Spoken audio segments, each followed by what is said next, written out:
morning. What's going on? How are we doing? Let's go get some firewood, and we're going to play on our Beastmaster a bit today. Actually, let me see who's on. Do you have any friends on? No, I don't think anybody's on right now. Could be a slow day. We'll see. Might just be me hanging out on the Beastmaster, getting a level or two, and chatting. Hey, what's going on, Vor? How you doing, bud? Welcome back. Welcome back. Yeah, we'll see what happens today. I'm gonna throw that in there. But probably just have a chill day, you know? Chill, chill, chill.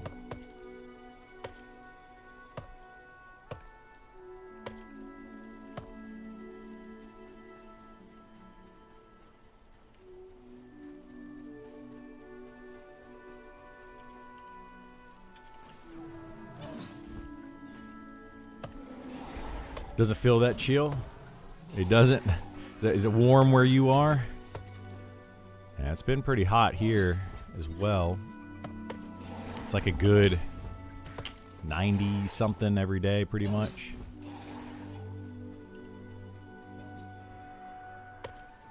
Did you read the Fallen Watch post? The Fallen Watch post. Are you talking about the little article that person puts out every day or two or something, or week or whatever it is? I haven't really been paying attention to it. Or is there like another... Is there a post on Discord?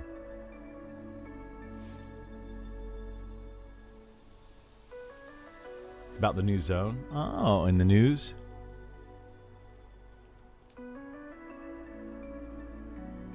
Interested in Fallen Watch. Okay, yeah, we'll read all this here in a second, and then we'll make a little... Probably put it on YouTube. Let me get to a safe place. Hey, what's up, Meat Laser? How are you? Meat Laser.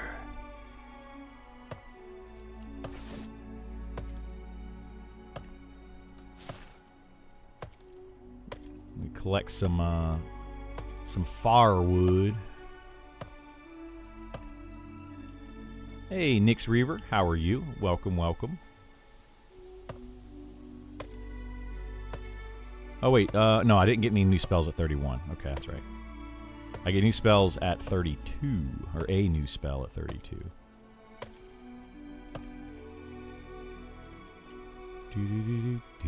Let me go sit over here where it is safe with the guards. Well, safe-ish.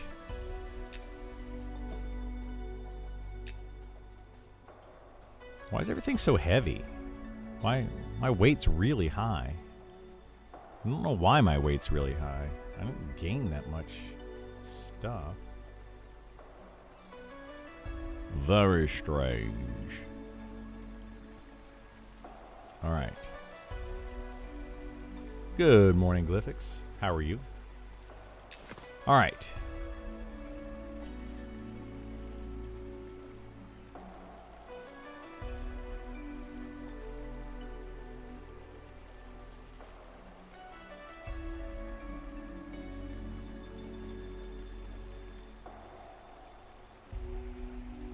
About the possible level locking thing? Okay.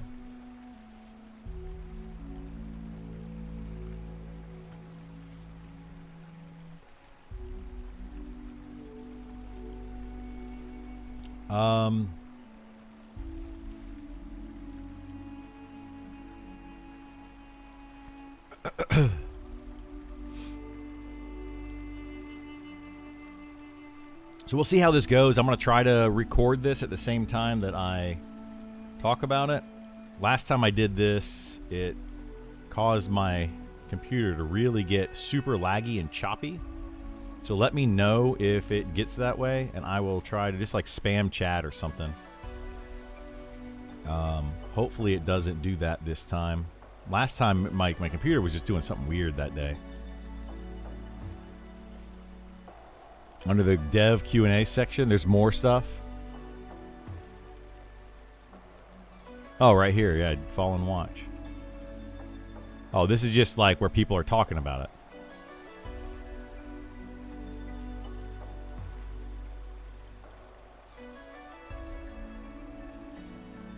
So, yeah.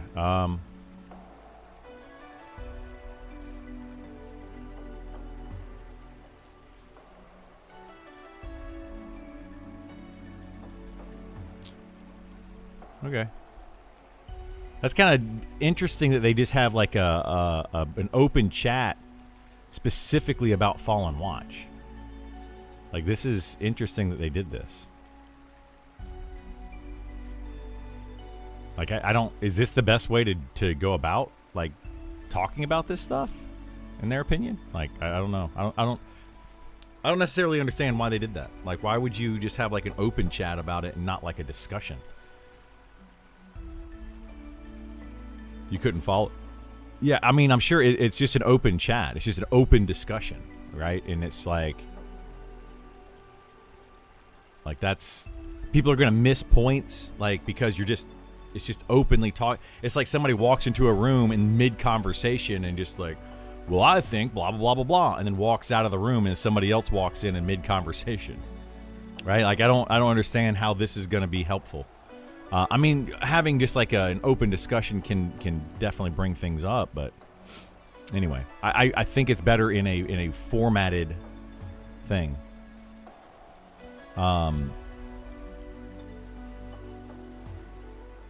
So what was it?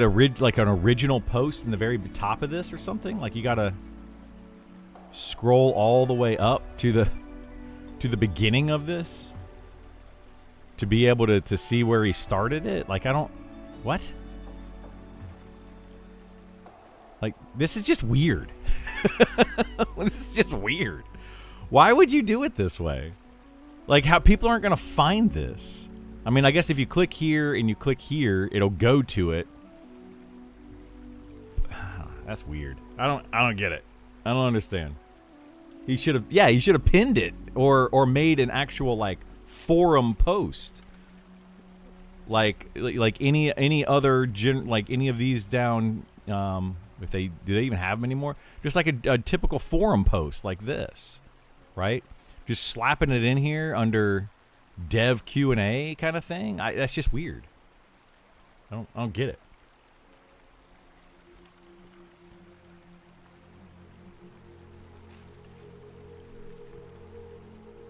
Well, anyway, let's talk about these couple of things. Following encounters will be locked shortly. Please use official forums. Be reviewed internally. Okay. All right, let's do a quick review or quick overview of all this stuff, and then we'll chat about it. So we got a couple of new posts. These posted actually a couple days ago, and I didn't even recognize them or see them. So I wanted to kind of go over them. They were pointed out to me this morning. So this first one is from Derelict, basically saying, "Hey gamers, the forums are getting there. They're slowly getting the forums worked on. If you don't have a link to the forums, they're right here. I will also put them in the description down for those on YouTube. But you can go to the official forums. They are going to be basically locking all of the Discord forums going forward and moving everybody, trying to migrate everyone to these official forums. I know there's a lot of people out there that have looked at these and they're like, they look bad, they don't look finished, they don't look polished, and they need some more work. And that's probably true, but they are currently working on them and trying to get people over there to those forums rather than have everything on Discord. So that's basically what this is about right here. And where he says right here, Discord is going to be locking the following forums, so general, class, and trade skill forums soon. So that's going to be how that's going to work. So just make sure you're doing that. They also talk about the deep dives down here at the bottom. Deep dives are getting written up by Zillith as I am writing this. This will be reviewed internally with the team before posting, so I'm speculating that it will be announced early next week. No deep dives this weekend, gamers. So maybe we'll get one today, tomorrow, early next week, which would be now. So we'll have to see when they actually post that. Then just this morning, very early this morning at almost 1 a.m. my time, they posted something here about Fallen Watch. So I made a video of doing Sean's overview or review or whatever of his last stream where he talked about Fallen Watch, and they may do some level locking stuff. So that is what this post kind of is talking about, is Fallen Watch when it comes into the game. So we're going to take a look and read over that. So he says, hey all, or hi all, I joined the team a few months ago to see what I could do to help. For those who know, Sean, Rich, and I worked together on EQ roughly a lifetime ago. I missed a lot of those days and jumped at the chance to work on a game like this and with people like them again. To get to this point, Fallen Watch is nearly ready for some initial testing. Woohoo! Yay! The dungeon is massive, starting around level 40 and going all the way to 60 and beyond. Possibly raids. Woo! Can't wait for some more raid stuff.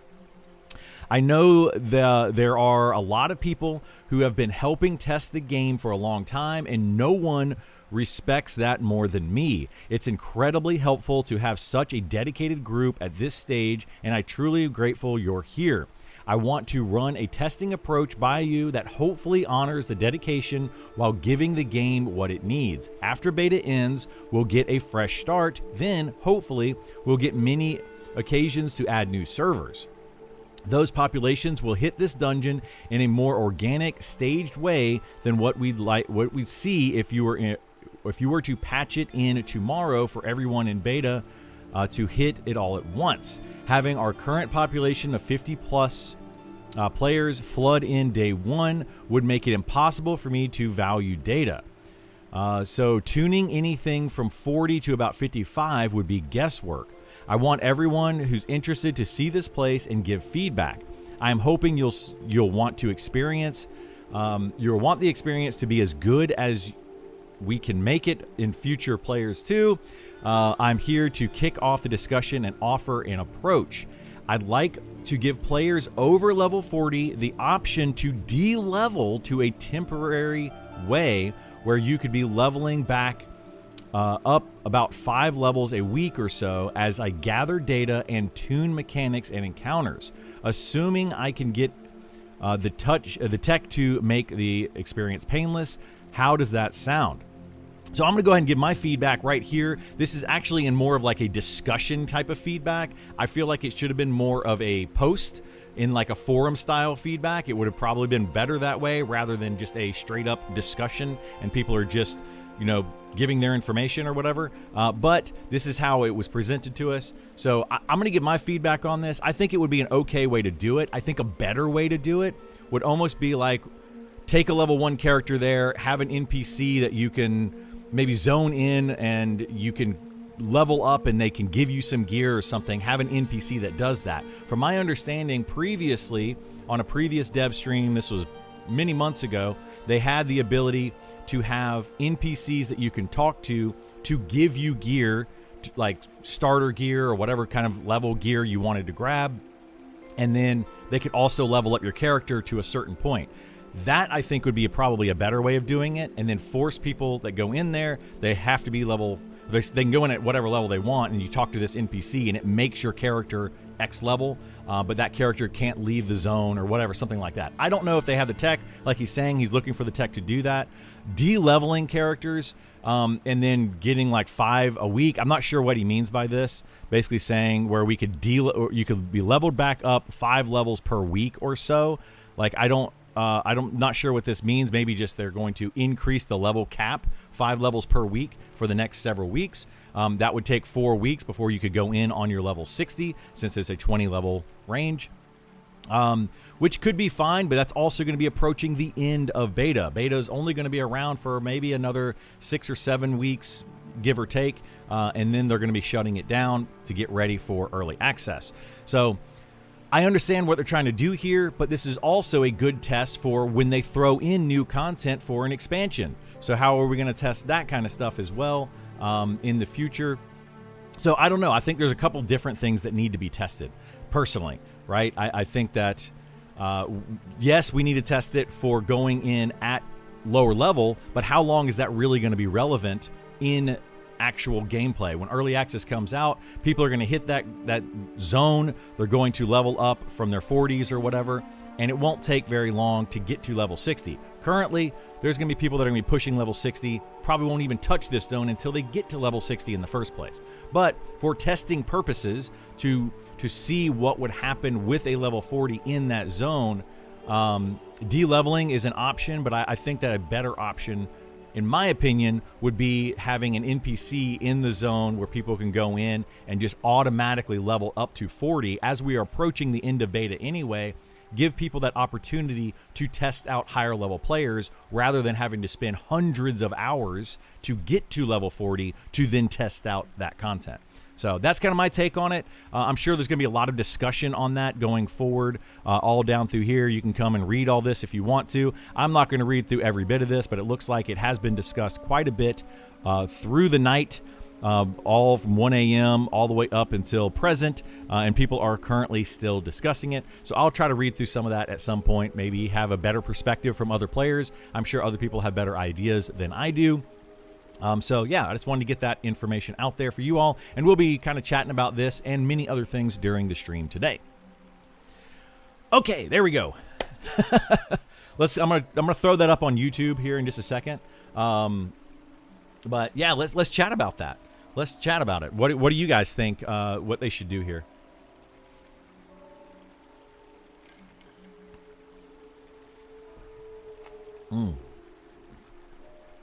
All right. Why get rid of Discord? I don't know. That's just their idea.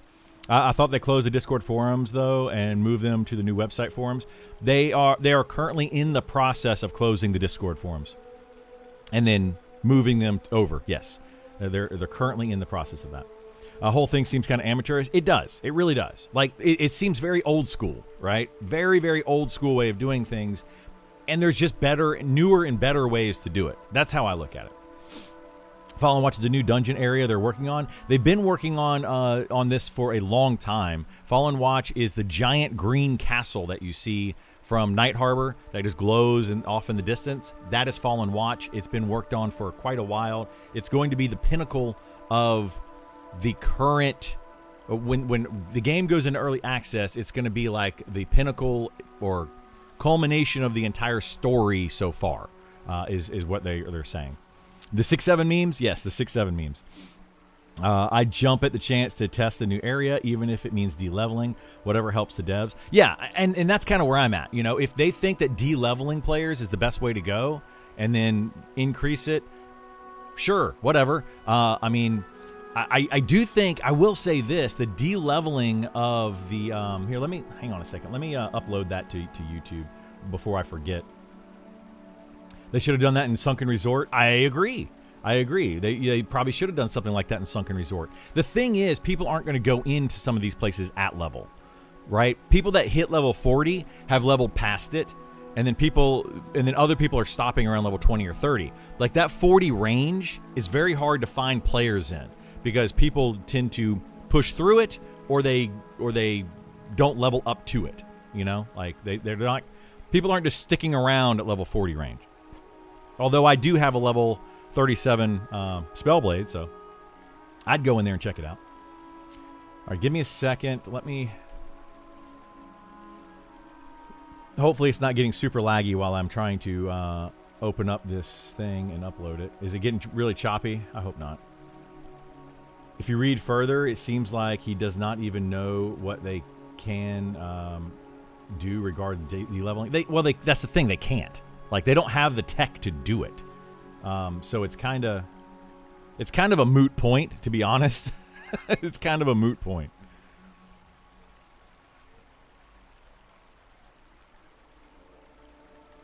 All right, golly, man, I have got to fix this computer situation. Let me upload this video on this computer, and then I will be able to close this window and upload on another computer. So it might be a little bit choppy for a second, guys. I'm sorry.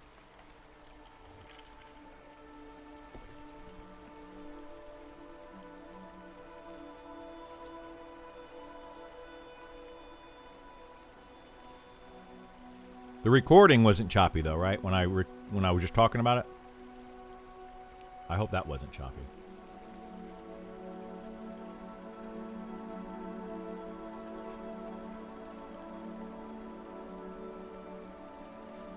Oh my gosh. here.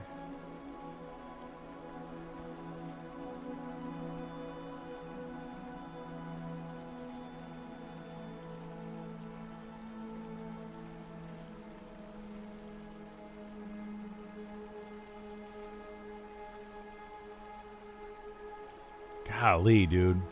This computer is taking a big old poop lately. I apologize. Give me a moment. Click on this little button. Click this. Click this, and this, and this, and this.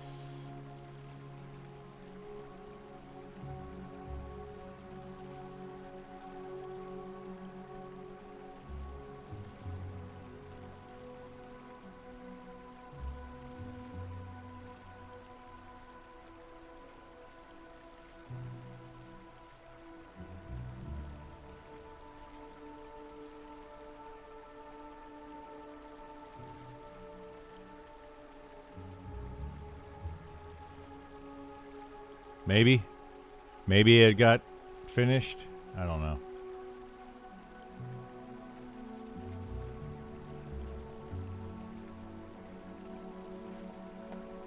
Okay, good. Upload complete. Close that. Close this. Maybe this will speed up my computer some. My goodness. Swear I can't do anything on this computer anymore. Well, I can't multitask. The whole reason I bought this computer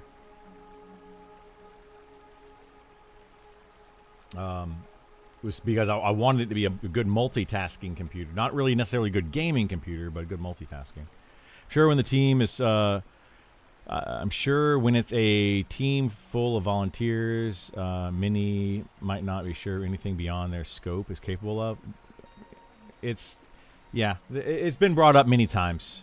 I'm not trying to disregard that they are a volunteer team or anything, and they're putting in a lot of work, not getting paid, etc. I'm not trying to minimize that, but at the same time, it's like you're still trying to build a company. You know, you're still trying to do something. You need to kind of, like, we can't always defend the devs, right? I love these devs. I think they're doing a fantastic job. I appreciate everything that they're doing, the hard work they're putting in. They're building a beautiful game.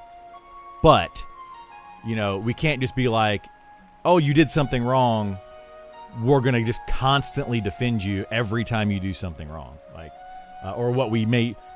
wrong is probably not the correct word for this. When you do something that we disagree with, you know, we can't just constantly be like, well, it's a volunteer team. Well, it's a volunteer team. We can't just keep doing that. We got to, you know. You want Intel or AMD? That computer is AMD. My other two computers are Intel. I much prefer Intel. I prefer Intel and NVIDIA over any type of AMD stuff.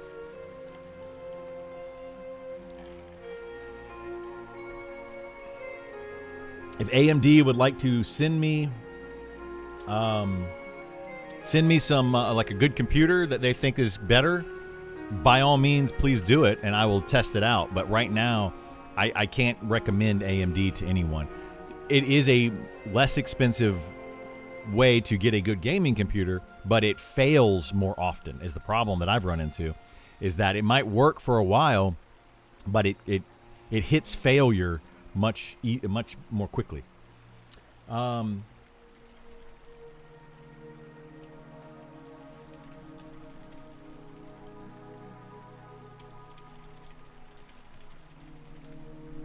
Let me get this video published here.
Okay, put that in there.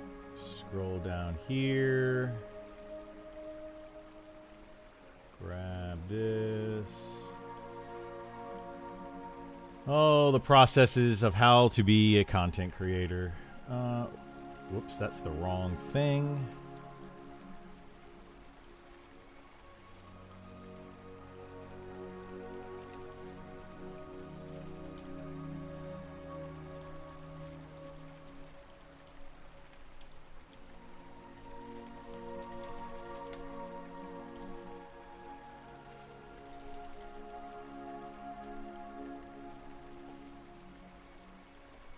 All right.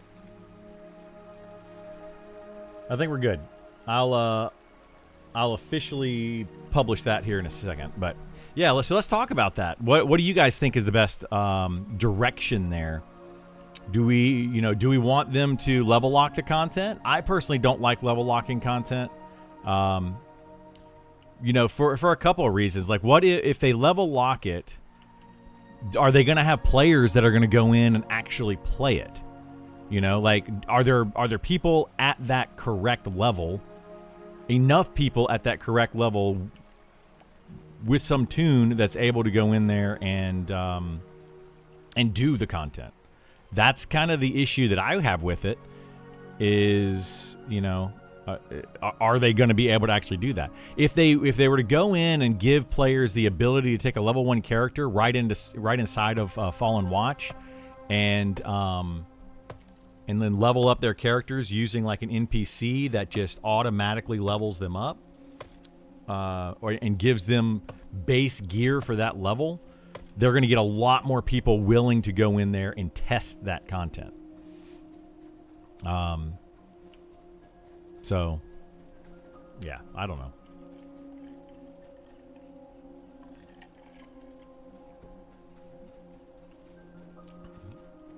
I don't know. Better now than EA, I guess. Yeah. Well, I mean, that's the thing. Is like the entirety of the game needs to be balanced. Everything needs to be balanced. If they go in right now and try to just fix Fallen Watch and balance Fallen Watch specifically, but the classes aren't balanced, like. When are we going to be balancing and tuning this stuff? Like, you gotta get all of this stuff working right. You can't just pick one thing and be like, oh, we need to balance Fallen Watch. To what? What are you balancing it to? Well, yeah, Bob, I agree. Level locking content is a bad idea. I don't like it at all. But they're saying for testing purposes, and that's the difference. Like. It's a very specific way that they're saying to do it.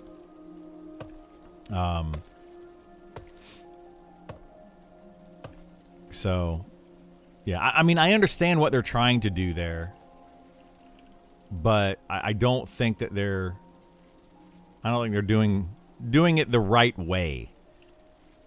Like, I just don't think they're doing it the right way.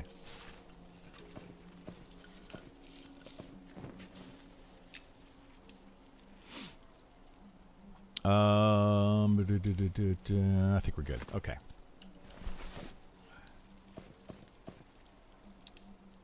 Stay passive. Let's go ahead and give Feral Spirit. Oh my gosh, Feral Spirit.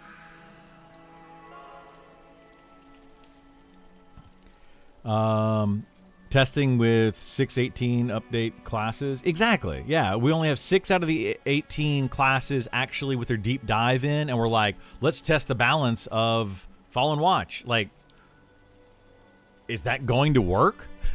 Like, how are you wanting to... Like, it doesn't make sense that we are trying to go above and beyond to level lock people into this content without having... The AC formula doesn't work currently. The strength formula doesn't currently work. Now, when they actually launch Fallen Watch and put it into the game, some of these things may be fixed. But we're having the discussion prior to that happening, so we don't really know.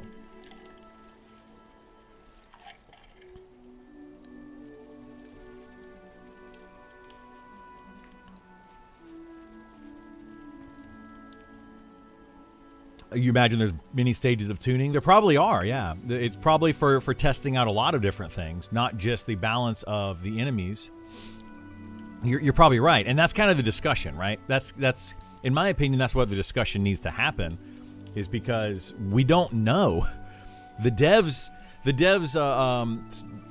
they're not bad at articulating what they need, but they don't necessarily articulate what they need very well. Like they say, oh, we need to test Fallen Watch at level. Okay, cool. What do you need tested specifically? Like, do you want us to test encounters? Do you want us to test the quest within it? Do you want us to test the transition of things happening? Like all of the above? Like, what is it that you want tested? That to me is why I feel like an internal test team would be far better than trying to just throw it all out to the wolves and see what happens. But, anyway. What are they testing against, though? It's not like level lock content should ever be something on the live game. They're testing the issue. Hang on. Sorry, I had something in my throat there, and I don't like to try to speak through it. The issue is kind of what you're saying there, Bob. Is they're testing the on a brand new fresh start server, how people will interact with Fallen Watch when they first initially get to it. So they are level 40 when they first get there, and then zone in for the very first time into Fallen Watch at level. That's what they're trying to test. And the issue that I see with that is, is that going to happen a lot on early access? Are we expecting everyone to go at level 40 into Fallen Watch and no one to ever go at level 60? People could still level outside of Fallen Watch and then go to it at later levels. So it's always going to be an issue. And then also, my other kind of concern with that would be you're basically testing something that'll only happen for the first 30 days at most of a brand new server, and then it's never going to be an issue again after that. So you're focusing a lot of attention on something that is a very small amount of time relative to the server itself. So we're literally testing like the first 2 to 3 weeks of a brand new fresh start server in one zone is what they're trying to test. And I get it. I understand the reasoning. Like, they don't want people just to go in and break the zone. But, I don't know. It's just a weird thing. Thank you for the Speed of the Wild. They're already gone. Okay. Bye. So I don't know. Not enough players playing the beta at this point. Yeah, that's another thing. There's not enough people that are playing at this point. Not to mention, not enough people at that level range. There's people going to be under it. So if you have, how many people do they have at that level range? They have the statistics. They know exactly how many people are between level 30, let's say 38 and 45, right? They know how many people on the server have a character at that level. They can look at their tool and see that. Okay, how many of those people log in daily or weekly? So you're welcome. Thanks so much, Meat Laser. Appreciate it, bud. So yeah, that's kind of the issue that I have with it. Like, I don't know that it's going to get tested. Sure, let's level lock it for the first week. Okay, cool. If they level lock it for the first week, are people actually going to go and zone into it? Are they going to have characters of the appropriate level to zone into it? And are those people actually going to be good testers? Like, they might just be people that play the game and kind of, just play it just for statistics purposes. They're not actually testing anything. They just play, which is a good way to test things. Don't get me wrong. But, like, I feel like they're limiting themselves a lot by trying to go and level lock that content. It's just, I don't know. I feel like it's a weird approach.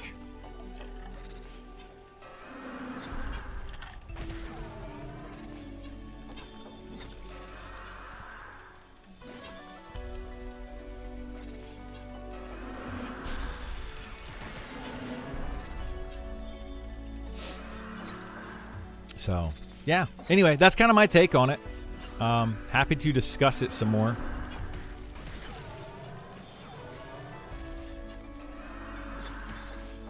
I do find it odd, though, that like they put it into a discussion format rather than a forum format on the Discord, you know, and that kind of tells you the approach that they're taking there is like, let's try to take a better approach to it, you know? Like, this is just kind of haphazard in a sense, I feel like. It's just very thrown together rather than an actual, what's the word I'm looking for? Like an actual test kind of thing. It's just kind of like, okay, well, let's test it. Throw it in there and see what happens kind of thing. I don't know. It's just weird to me.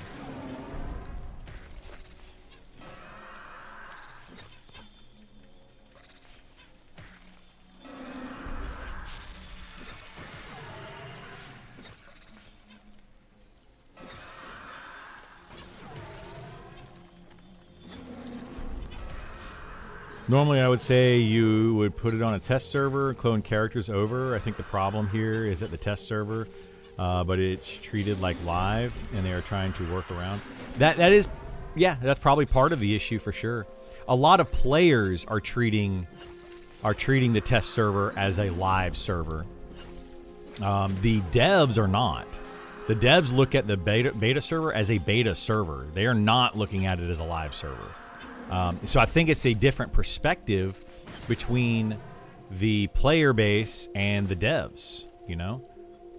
It's just, we're looking at it from two different perspectives or two different point of views. And I think that's causing some of the issue. I wish they would just explain their decisions on stuff like this. What's the logic? Yeah. Some of the logic would be kind of nice. Like, tell me what you want out of beta testers in this situation.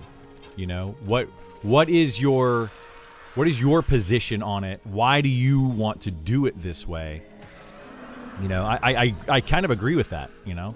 Like, what are you wanting to get out of this so that we know how to approach it? Because I feel like people just assume that you know what they're talking about. So, yeah. Seems like the posts will most likely be news to Sean. I mean, it's not news to Sean. Sean knew about this because he actually talked about it on Friday on his stream. He talked about them wanting to level lock it, and Sean was kind of against it. He seemed like he was against it in the discussion, but he was like, "Hey, if you guys want to try it this way, go for it." But you know, he brought it up in his stream the other day.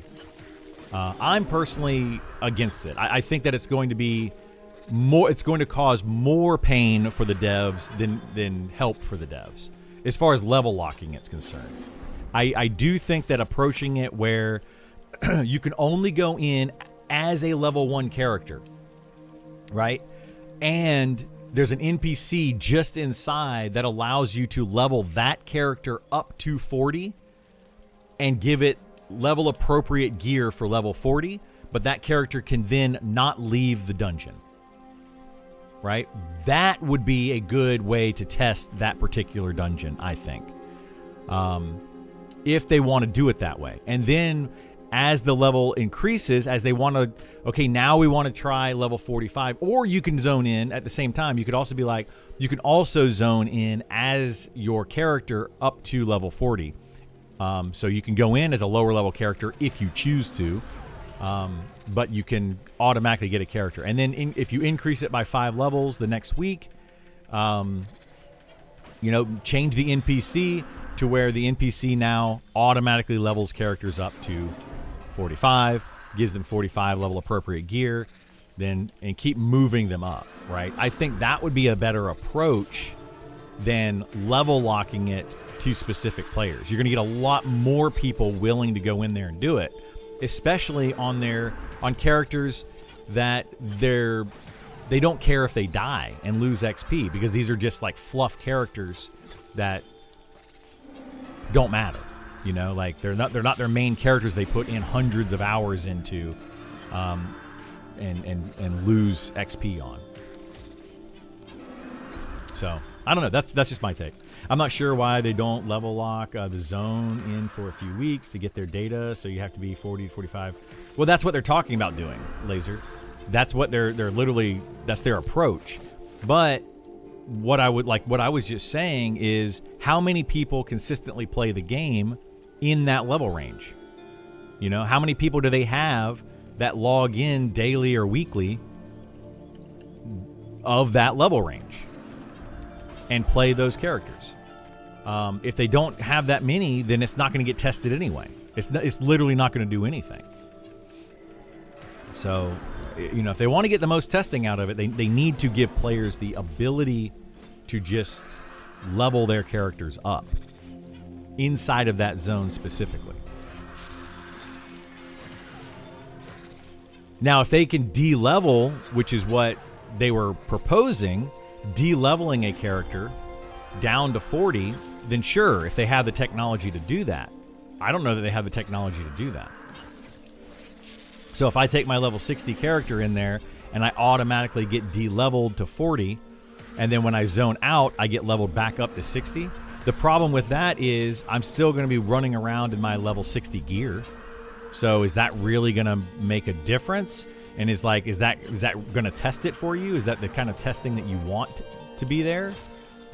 That's kind of where I'm at with the whole thing. Like, now you're testing it. If you de-level players, now you're testing it with a lot of level 60 characters that were de-leveled to 40 wearing level 60, like, really good best in slot gear. That also isn't going to really test the zone, right? It's not going to do anything. What is this zone that requires level testing? It's called Fallen Watch. It's the giant green glowing castle.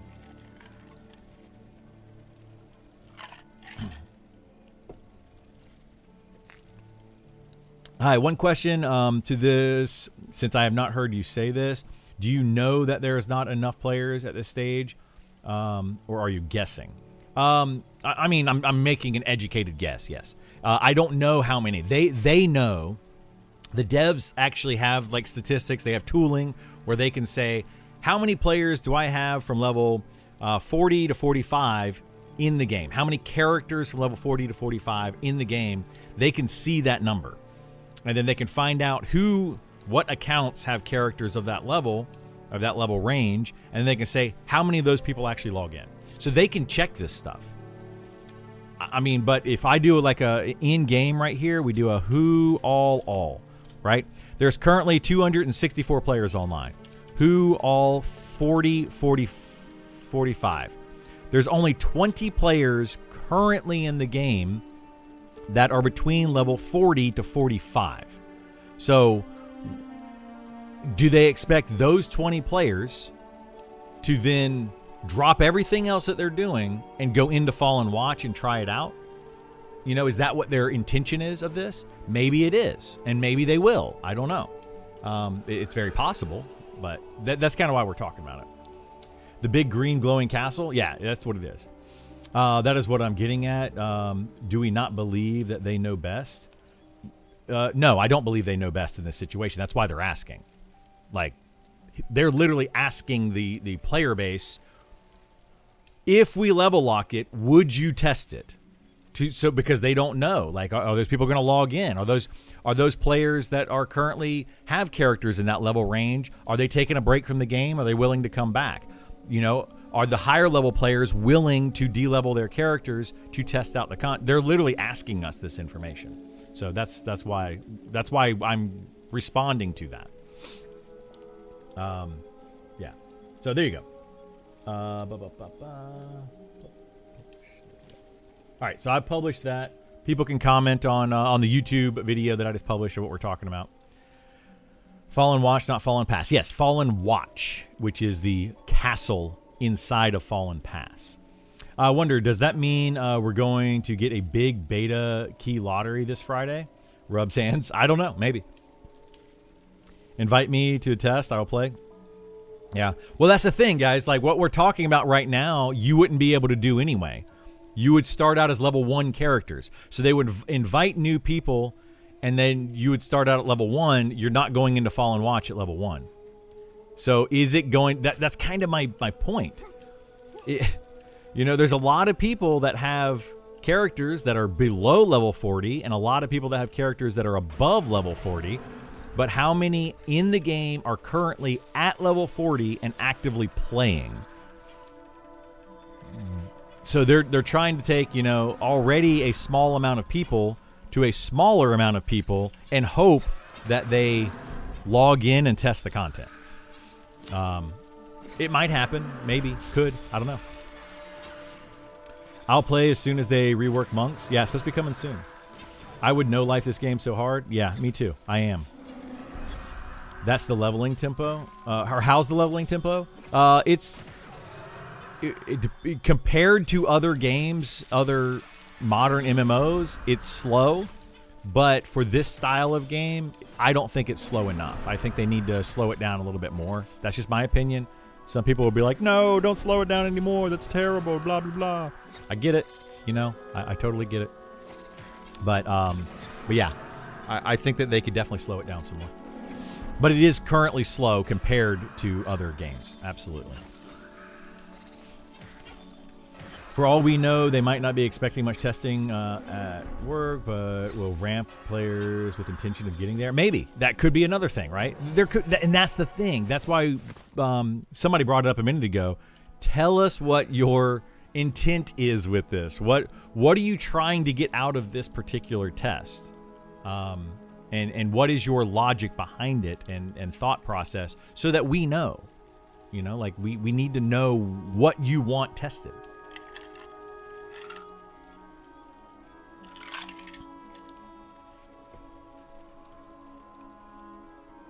Compared to original classic WoW, where everything was unsolved, it would probably be about the same speed, maybe, as classic WoW. Classic WoW might be a tad faster once people realize that you can just do quest hubs kind of stuff. Because I don't know. They didn't have a lot of quest hub stuff in classic WoW, like in the very, very beginning. They had it, but people still grouped up and did stuff together as groups.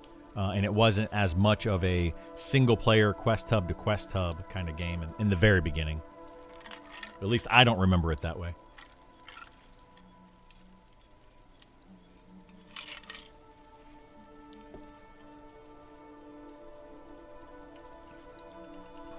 They don't treat us like testers very much, more like normal players. Yeah.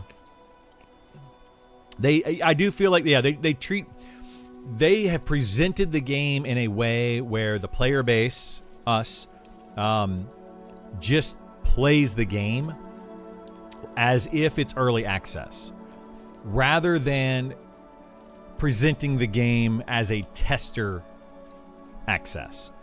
Because we don't have any tools. We don't have anything to help us test.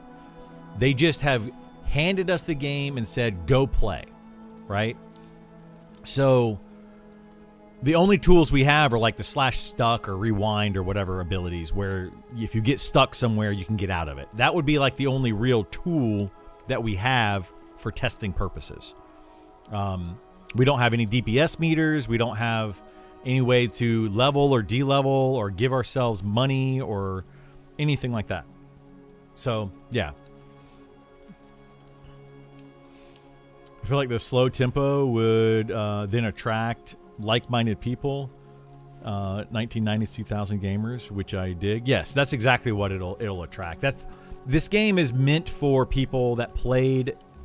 It's not meant for, but it's definitely built for those types of players, the types of players that played games back in the late 90s, early 2000s. But there's a lot of people that are playing this game and want to play this game that are younger. So that's, very cool to see. There's some people like in their 20s that are like, oh, this game looks fantastic, and I can't wait to play it, and they're super excited for it. So I love seeing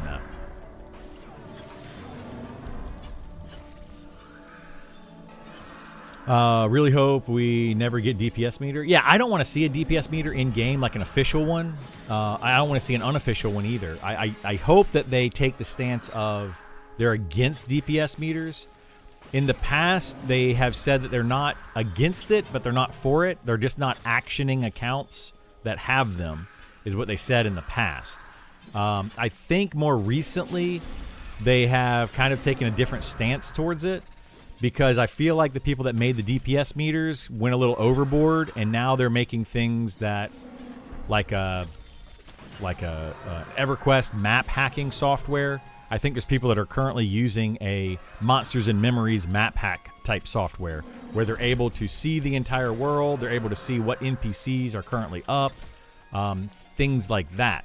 So they are able to see a lot more than your average player can, and they're not supposed to. So they're starting, it seems to be, taking a stance against those things. And that's going to be a very challenging road for them in the future, because they're going to have to constantly be fighting against those types of players. But yeah, I don't want to see it for the live game. I don't... Whoops. Oh, I'm not even in a stance here. I don't want to see a DPS meters and all that kind of stuff in a live game. But for beta testing game, I mean, having DPS meters would definitely help with beta testing. The retro graphics are cool. Don't need hyper realism for a game to be good. Oh, absolutely not. No, some of the best games I've ever played are lower poly count and lower, graphic fidelity for sure. I'm a big fan of like Mario games, and they don't have to look pretty and be awesome to be fun. I just like playing, very simple games sometimes that are just fun. I mean, look at something like Fall Guys. Fall Guys was like a worldwide phenomenon when it launched. Very simple game. You don't need to make something crazy with all these different features, and you don't have to do that. Personally speaking, when I went and played another MMO not long ago, I forget the name of it now. That's how good of a game it was. No, it was actually not a bad game. It just had too many menus. I was constantly opening menu after menu after menu, and it's just like, I just want to play the game, Like, do you guys feel that way sometimes? Where you get into a game and you're like, I just want to play it. I don't want to have to go search for things and find things and open up all this stuff, and I just want to play. So yeah, I feel like that's something that this company is doing really well. Is it's just a game. You log in. There's no tutorials, which maybe a little hand holding in the beginning would be nice for some new players. But there's no tutorials. There's nothing that's saying you need to go and do this first before you do this other thing. They're just, here's the game. Here it is. You're in this world. What do you want to do? Go do it. It's very D&D feeling to me, where you go, a dungeon master, you sit down at the table, the dungeon master says, you find yourself outside of a large bustling town. There's guards standing at the gates. There's various creatures, rats and skeletons and beetles and stuff crawling around outside the city gates as the guards are making sure that the citizens are safe. What do you want to do? And that's basically the start of Monsters and Memories, right? Like that. What do you want to do? Do you want to go kill some of those rats and creatures? Do you want to go inside of the city and explore, go to the tavern? Do you want to look for a guild master of whatever kind of class that you decide to roll? What do you want to... You do it. That's what I love about this game and games like it, is that it doesn't hold your hand at all. It just says, here you are. Play your character. Do your thing. So anyway... I really like that. I wish I knew about EverQuest or born a couple years earlier. I was heavily into MUDs in Warcraft 3 before WoW released. Didn't really understand what an MMO was until I discovered WoW. Yeah, I was very fortunate. I played Meridian 59, which was the very first graphical MMORPG. And I played that in beta back in 1994, whatever it was, whatever year that was. I think it was around 94. So I was around MMOs from the very, very beginning, like very, very beginning. I hate seeing question marks and exclamation points on every mob. I do too. Yeah, I don't like that. Daily quest and just dopamine hit after dopamine hit, you just get burned out. Yeah, I don't like that either. I don't want to have daily quests. I don't want the game dictating when and why I log in. I want to play a game where I want to log in and go and do what I want to do. And when I played World of Warcraft, it was always, okay, well, I guess I'm going to this next quest hub. It's leading me over this direction, so I guess I'm going to go do that. And then, oh, my dailies are run out. I have nothing else really to do today to advance my character, so I guess I'm just going to log out for the day because, I can't really do anything. Or I finished my raids this week, so, I guess I'll just log out till next week. And that's kind of what a lot of these games have turned into, unfortunately. And I'm not a big fan of that. So I absolutely love what they're trying to do with this game. Drulin did that for me. I never in a million years thought I'd be something like Minecraft, like graphics, but the gameplay is phenomenal, even years ahead of M&M. If I'm to be honest, the gameplay is second to none. Yeah, I need to try out a Drulin Online. I keep hearing good things about it. I have a couple of issues with Adrenaline Online so far without playing it. I'm not a fan of the Minecraft graphics, but again, don't really care about that very much. Like the graphics are one of the things that I can get over. It's not the end of the world, but it is more of a solo focused experience. You can group, but it is more of a solo experience than I would like. I want to have a game that is very group focused. And it emphasizes socializing more than anything else. Like that. That's what I want, and that's what Monsters of Memory seems to be to me. But outside of that, yeah, I hear a lot of good things about Adrenaline Online. Hey, what's up, Isar? How are you? WoW was great when it started. It became kind of boring. Hold your hand for everything. It does, yeah.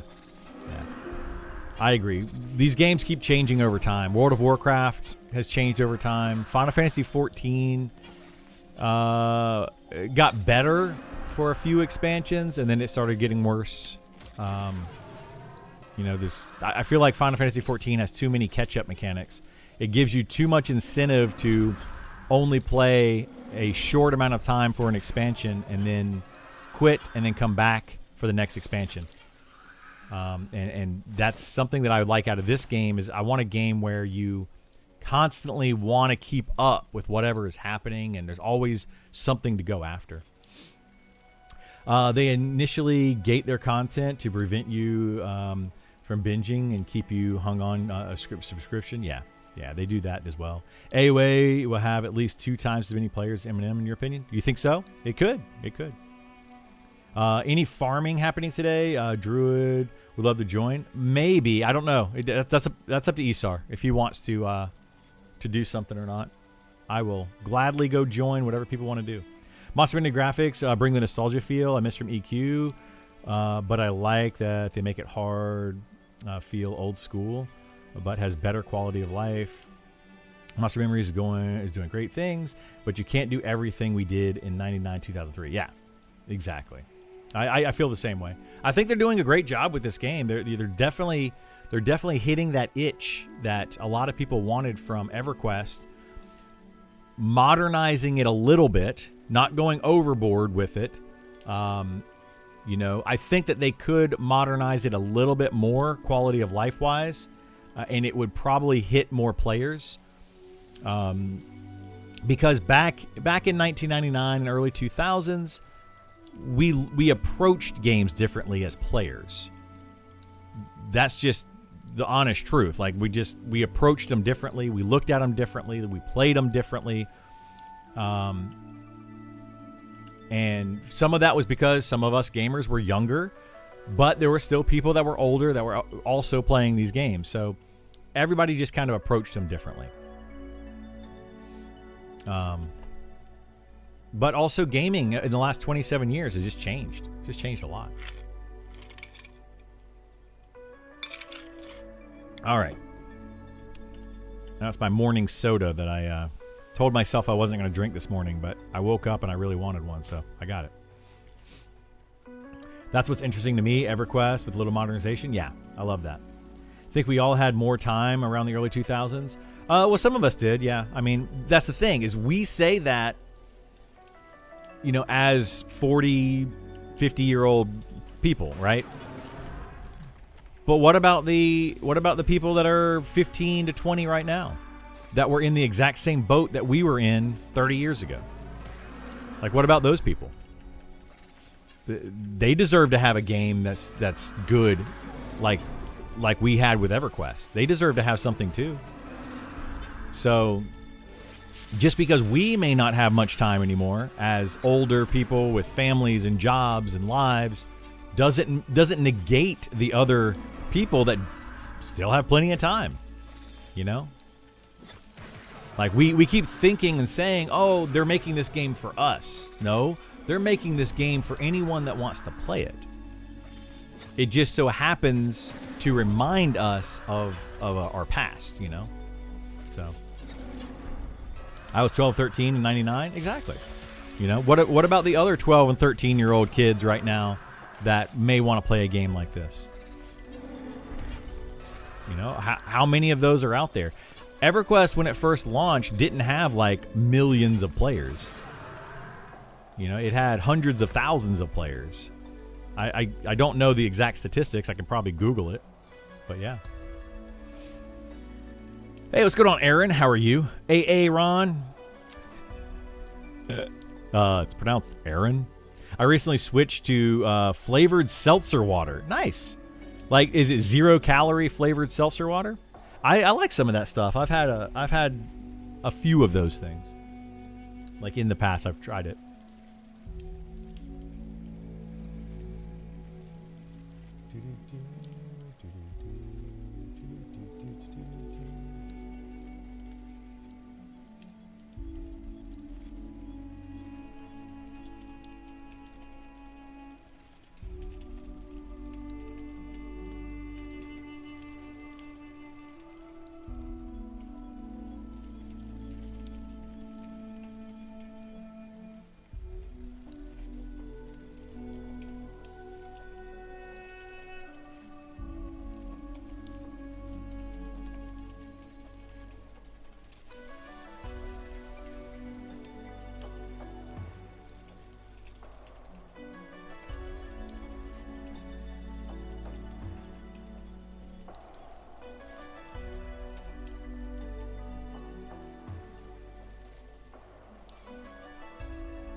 Okay. I think they're making the game they want. That's exactly what they're doing. They're making the game that they want, which happens to be the similar game to what we want as older gamers. But it doesn't necessarily mean that other people in different age ranges won't also enjoy it. Blows my mind how the OG developer team of original World of Warcraft was only 30-something people. Yeah. Some of these games, man, they're developed with very small amount of people. Different times, 2000 to 2026, yeah. There were not many MMORPGs back then. Now it's tons. I think guessing most 12 to 15-year-olds would go for the new. Most of them, yes, will go for the new style. But there, so you got to, like, I'm looking at it in a little bit different of a perspective. Back in 1999, 2000s, there were far fewer gamers in the world, right? Now gaming has become more normalized, and there are a lot more people that play video games. So if we had, let's just for argument's sake, 1 million people worldwide in 1999 that like video games, and 10% of them, 100,000, played EverQuest 1. Now we have 10 million people worldwide that like video games, and 10% of them like Monsters and Memories. you can see that there's a huge difference. Now we go from 100,000 people to 1 million people potentially that could play this game. Even if only half of that age group wanted to play, or a quarter of that age group wanted to play, so now we go from the million down to 250,000. We're still more. If only 25% of that player base would want to play this game, we're still more than what it was originally in EverQuest. That's kind of what I'm getting at with the whole thing. It's exponentially, the video game industry has grown exponentially over the past 30 years. Now, are those numbers accurate? Absolutely not. Those are way off. I'm sure there's way more than 1 million people that like to play video games back in '99. But you get my point, right? So it's completely sweetener free. Nice. I've been doing that and taking walks every 2 hours. Lost 11 pounds so far. Fantastic, Aaron. I love hearing that, man. Yeah, we were talking about healthy and being healthy a couple streams ago, and I absolutely love to hear about people that are trying to improve their lives through being healthier. So fantastic to hear. There's also 500 games instead of 5. Exactly. So then you factor that in as well. So there's many more games instead of just a few to play, so that splits up the player base. The whole point that I'm trying to get at is there's probably close to the same amount of people that want to play Monsters and Memories as the people that would have played EverQuest back when it first launched. It's probably a very similar player base as far as number of people. Because, I mean, there's probably 1 billion people worldwide that play video games these days, if you really want to get into it. And back in, early 2000 or late 2000s, yeah, I wouldn't say there's 1 billion people that would want to play video games back then. Not even remotely close to that. Maybe 10 million? I don't know. I don't know the statistics. Like, I have never actually looked it up. I could be completely off. But there's a lot of people that play video games these days. Like, a stupid amount of people. It's definitely becoming more normalized. There are also a lot more options now. Yeah. They're waiting for us millennials to die out so they can train everyone behind us to get used to slot, pay to win. Yeah, gambling. Yeah, that's also happening. Absolutely. So anyway, yeah, I mean, I think there's quite a few people that will play this game, even though a lot of us feel like it's catered to us and it's targeted to us. We might be the target audience, but that doesn't mean we are the only audience.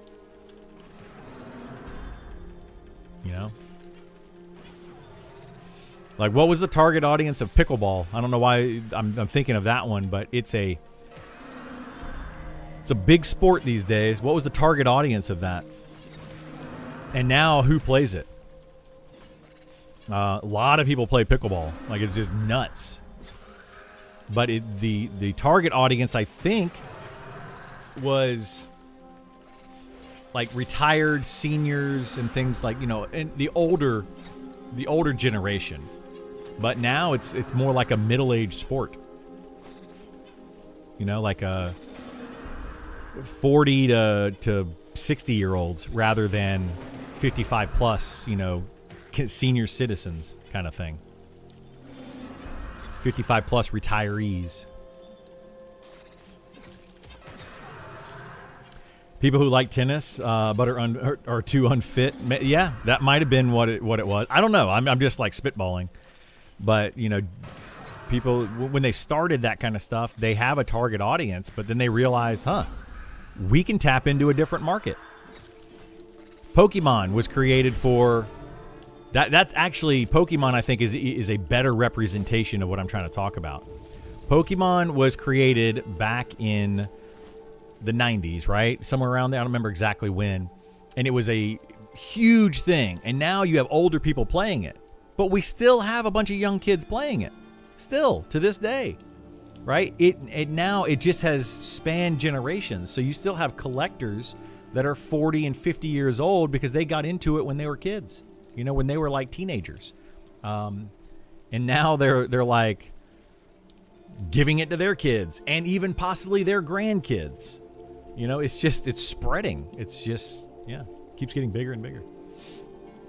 As long as they don't abandon the core audience for the normies, like every developer seems to do nowadays, I'll be happy. Yeah, that's kind of what I'm getting at. Let's bridge that gap. Let's make a game that we like, that reminds us of EverQuest days, but modernize it enough to where a new generation can come into it and enjoy it, but not overdo it to where only the new generation wants to play it.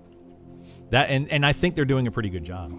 Racquetball people had to go somewhere. That's true. Is racquetball dying out? When back in the 80s and early 90s, my dad played a bunch of racquetball. But I haven't seen a racquetball club or tennis, or not tennis, racquetball club or court or whatever. I haven't seen one of those in forever. The one that my dad was part of, I think shut down many years ago, to my knowledge. and I haven't seen a racquetball in, I don't know how long. I tried to request space for playing tabletop games at my local community center. I couldn't because all the space was taken up. For pickleball, like, I want to say you might be serious about that. Like, they're like, nope, we don't want to do any type of tabletop gaming. We don't want to open it up. We got pickleball courts everywhere now. There's a movie that just came out called The Dink. And if you haven't seen it, it's not like the best movie in the world or anything like that. It's entertaining. It's very cliche and it's very predictable, but it kind of tells you all about pickleball and tennis players. Like, they had tennis, and then now they're like, nope, pickleball is taking over. That's pretty much what it's all about. Hey, where'd you guys come from? Hello. That usually happens after they get super populated and sell to a big company like SOE. Yeah, that happens.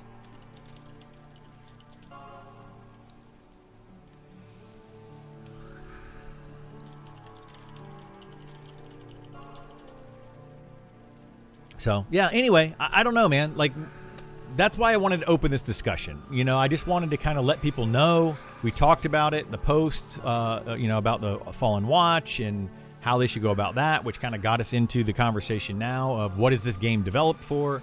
That's what I love about streaming and content creation, man. We can go all over the place. And now we're in pickleball.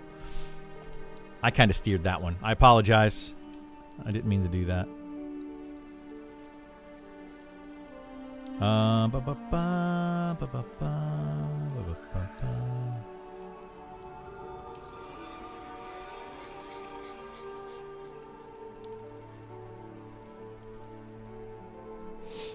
Pickleball is for girls. Real men play tennis. Hey, like, I'm not jumping on the whole bandwagon, the political bandwagon of girls versus boys and all that kind of stuff. But girls, man, they can play some sports. There are plenty of girls out there that could kick my butt on tennis or on pickleball or on any other sport out there.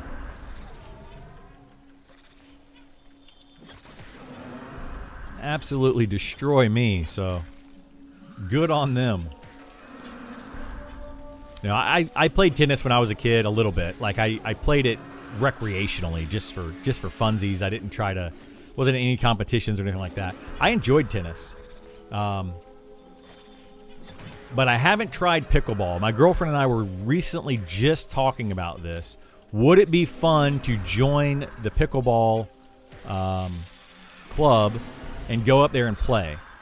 And our discussion was basically like, yeah, it could be fun to go up there, meet people, and play, but we don't want to play against people that are like super serious and into it. And like there's some people in that movie I was just talking about that are called the grunters, and like every time that they hit the ball, which happens also in tennis. But yeah, there's and then people that are just like they antagonize you. They're like, oh, we just want to play and have fun. Win or lose, who cares? That kind of thing. And I feel like the pickleball crowd has turned into a very competitive crowd for whatever weird reason. Hey, Grid, what level does Enchanter get good at soloing, and how do I find out how much charisma is needed? Enchanter is good at soloing as soon as they get charm, as long as you have enough charisma. How much charisma you need, I couldn't tell you. Like, some people have said anything over like 70 is good, and then I know people that have 150 plus. And it just depends. I think it depends on what you're charming. I think it depends on a lot of things. It depends on your play style, like what you're capable of doing. I would say just the highest charisma that you could possibly get. Over 70, you're probably going to see a difference, and then again over 100, and then once you hit like 150, you're probably not going to see much difference after that. For me, being a first-time player to an EverQuest-inspired game, what do you think would be the best class to start when the game comes out? That depends on what you want to do in the game. Do you want to be able to solo? Are you looking to play in groups? Like, what is your goal for how you would like to play? Not necessarily like, I want to be a high DPS or I want to be a tank or a healer. But how do you actually want to play the game? Do you have a static group? Do you want to be able to do pickup groups? Do you want to be able to solo? Do you want to do large group stuff, small group stuff? That kind of thing is what I'm looking at. So, and it's going to depend on all of those things. But there's a lot of classes that are solo friend or that are new player friendly.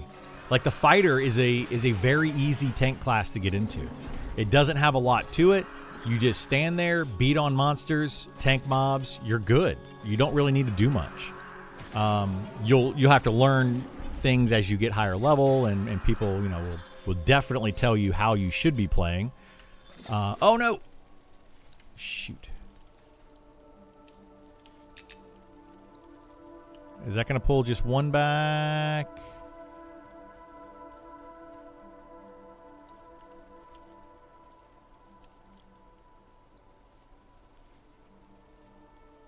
I can't tell if this is just one coming to kill me or two.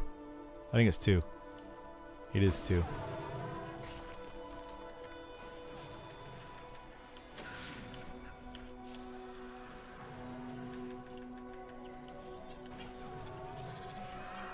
Alright, let's see if we can kill these. It's just two this time. This one's almost dead anyway. Hang on one second. Let me focus here.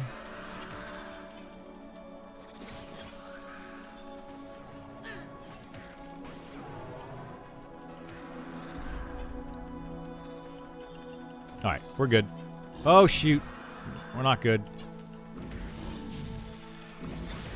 Kill this aggressive bear. I don't know why. We have aggressive bears over here. Now kill that. Okay. Get on, Criddle? Alright, I'll get on in just a second, Isha. Let me kill this mob. My wife's mother got into pickleball heavily with her ex-husband, and they invited us to play. She had outfits and like 8 sets of paddles, and we just assumed they'd let us use their paddles, and she's like, no. Yeah, they take it seriously, dude. It's super serious. You have to buy your own. You can't use our custom paddles. Yeah, it's so crazy. Want to do upper salmon? Glyphix like, yes, I do. I want to go. Can I go? Yeah, Estar, Glyphix wants to go on one of it. Oh my gosh, dude, I did it again. All right, let me shoot. I am not paying attention. Let me go over here and zone. I want to be able to solo at first and may gradually dip my toe into grouping as it goes. Okay, so if you want to be able to play a solo class, you're going to, everybody can solo from level 1 to 5. Really, every class can solo to up to 10. Not too difficult, but I would say 1 to 5, everybody can solo about equally. It's not going to be a big difference between those classes. So don't worry about that. After level 5, though, some classes become very group oriented, and other ones are still very good at solo, and then some can do both. Ones that are going to be able to do both are like a druid, an enchanter. Those are both very good classes that can solo really well from level 1 to 60, but also are going to be wanted in groups quite often. Shaman is another one that can solo pretty well right now, and also will be wanted in a group. As far as tanks are concerned, if you want to play a tank class, I would recommend playing a Shadow Knight. That's going to be your only class, really, that's going to be able to solo well from 1 to 60 and be able to get into groups because they're going to want tanks.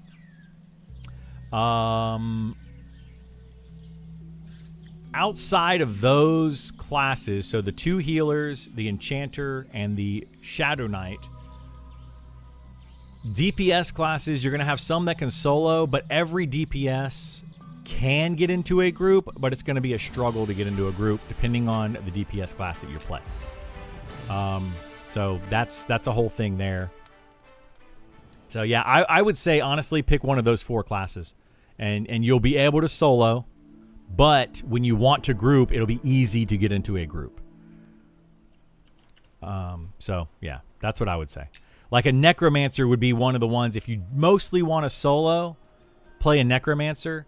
You can still get into a group, but you're going to have less group offers as a Necromancer than you will as those other classes. So you might still get into a group if you meet some people and, you know, just kind of build a friendship there.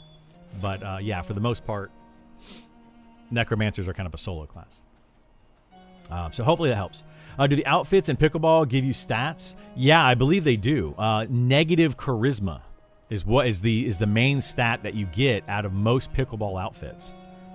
Yeah, you might get like a little bit of stamina, but that's mostly adrenaline from wearing the outfit. So it just makes you feel like you have more energy to put into Pickleball, but you really don't. So it's kind of it's like a fake stat. But every single Pickleball outfit that I've ever seen is negative charisma. I probably just offended somebody in chat that's like, but I love Pickleball. It's amazing. I am not trying to offend you. My goodness. Let me... This up here. This here. This here.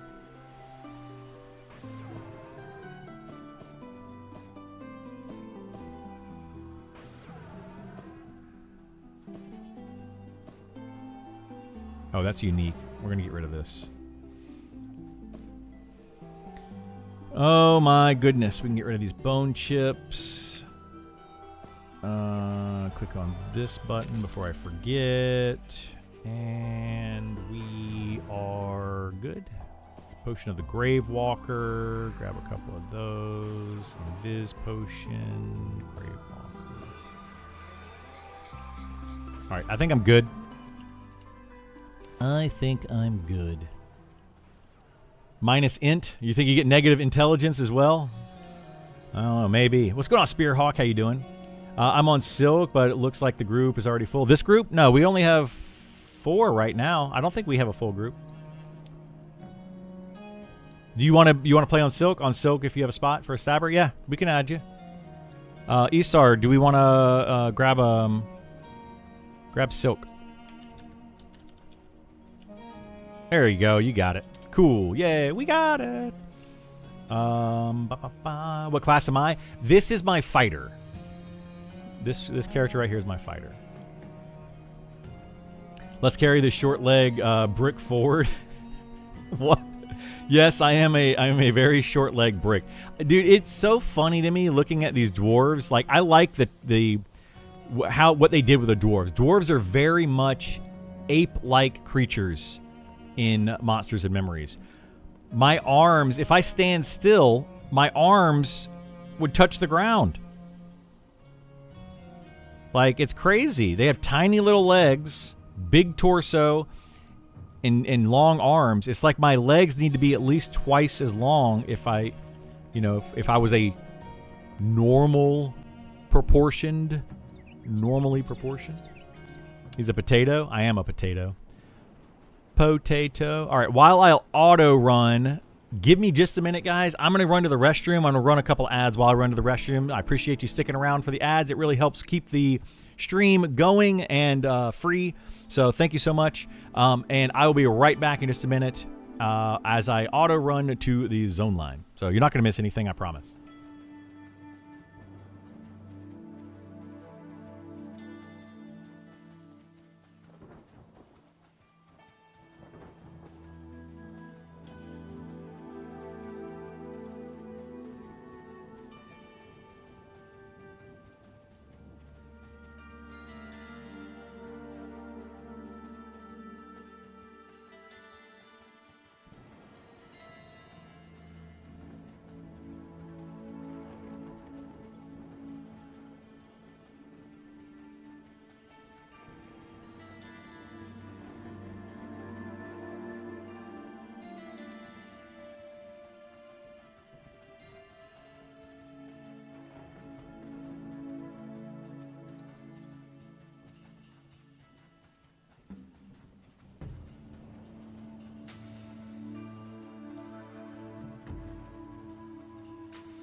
Okay.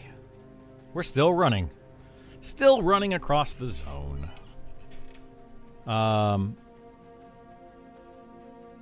Let's see. Dwarves remind you of the dwarves from Warhammer Online? Yeah, they kind of are. Besides the knuckle drag. The lore is that dwarves skip leg day at the gym. They certainly do. They certainly do. Okay, let's see if we can get into Discord here with Isar so he can yell at me.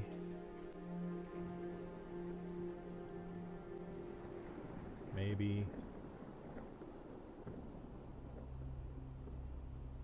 Oh, he's not even in Discord yet. I'll join just in case. You don't need to join if you don't want to. It's all good. Why is this?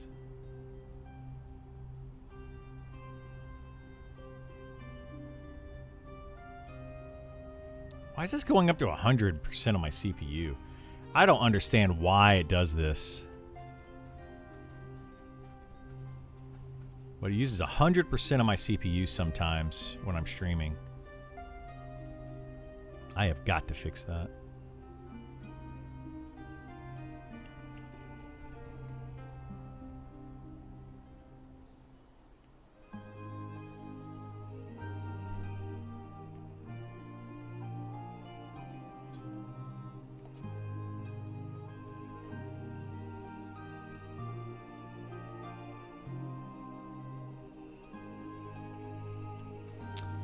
I've got a couple potions if I need to.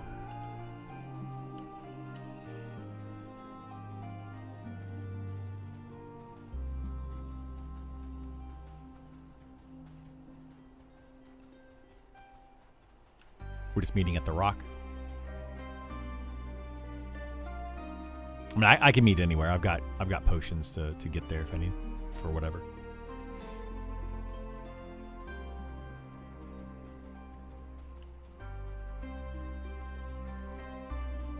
Okay.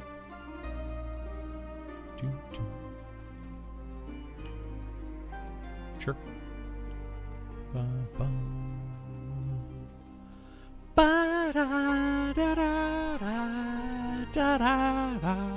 Do the melee classes get button suppress on this other than taunt? Yes. Everything. So all on the right hand side over here, these are all my abilities.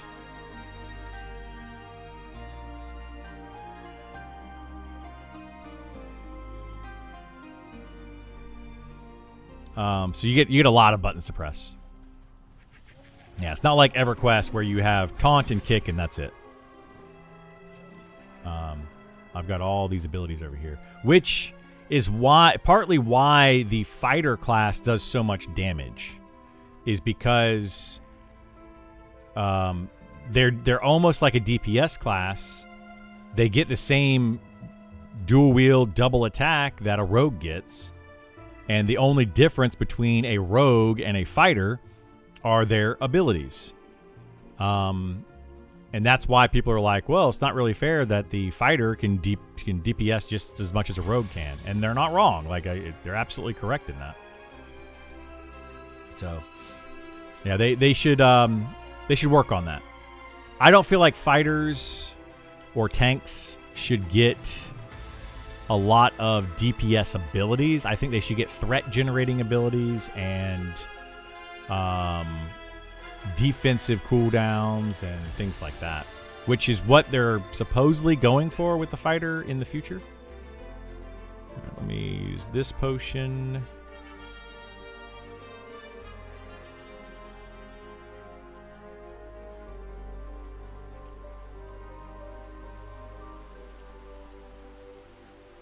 Is EA October date the goal for all class changes, or are they going to keep rolling after that?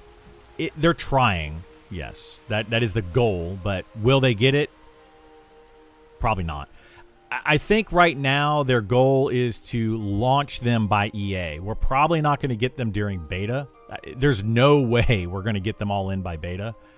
So just expect some of these classes to drop, like the deep dives, to drop at the start of early access and probably be out of balance, not necessarily working properly, all of that. Just expect it. I'm just trying to have people set expectations for early access at this point. It's still a very good game. It's still a lot of fun. But most likely it is not going to be in a... I don't want to use the perfect. In a, like, really good state. Where it honestly should be for the start of early access, it is still going to be very much a game in testing. All right, where am I headed to now?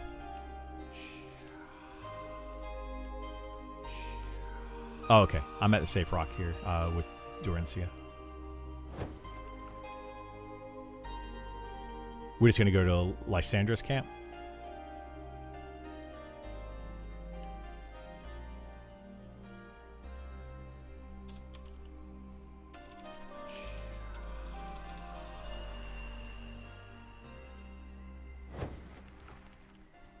All right, I'll meet over there. That room that is safe, right? That one's safe room. All right, I'll meet inside that room.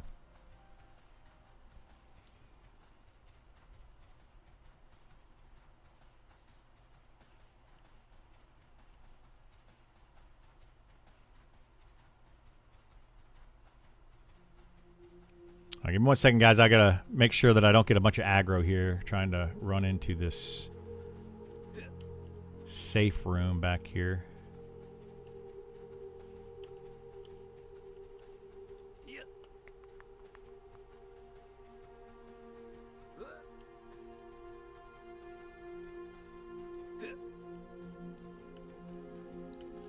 Oh, Silk's back here already.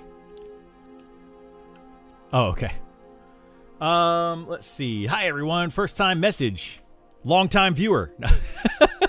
How you doing? Tried downloading the launcher. My PC warned me about some virus. What about? It's just that Microsoft Windows doesn't recognize the exe file. That's all it is. So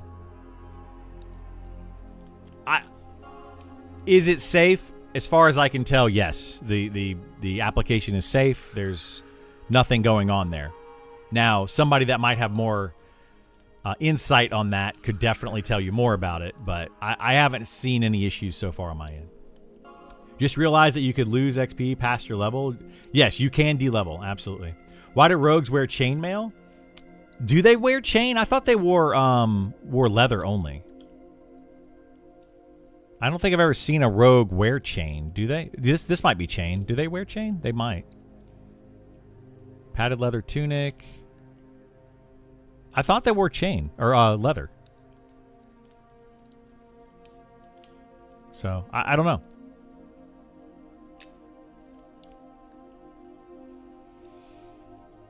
Got the same message from Windows Firewall. Yeah. It's because it's new and no history. Yeah, exactly. Brand new game. Sorry, it's chain. I just have crap gear. So you can wear chain on a rogue? Okay, I wasn't sure on that one. I didn't think you could. I thought it was all leather. No clue. I would say the only reason that they wear chain is because they're trying to even out the distribution of cloth, leather, chain, and plate. There's currently 5 classes that can use... Sorry. Yeah, 5 classes that you can use plate. 5 that use leather, I think. 4 chain and 4 cloth. So I think that's the reason for it. Is just for the distribution of gear.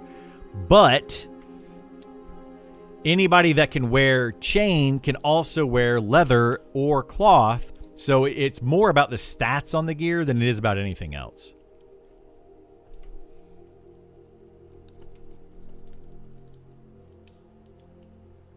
Chain and leather are both noisy in their own way, so I get it. Well, yeah. A very tight leather outfit is just gonna be like every time you move, you know. There's a registration process with Microsoft and some overhead in maintaining and updating the program. Once it's registered to Microsoft, oftentimes early in development product teams don't bother with registration until the product is live. So there you go. Yeah, they probably should do that. There's no noise factor in the game. There isn't. There is no noise factor, no. What the heck?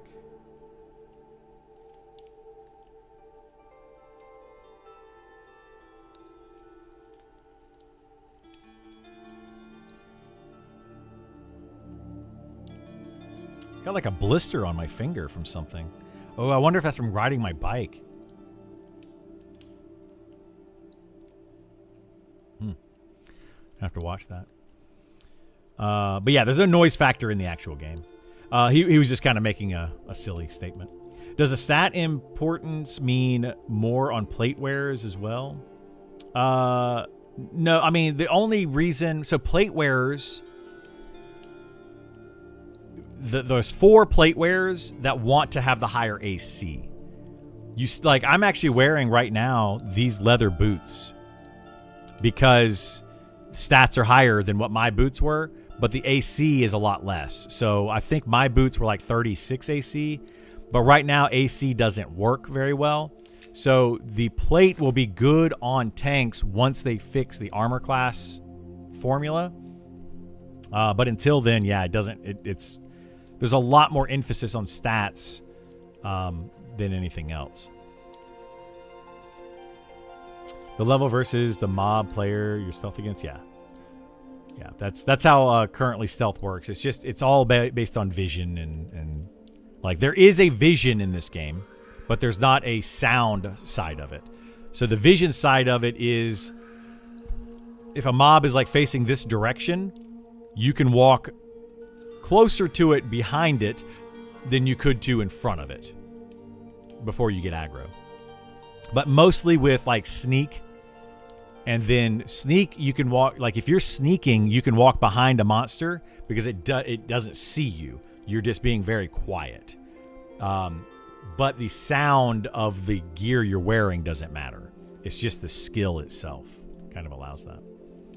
I had a Redcon spot me while I was behind him. So he just turned and killed me on a rogue. I was trying to sneak past, so the stealth doesn't matter if you're facing or not. It does matter, but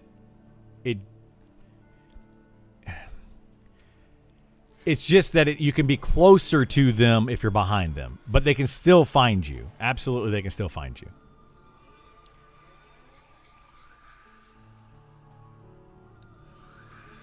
Yeah, if you get close enough to any monster, they're gonna aggro you.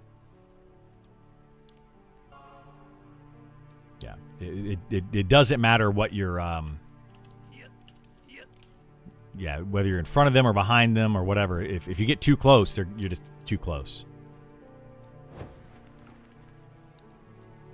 I got this blister on my finger, and I don't know where it came from, and it's driving me bonkers. I don't know if I should pop it or leave it.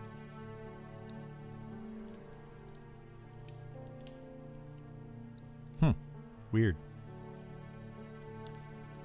But I want to pop it. Yeah, I don't know where it came from. It just like I just noticed it today. It's weird. Pop it. Don't pop it. Pop it. Ah! No, I got to leave it alone. I just got to pretend it's not there.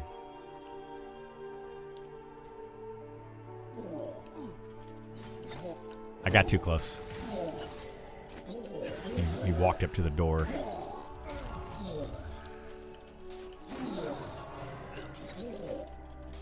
Yeah, we're all here anyway. I always pop them and hit them with Neosporin. Yeah. Pop it and lock it. That's what I need to do. You know, pop it and dab it. Be like, yeah. Going back to what? When did dab become a thing, and then when did it actually go out? My goodness. Because I haven't seen people dab in a long time. But it was a thing for many years.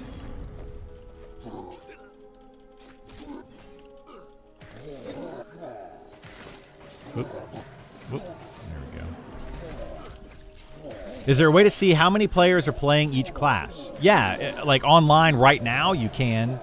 You can't see how many people are playing like throughout the entire game, but currently online there's a command called who. So //who space, and then you can do a bunch of different commands that way. So if you want to see like in your zone, you do //who space druid, and it'll tell you what druids are currently in your zone that are not anonymous or role play. If you do a who all, then it'll check the entire world. So //who all //who space all space druid will tell you all of the druids currently online.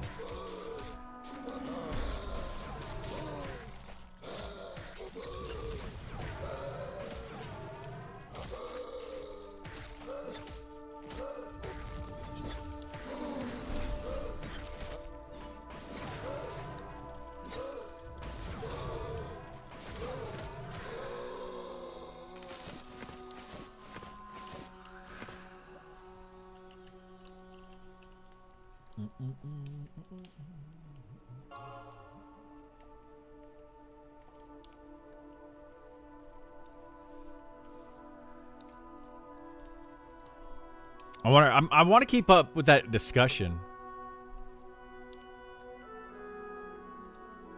Yeah, who space all space, and if you want to do a guild, you need to put it in quotations like that.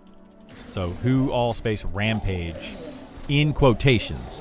If you just do who all rampage, it'll search for player name or yeah, it'll do like more like player names. So you do have to do quotations rampage for a guild. Or the same thing for a zone.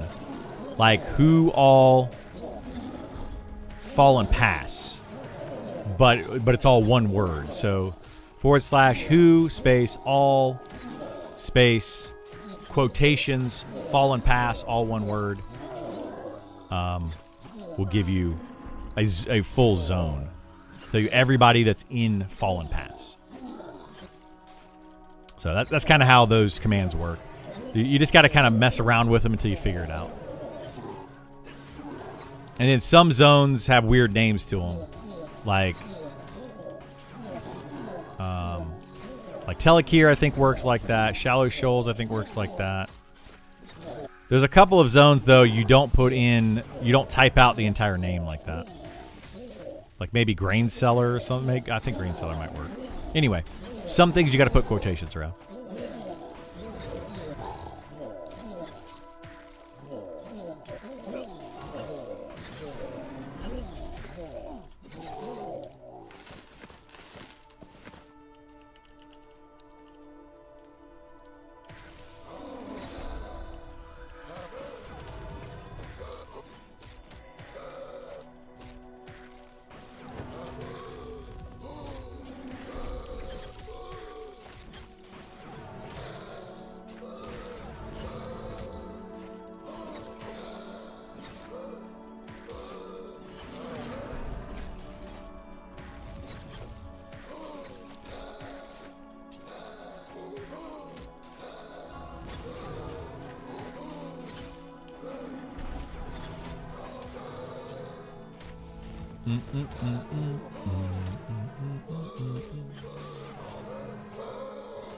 Has anybody been keeping up with that Fallen Post thread? Or Fallen Watch thread? I said Fallen Post thread. Anyway, the Fallen Watch stuff. I'm really curious what they're going to do with that. Like, I don't know, man. The level locking... I think it's going to get a lot of backlash. A lot of backlash. People will probably like log in, be like, "Oh, cool, new zone," and go check it out and freak out about it, even though it's just testing purposes.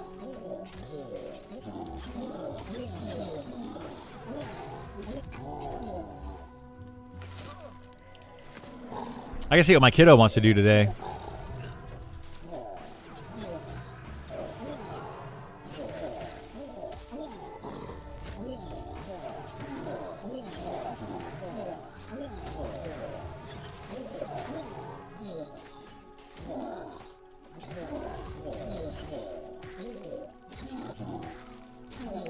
We'll have to play some games with the old kiddo.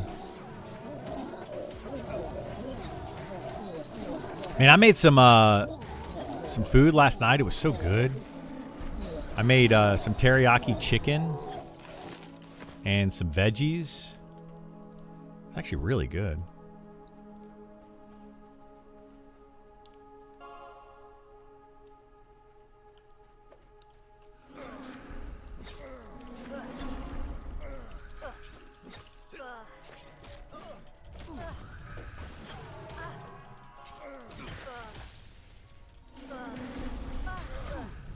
Might actually heat that up for dinner or for lunch today. Woohoo!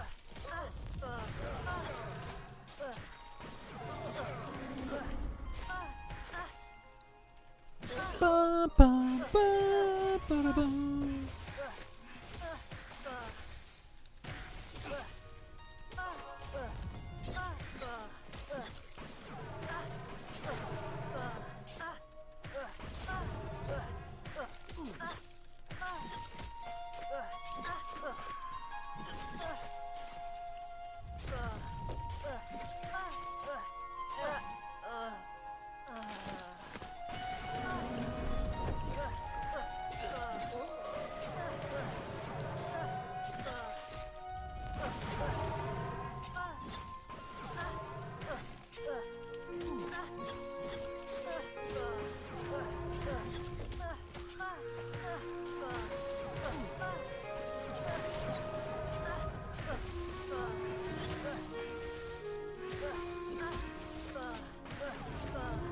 Oh boy, we got Silky here is trying to pickpocket all the mobs. We're never getting any loot.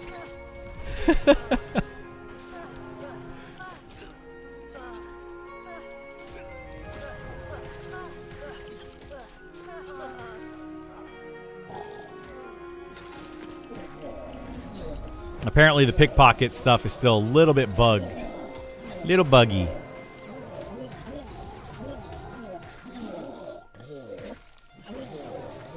Supposedly they have their own loot pool, but it seems to break things sometimes.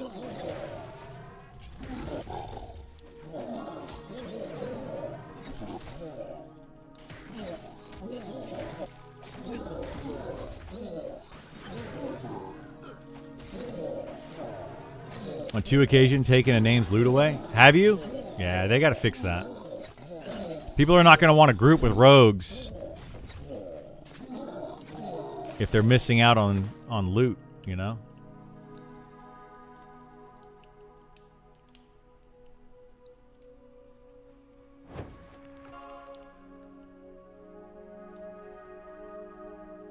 Yeah, it's definitely something they need to fix.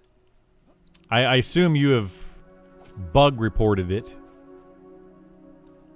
Can pickpocket get name loot without killing the mob? It doesn't actually get the loot, but it can bug the mob so that it doesn't drop loot, is what it seems like happens. It's almost like if you did successfully pickpocket the loot, it doesn't give it to you, but it takes it off of the mob. Is what it seems like happens.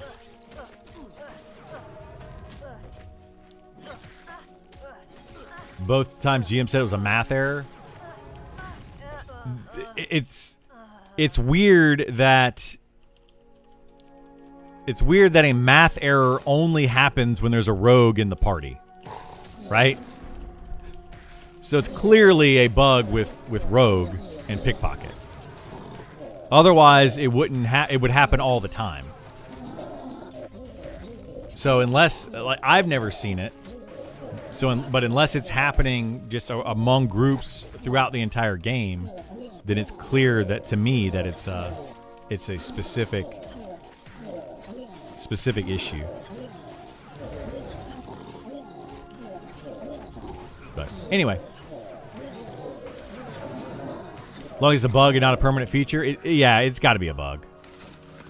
I don't think their intent is that rogues are supposed to remove loot from named. That would be really bad. You would never want to have a rogue in your party if that was the case. Like they don't need more reasons to not have rogues in parties. We need to incentivize reasons to add a rogue to a party. It's a bug with pickpocket 100%. I wish they just admit it and take pickpocket out. Yeah.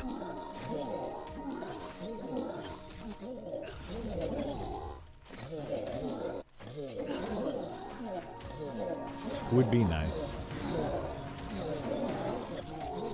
You know, sometimes devs in games, and I'm specifically saying this in general and not specific to these devs, although these devs also do this. But devs in games don't like to, people in general don't like to admit when something they are doing is incorrect, you know? Like just look at it. They're very defensive of it at times.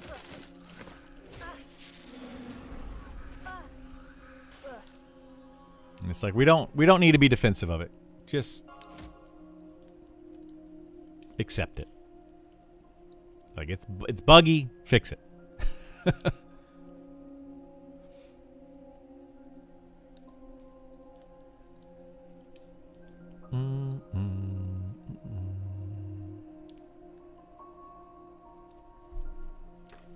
Seems all too common these days everywhere. Yeah, it is all too common everywhere. You know, somebody calls you out on something and it says, "Hey, this doesn't seem right," and they're just like, "Well, blah blah blah blah blah." And I mean, I guarantee you, I do it too. You know, well, here's why. You know, blah. Like, here's my excuse for it, or here's my reasoning for it, or whatever.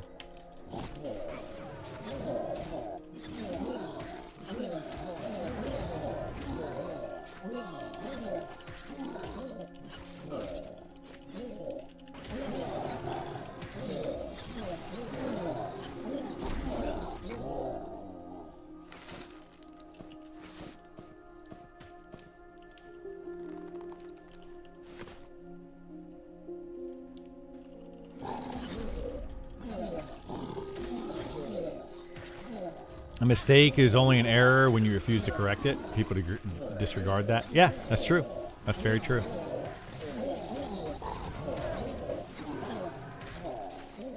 We all make mistakes. Like, it happens, you know? It happens. It's not a big deal. I have never met someone in my life that hasn't made at least one mistake.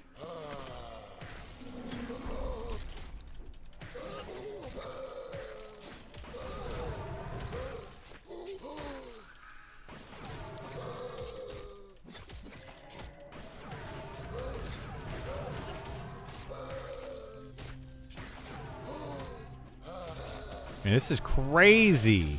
This Maiden is doing more DPS than I am, or more threat than I am. More everything than I am. Bonkers. Is Druid still good at solo? Yes, absolutely. I'm trying again since the change, and it seems weaker, at least under level 8. Everybody's about the same in that level range. Level 1 to 5, everybody's basically the exact same. Or level 1 to 4. And that's when spellcasters start to get new stuff. But yeah, up to about level 10, you're kind of, everybody's kind of the samesies. But Druid is still very good at solo, yeah. They can snare kite, they can root rot, they can charm kill mobs, they can do a lot of stuff.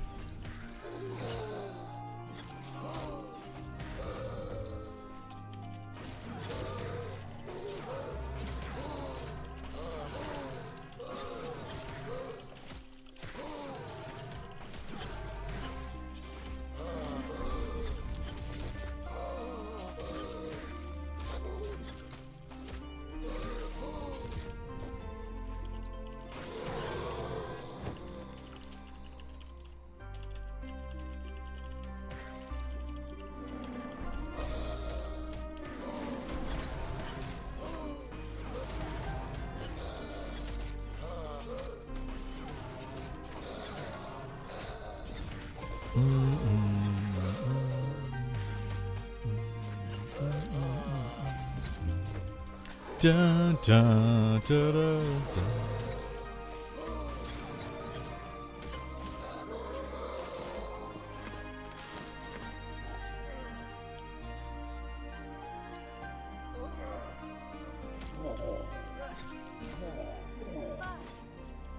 Oh, I didn't realize you were going to feign death that one off.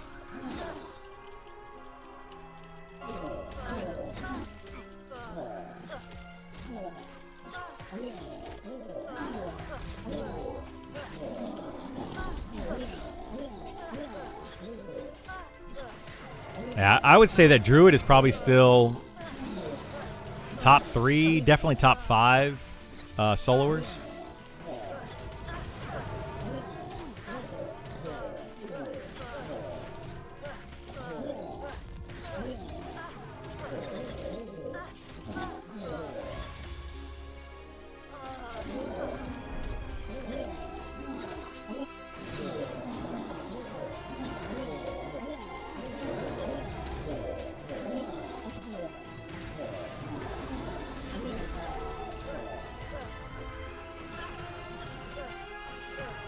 Who else is good for solo? There's a lot. Necromancer, Enchanter, Beastmaster, Elementalist. Those would be some of my top picks for soloing. Want to play Wizard and look through the M&M Discord forum. Saw there's very many unhappy Wizards due to the recent patch. Should I go that way anyway, or is it not worth it? I don't like Wizard currently. I have a level 60 Wizard, and I don't like what they did with it. But it's kind of a playstyle change. And a bit of them like not being good in a group anymore. Well, they never were really like great for group XP. So like what I'm doing right now, we are constantly chain pulling monsters, right? Just monster after monster after monster. This is the best way to XP in a full party, because you have to chain pull. Because if you don't chain pull, then you might as well be in a smaller group. Is the very, very short answer to that. A wizard can't really keep up. Like, they can do a lot of damage for one mob, and then they're going to be out of mana for the next mob. So that's the problem with wizards. They don't have much sustained damage. So when you put them into a group, it doesn't feel good. It doesn't flow very well. So they're not going to be as welcome in a group setting as a melee DPS class, because a melee DPS class just allows for very smooth XP. Pull a monster, they're ready to go, always just doing something. So that's kind of where wizards are right now. And then at the same time, they made solo quad kiting more difficult. It's much harder to do. Like, you can't pull 4 mobs at once and just blast them down, and then pull another 4 and blast them down. It's just much more difficult than it was previously, which they needed to nerf it. It was too strong, to be honest. It was just far too strong. But they may have gone a little overboard on their nerfs on it. And then now, the only wizards that are really happy currently are abusing the glyph system, which some people like the glyph system, some people don't like it. I personally am not a fan of the glyph system. I think it's too much mechanically. It doesn't really make sense as far as of how the glyphs work and function and everything. So I don't like the glyph system, but that's going to be that's a preference thing. It's just an opinion. But people are abusing it because if you cast the rain spells with a glyph, it can hit unlimited enemies. And I don't think it's supposed to hit unlimited enemies. So you can literally like pull 100 enemies if you want to and do this rain spell damage on them. And people are kind of abusing that currently. And I don't know, just everything about the wizard just feels bad to me. They did not do a very good job of the deep dive on the wizard is the short answer. So a lot of people are unhappy about it. Don't really want to play Elementals until the Deep Dwarf is in. Elementalist is a cool class, cool concept, but I wish they would go more.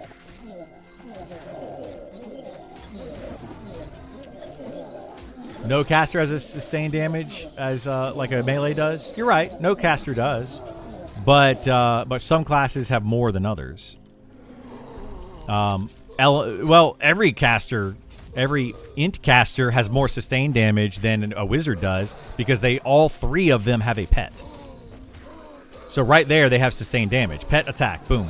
They have melee damage built into their class. So a wizard is different, right? The wizard has very little, if no, sustained damage at this point because of how they function. Like, what are they going to do? Just sit there and just do volley over and over and over? And then eventually, that's even that will eventually run out of mana. So, yeah, it just doesn't feel good on wizards. There was like 3 days where they let us reclaim mana without recast time. Yeah, those couple of days felt really good. I played my wizard those days, and I was like, this is nice. It needed to be tuned a little bit. I feel like even then it was a little too good. But the way that they had it set up for a couple of days, it was like It was volley, reclaim, nuke, volley, reclaim. Like that's basically how it worked. It was actually volley, nuke, reclaim, volley, nuke, reclaim, and that was the rotation of the wizard.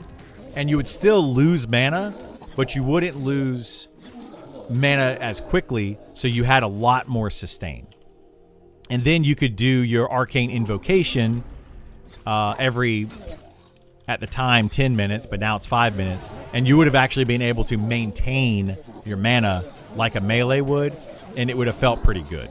It would have felt like a rogue almost. So like a rogue can do a bunch of hits, and then every however many seconds on their cooldown, they can do a backstab for, let's say, a few hundred damage, like 500 to 1,000 damage. This is at like level 50 plus. I think they're currently doing less than that.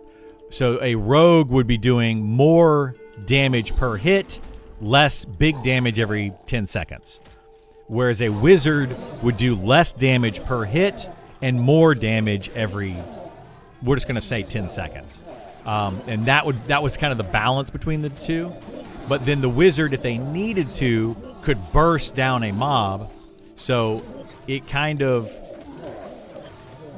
favored the burst damage over the sustain damage, whereas a rogue favors sustain damage over burst damage. And that's how it was kind of balanced. And I felt like it worked really well for a while, for those couple of days. And then they decided to just completely butcher Reclaim Magic and put it on a 30-second cooldown, and they just completely destroyed it. And now it basically is back to where wizards have almost no sustain. Like they're just bad at in group situations. So this feels bad. This would be great if they gave you damage boost or mana reduction, otherwise extra time. Yeah, that's part of the problem. Supposedly, and it doesn't seem to work this way, but supposedly if you use a glyph, your spells have a shorter cast time. But that's only for evocation spells, so your damaging spells. I have not tested that enough to say one way or the other, but in my gameplay that I have played on the wizard, using glyphs just felt worse overall, because you do have to input the glyph combination and then hit the button. If you get a fizzle when you hit the catalyst, then you got to input the combination again. So it just feels bad. Like the whole thing feels bad. If I get a fizzle when I'm casting an evocation spell like Fireball, I get a fizzle, I just hit the button again. I just can spam the button until the spell casts. But if I try to use glyphs, then it fizzles. Now I got to do the glyph combination again. You know, and it's just like, oh, this is so annoying. So, my favorite show is about to start. I'm not even starting with him today, yeah. Which is why melee damage is so much lower than spell damage. Yeah, but you're not looking at the full picture. I'm not going to argue with you today. It's just, you don't see the full picture, and then you want to argue it. You have half the information. Real shame. I love playing wizards, mages, but maybe not Monster Memory. Yeah, like the wizard's not a bad class overall. But it's in a group setting, the wizard is a bad class for DPS. Just the way that it works. Like in a full group setting, or in any group setting, really. Unless it's like just a duo or something. But yeah, wizard it just doesn't function well in a group setting, because you're going to be chain pulling enemies. If you're not chain pulling enemies, then a wizard is fine. If you're willing to wait for the wizard to get full mana, so then they can burn their mana and then get full mana and then burn their mana, it's fine. It's not a big deal. But very few people want to play that way. Like most people want to just chain pull because it's better XP, it's more efficient, etc. So it felt like a clean rotation. Yeah, I did. Are they reworking Wizard again? No. They actually, Jahar, who did the Wizard update previously, has specifically stated that he's not working on the Wizard anymore because they need to move on to the other classes. And that's the problem that they're coming into with these class overhauls, is that they're getting them in the game and they don't necessarily work properly. They're buggy.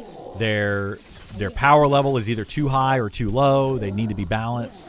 But then they have these other classes they have to work on.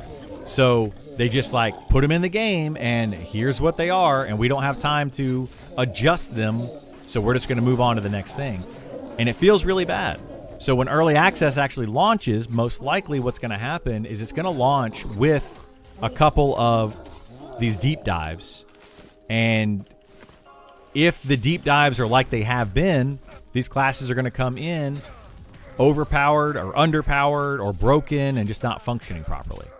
And people are going to be upset about that. So, early access is still very much a development phase of the game, but now we're paying customers in the development phase of the game. People are going to expect more.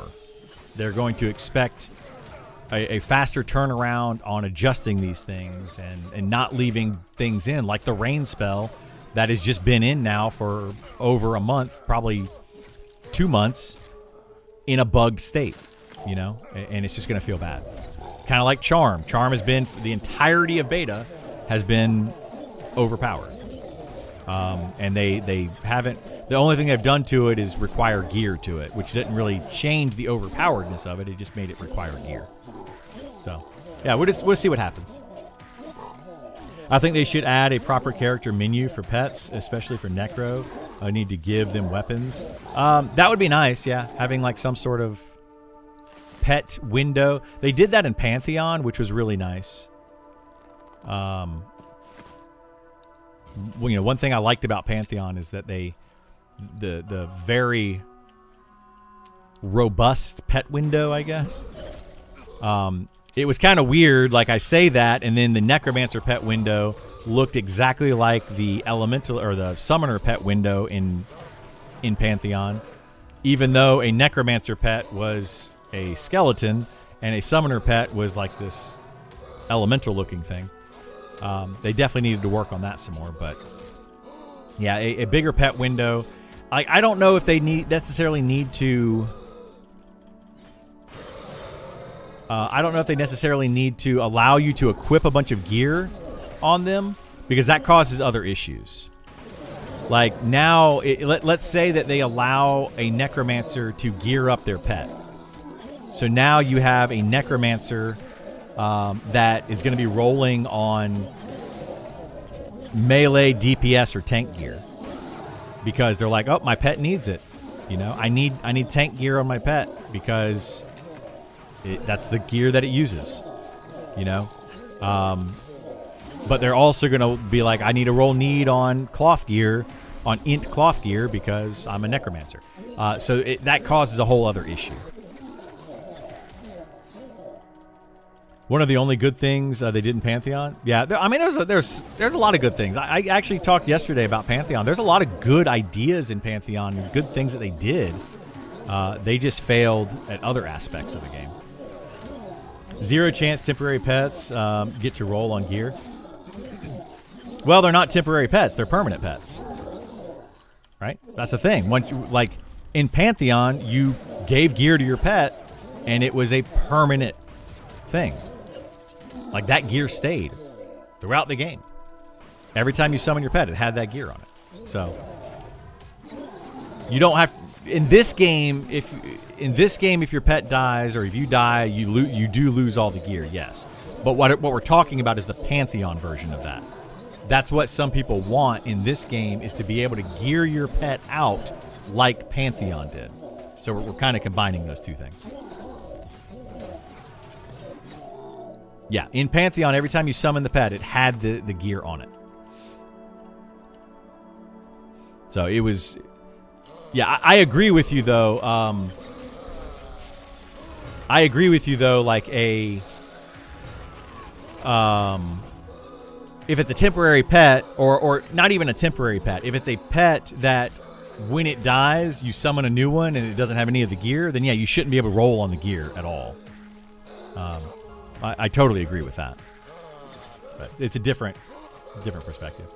If it was like ethereal gear that was pet only, that would be kind of cool. Yeah, that'd be kind of cool. Like, that's what, like, Elementalists, I feel like if they're going to allow them to summon gear, you know, allow them to summon armor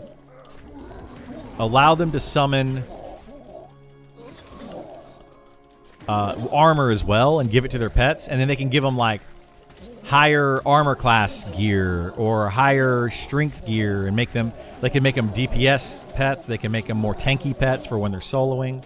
You know, they could do something like that, but that's a very slippery slope. I hate using that term, but it kind of, it's going to end up feeling bad because then, well, if you gear your pet properly, can it replace a DPS class or can it replace a tank? And you don't ever want a pet to replace a player. That's just bad. It's bad game design. It's bad for the player base. It's bad for everybody involved. So yeah, they gotta be careful with how strong they make pets. And in the past, in this game, pets were way overpowered, like way overpowered. Now they might be a little bit underpowered. But I would rather the pet be a little bit underpowered and then give a little bit more power to the actual player and their class, rather than make the pet overpowered. So, yeah. The pet only loot drops alongside normal loot. Yeah. Like the ethereal stuff or like no rent gear, you know, stuff that goes away after you, like whenever you log out. That's no rent. All that gear, yeah, you know, put those on pets if you want to. Go for it. Like right now, though, Elementalists can summon weapons, and giving your pet those weapons basically just adds a damage proc to the pet, and those are great.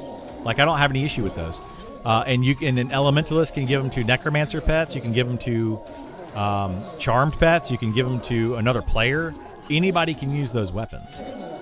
And that to me is actually an okay way of doing it. Do I think that they should have those though? Probably not. Like, it's an Elementalist, it's not a summoner, which is very different, or not a magician, which is what it was in EverQuest. Like, they are Elementalists. They deal with the elementals. They don't create a sword. That's not an elemental thing. So I don't know what they're gonna do with Elementalists, but I hope that they put more synergy between the caster and their pet. Don't necessarily make the pet stronger, but just put more emphasis on utilizing the pet. The problem with that is going to come end game raid type of situations, or when you're fighting high level monsters that have like an AoE, a damaging AoE. Now you have to deal with the pet dying, and if the pet dies, the Elementalist now becomes obsolete if there's too much synergy between the Elementalist and their pet. Like, if they can't do anything at all without their pet being out, and you have to now go up against a raid mob that does a big, like, let's say fire AoE, that could easily kill the pet. Well, if you're not able to easily heal the pet, then it's going to die mid-fight, and then the Elementalist becomes pointless.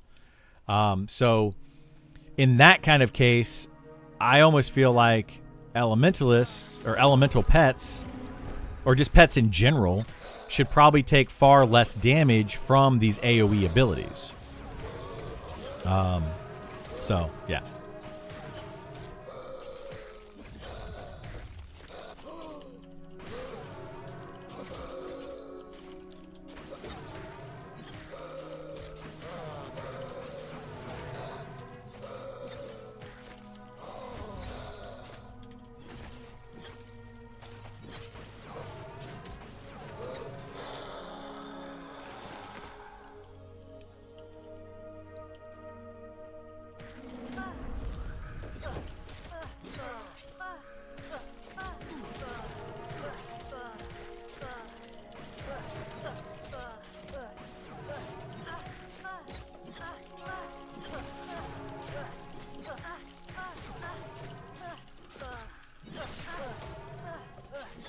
Technically, weapons are made out of all the elements.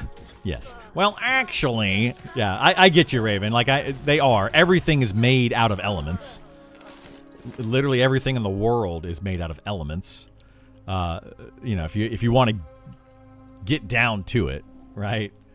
But what they mean when they say elementalist is, you know, like fire, water, earth, air, and utilizing those elements.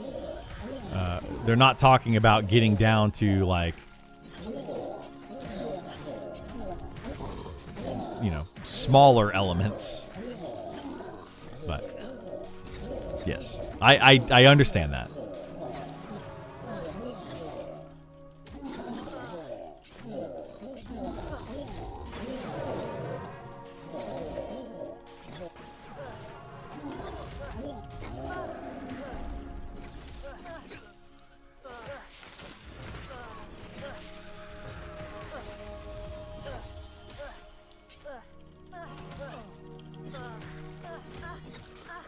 Oh, that's good. If Thorns is in the front, that's actually nice.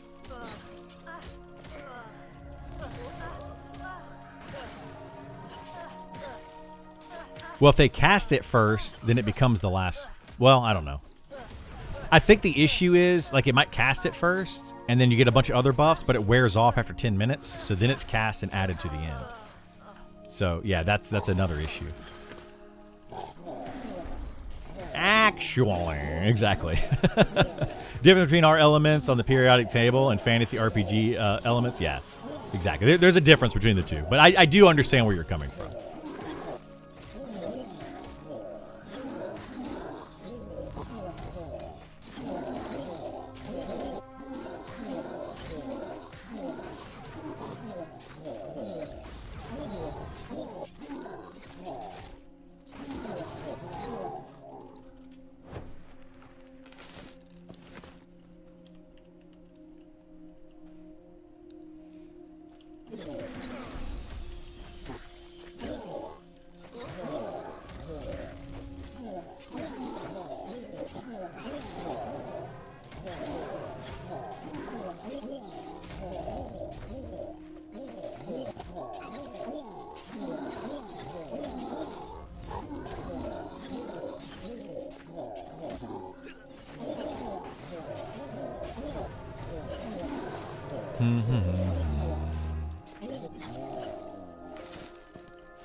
Hey, Silky made it to level 51. Nice. Congrats.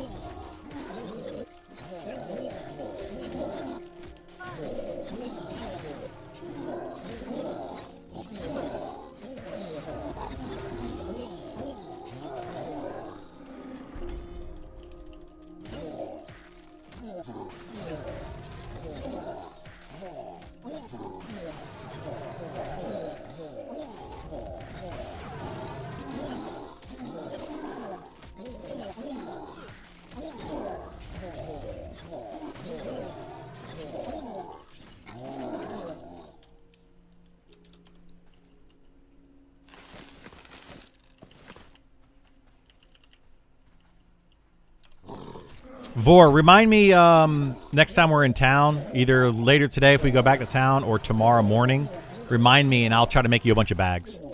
I've got a bunch of linen from our camping these last couple of days. I'll start turning this linen into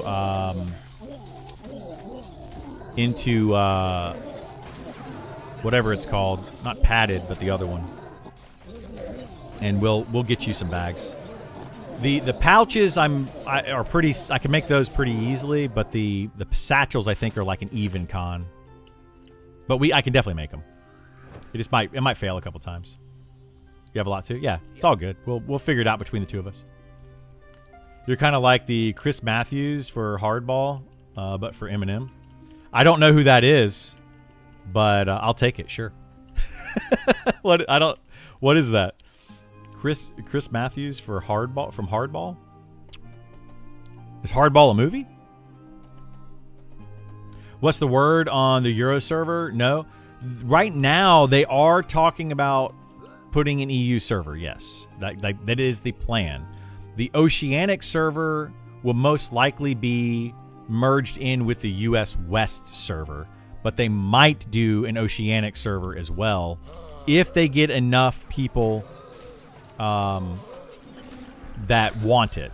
Make sure you guys are going to that server survey and filling that out. So there's a server survey poll on their website that you can enter in. You got to log in and go to their like content thing, but you can fill that out and let them know what server you want to be part of.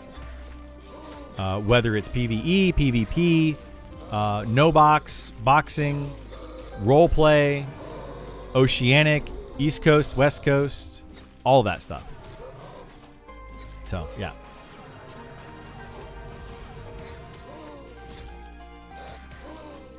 Political commentator that didn't take to mess. Okay. I try to avoid politics, but I mean, they probably do come up, and they come through probably sometimes. We all have our views on political stuff, but I try to avoid that as much as I can while streaming, because it's, you know, we're here having fun and playing games.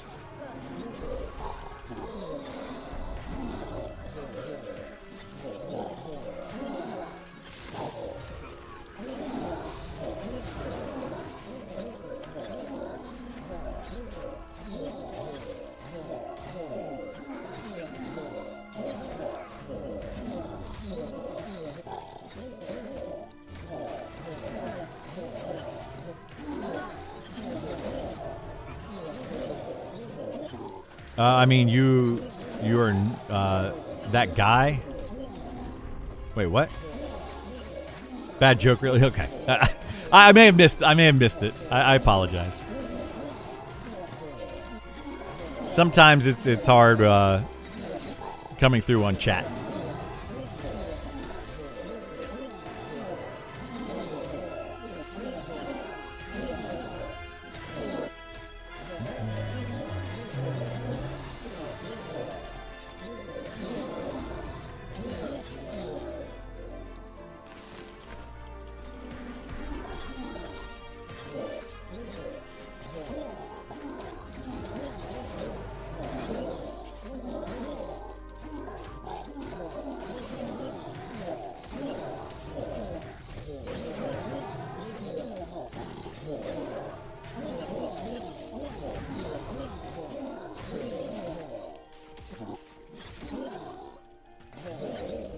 Yeah, this camp is almost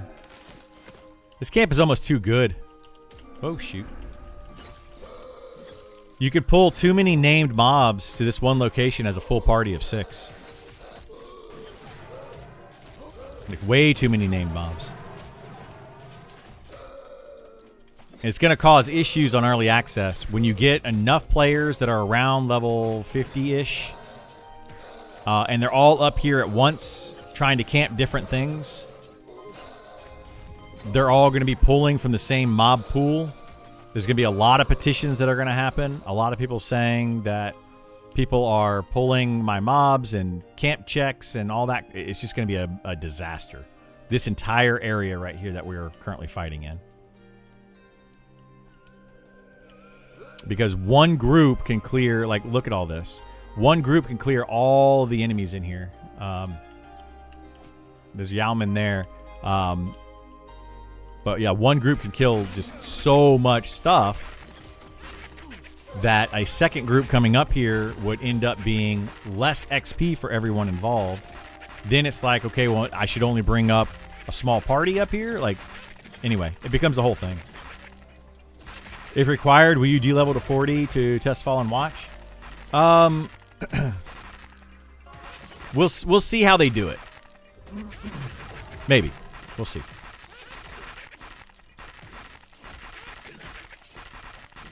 I have a level 37 Spellblade that I can put in a group and go in there. So I'm not really too concerned with that.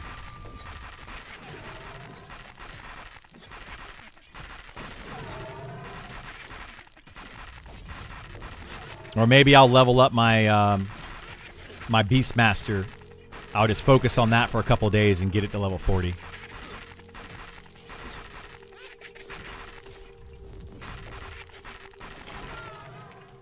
So, we'll see.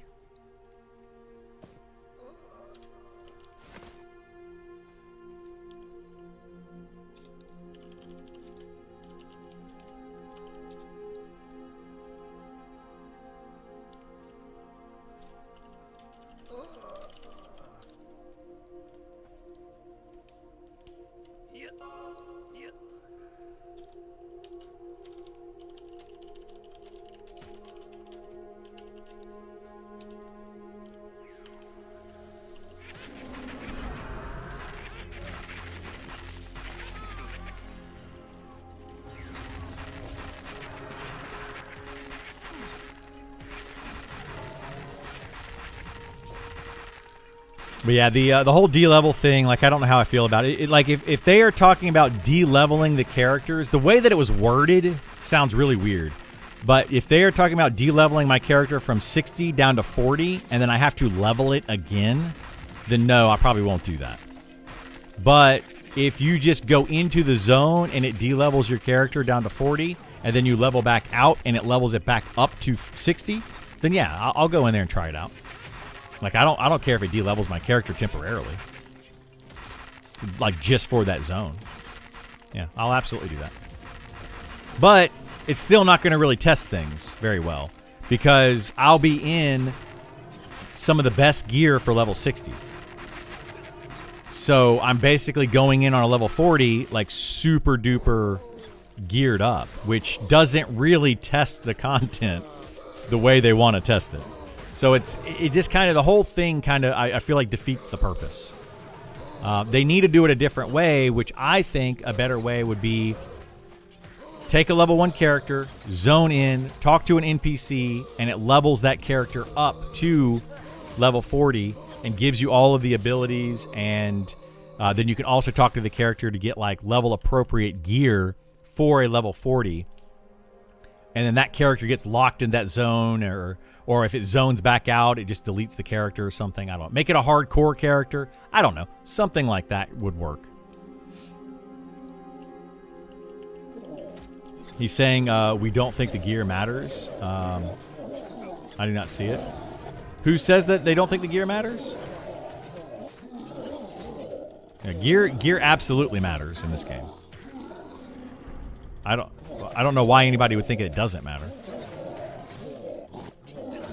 The dev says the gear doesn't matter? Oh, gear absolutely matters. Someone else brought up exactly what you said. Yeah. So, like, it depends on what they're trying to test. Again, they haven't really given us enough information of what they're trying to test, right? They're just like, oh, we just want you to test it at level. Okay, what do you want us to test at level? Do you want us to test how challenging it is at level? Because then gear matters. If you want us to test, like, the transition or how mobs spawn, or, like, what is it that you want us to test? I've wanted them to do that for Pantheon forever. Yeah. Pantheon's just probably want to test testing pathing for trains. That's a whole other thing to test, right? Absolutely. That's a completely different thing. So there's a lot, like, they need to give us more information if they want us. It's a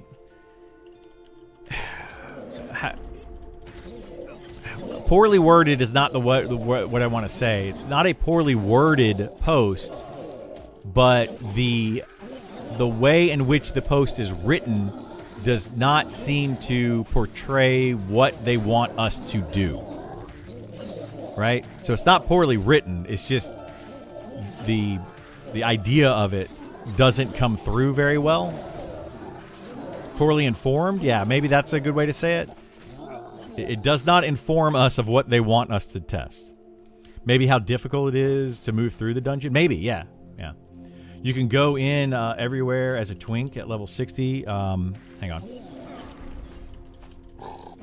You can go in anywhere twink level 60, buffs galore. So testing content for balance is just really hard. Yes, that's what they're trying to do, right? That's what they're trying to test with that zone with Fallen Watch, is They're trying to say, okay, well, on a very fresh, brand new server, when people start to get to level 40 and go in this dungeon for the first time, that seems to be what they're trying to test. Okay, well, if you de-level level 60 players, they're still going to have their level 60 gear, and you could buff them up with a bunch of level 60 buffs outside of the dungeon and then go into the dungeon and have that. Does it really test what you want to test? No, because now you are basically you're basically sitting in power leveling gear on a power leveled, super geared alt with crazy buffs. That's literally the opposite of what you want to test. So I don't know. The whole thing just feels weird. It's a tough spot. I had nothing to add. No idea how you do it. Yeah. I have a lot of things to add to it. Like, I think they need to just make it brand new characters, go into the zone. If you want to test that zone specifically, go into the zone and have an NPC that levels up your character to 40, gives you level 40 appropriate gear and all of your skills up to level 40, and then you go and have fun. Go test it to your heart's content on a random character that you just created for testing purposes. That's it. That's how they should do it. Like, this whole de-leveling and level locking and all that kind of stuff just makes it overly complicated. Like, why are we complicating something that's very simple? One of the comments did mention several points needed testing. I would have to filter the comments. Yeah. Someone mentioned preset characters, but that's going to be too much work. They don't need to make preset characters. Go in as a level 1 character and have an NPC that levels you up. They literally made that many months ago. Nick did a stream where he was showing off that content, like that ability. He was literally creating NPCs that would level up your character and give it level appropriate gear for level 10, 20, 30, 40, 50, and 60, so that you could test things easier. They literally created it months ago. They have never used it, as far as I know, like on our side. They did it for dev testing purposes. But give it, at this point in the process, give it to every player on the beta server. Who cares? Let them test it. Let them test things at various levels, ranges, all that. So I don't know why they don't do that.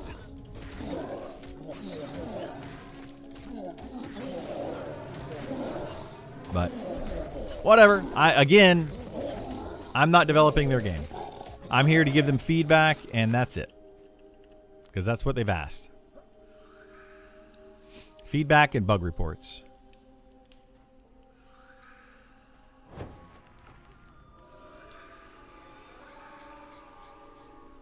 What?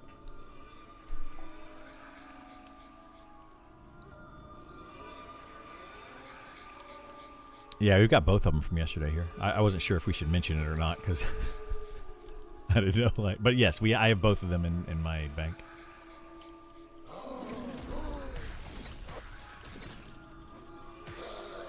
I don't care who gets it. Yeah, it doesn't matter to me.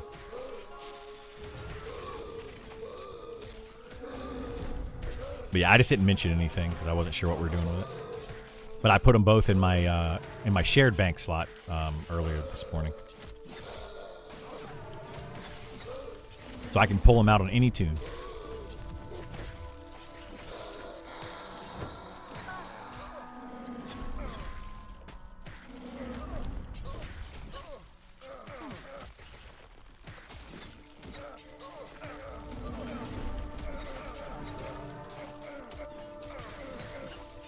But yeah. Anyway, I don't know what their plan is. Hopefully they work it out.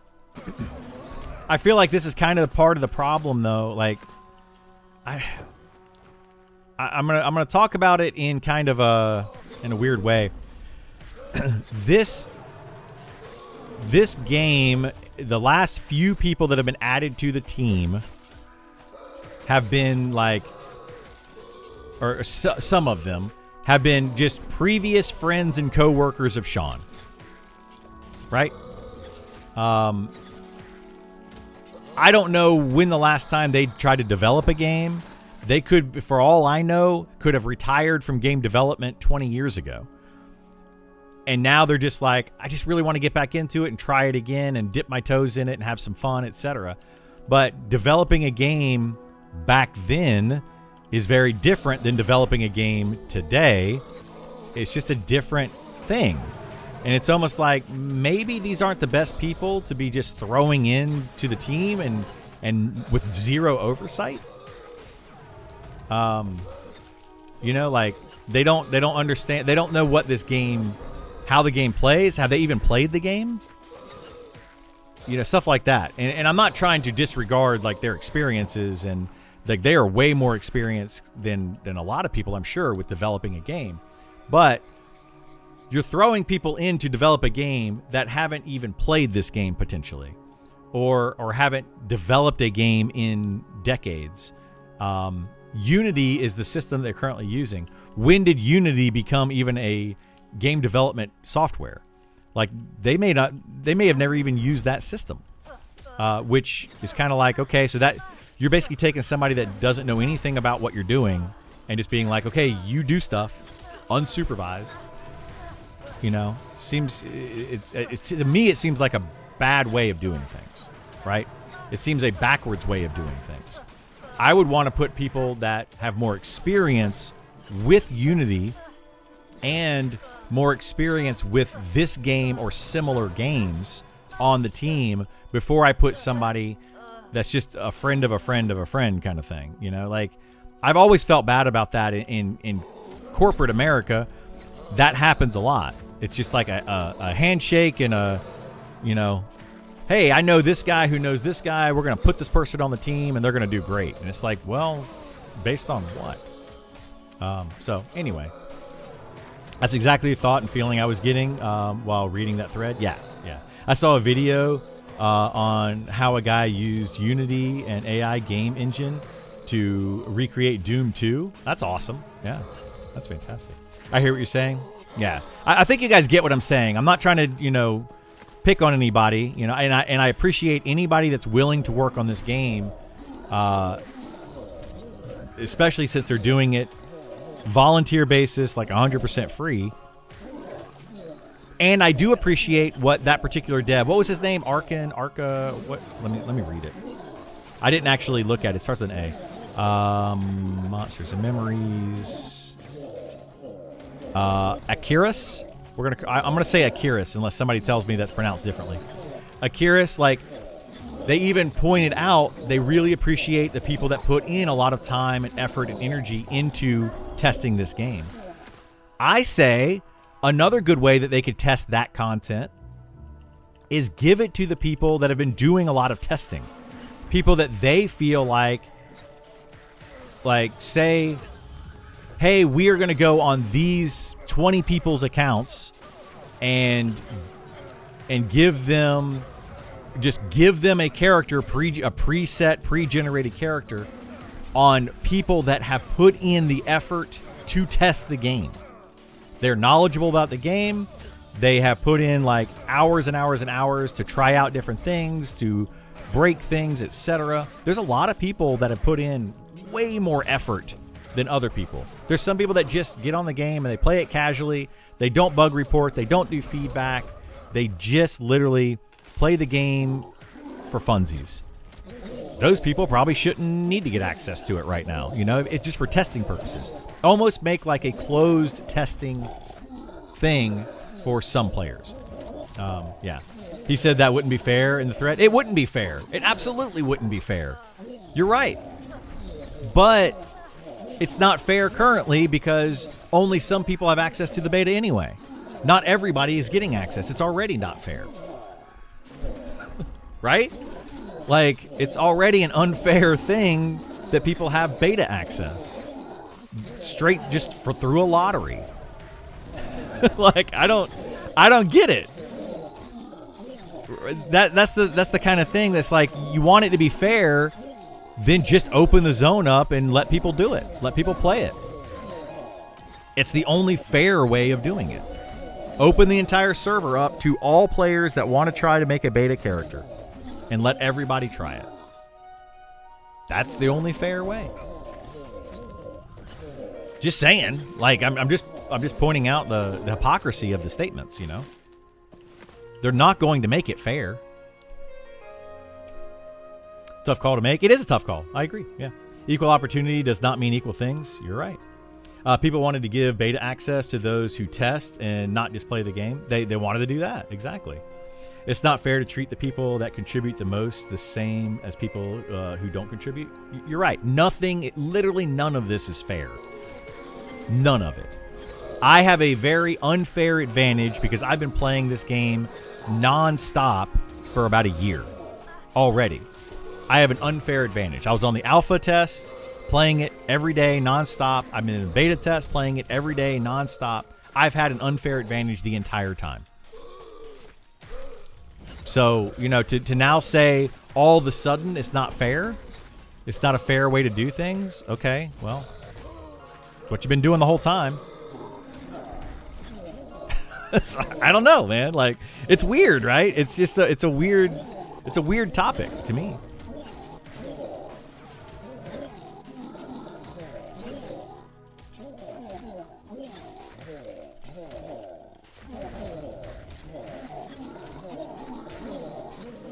So I don't know. I'm kind of, if they came in and they said, hey guys, we just want people of the correct level to go in there, I'll get my Beastmaster, I'll power level it up to 40, or I'll just finish leveling my Spellblade to 40 and go in there. But am I going to have a group to do it with? That's going to be the problem. How many people actually have level 40 characters that are willing to go into that zone? Like, if they were to release it today, how many people would actually log in and go test it and actually test it and look at the content and not just be like, oh, it's amazing, because they're just super excited about being in that zone, right? I think there are people in this beta test that are not even beta testing very well because they're just excited to play it. They're not testing things. They're just happy, and they're going to say everything's perfect and works great because they're just happy to be here. There's a lot of that going on in this game in particular. The whole white knighting and stuff. Like, you know, I'm not here to hurt the devs' feelings, but I'm also not here to just suck up to them. Like, I'm here to tell you what's good and what's bad and what I like and what I don't like. And I'm not going to sugarcoat it. I'm just going to tell you what it is. You know? I don't like the wizard right now. That's my opinion. There you go. I don't like the glyph system. You know, that's my opinion. I'm not going to tell you, oh, yeah, the glyph system's great. You guys did a great job on it, when I really don't like it. But there are a lot of people that do that, unfortunately. I'm on the PvP server. I'm not willing to go in there because some people were calling it killing ground. Yeah, exactly. Yeah. Like, people are going to do that too. They're going to... PvP server is not going to test things the same way as everybody else. I don't know. There's too many what ifs. There's too many...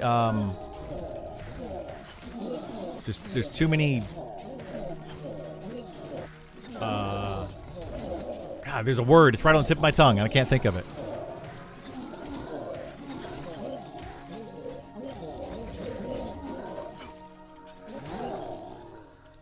But yeah, too many options, too many possibilities. Maybe that's the word I'm looking for. There's just way too many possibilities to really think of, you know?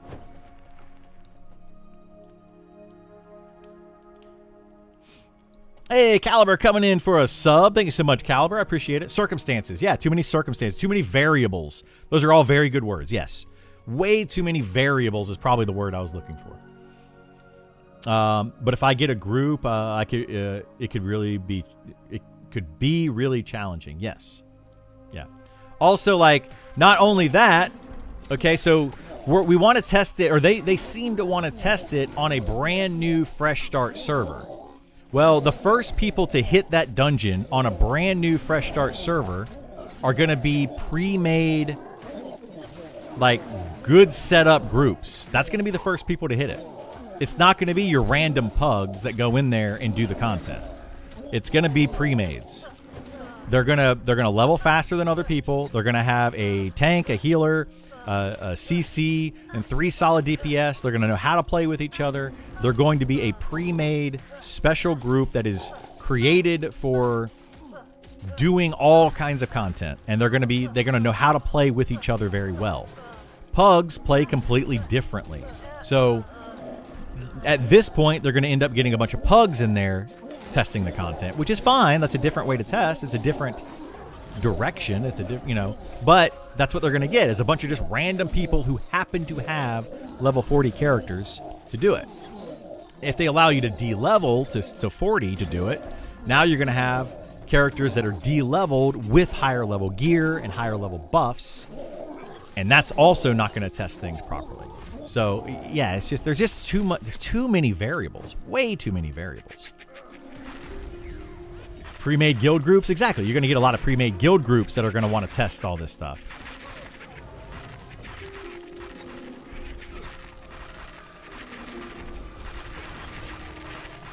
Double named? What am I going to do about it? Oh no!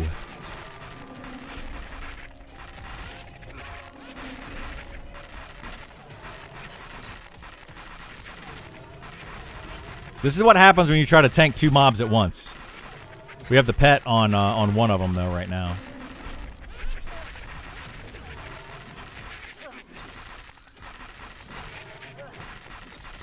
It's all good.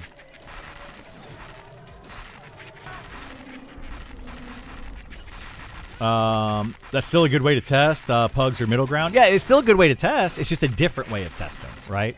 A guild group, a pre-made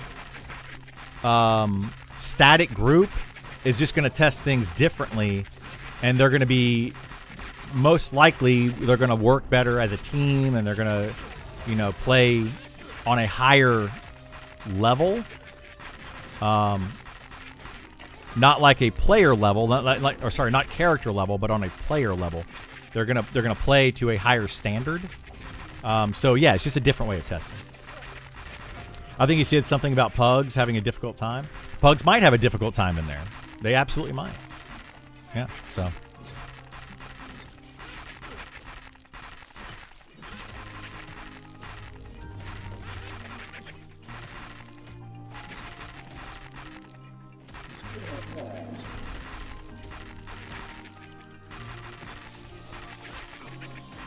So yeah, I think pre-mades will just stomp the content. Yeah, pre-mades will stomp the content, and then pugs will probably struggle through the content.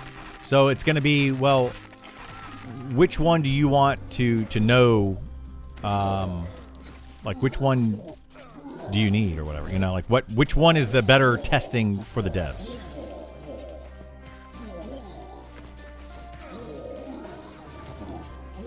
All right, we got to disenchant. Everybody has a flower, right?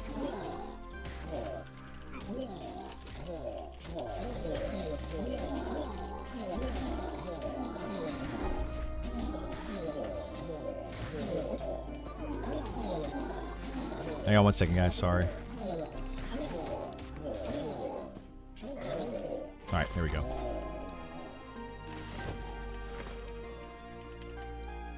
Oh, he does need one? Whoops. Okay, I disenchanted that one. I'll give him mine. It's fine.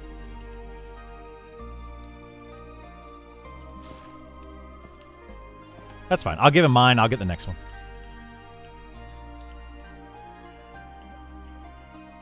I don't really care that much.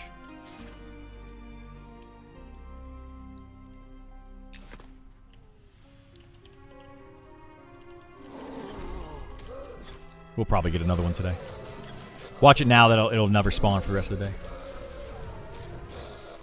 What are they going to balance it towards? Yeah, that's the difficulty question. Honestly, it is. Yeah. What are you trying to balance towards? Like pre-made groups, pug groups. What is your goal there? I want you playing classes you're used to with people you like to play. Playing classes they're used to from the thread. Okay. Yeah. Well, there you go.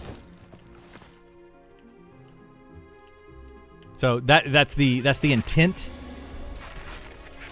I guess is they want to You're used to how to play the class, that kind of thing. Yeah. A pug will probably give the most authentic information. However, this beta has been up for a while, leading to mostly static groups at this point. Yeah, it is, right? It is mostly static groups. Or people that have at least grouped with each other in the past at some point. Plus, by the time you hit level 40, even in a non...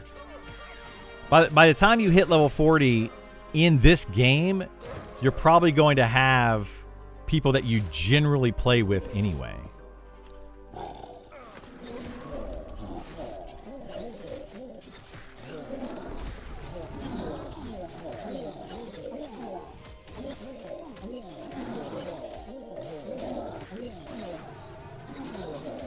So, I mean, you played at that...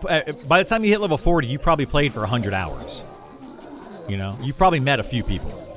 Joined a guild, you know? So, I don't know. I just don't understand... I guess my biggest takeaway from the whole thing is I don't understand why it's so adamant that they test how the game flows, unless there could be something that we don't even know about, that they know about, that we don't understand, and they want to see what happens in these situations when something is triggered inside of the zone and you are not high enough level to do it. But what's kind of weird to me is they're literally testing something that will only be relevant for the first 30 days of a brand new server. After that, it won't even be relevant anymore. Because there's going to be people that are going to be level 60 doing all sorts of content within 30 days of this game being launched anyway. So, it just won't be relevant. I don't understand why there's so much emphasis on that, on the very brand new first player experience.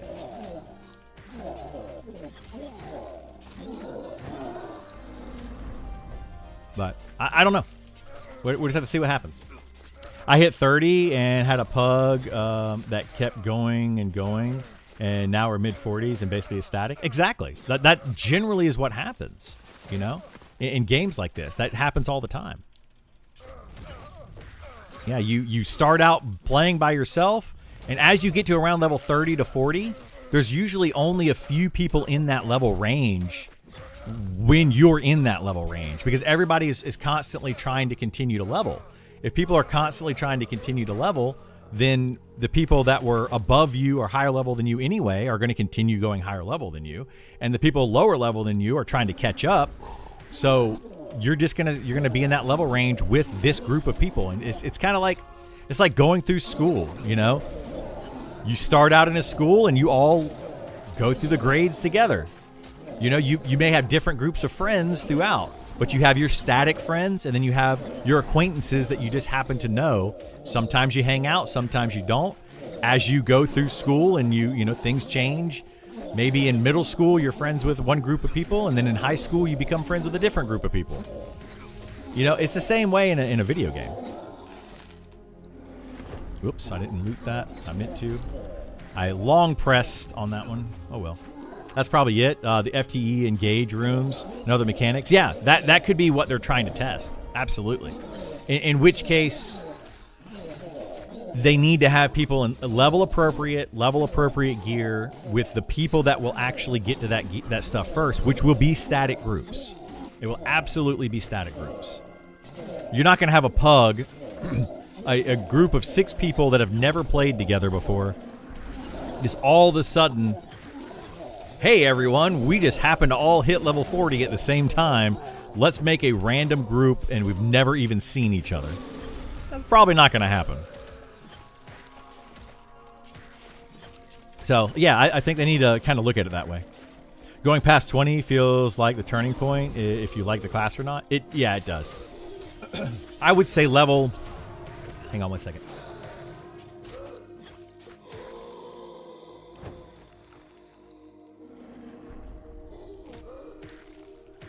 Yeah, I would say level to 20 on any class that you're considering before judging whether you like the class or not. Because they can change Anytime from level 1 to 20. Even at level 20, they could change. Even past level 20, they could change a little bit. It's also the point where soloing starts to really slow down for most people. It does, yeah. Yeah, you hit a pretty hard wall at level 20. Well, 19 specifically because of the first hell level. But mobs start to become more difficult to fight. They start having more abilities, so soloing becomes more difficult at that level.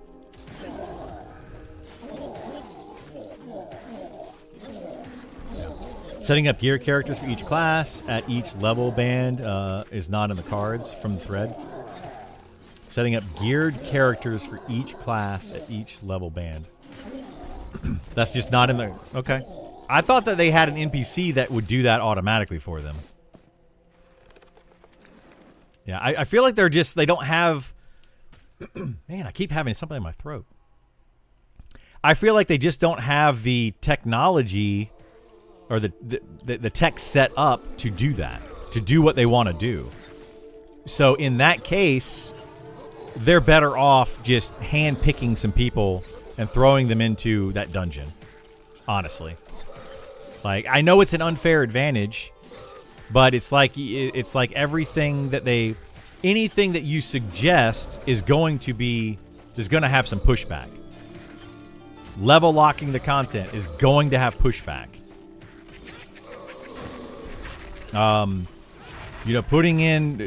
Giving every player a level 40 character, with level appropriate gear is gonna have everything's gonna have pushback.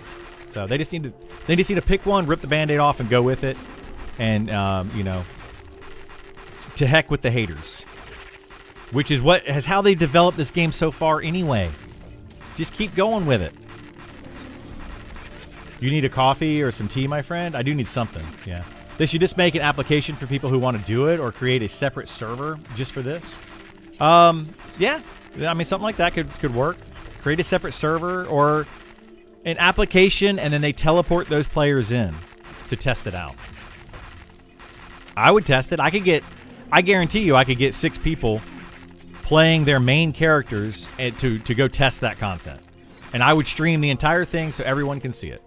If they wanted to do that. Like, if that's the direction they wanted to go, I could find 6 people that would absolutely test it and give them all sorts of feedback on it. But they seem to not want to do that because, again, unfair advantage. They're giving this content creator special access to dungeons, and they're doing this and they're doing that, right? That's the backlash they would get from that, which is true. There's nothing untrue about that. Yeah, there would be special treatment for a group of people. Unfair advantage again.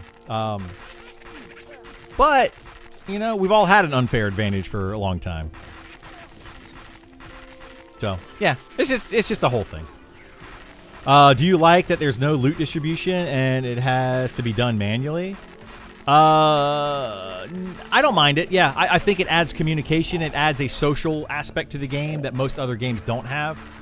So I do like it for that. I do think it's kind of annoying that you can't like pop up a window and need greed and all that kind of stuff. But I think it adding in the social aspect of it, I do like that. So I see both sides of it. And I have mixed feelings. How friendly is this game for someone generally don't have time for long group plays, mostly solo play in 30-minute spurts? Right now, the game is accessible if you play certain classes. I would recommend if you only have like 30-minute spurts, then you're going to probably want to play like a necromancer, just so you have the ability to feign death or log out at any moment. Play a necromancer. That's going to be your best overall class for that.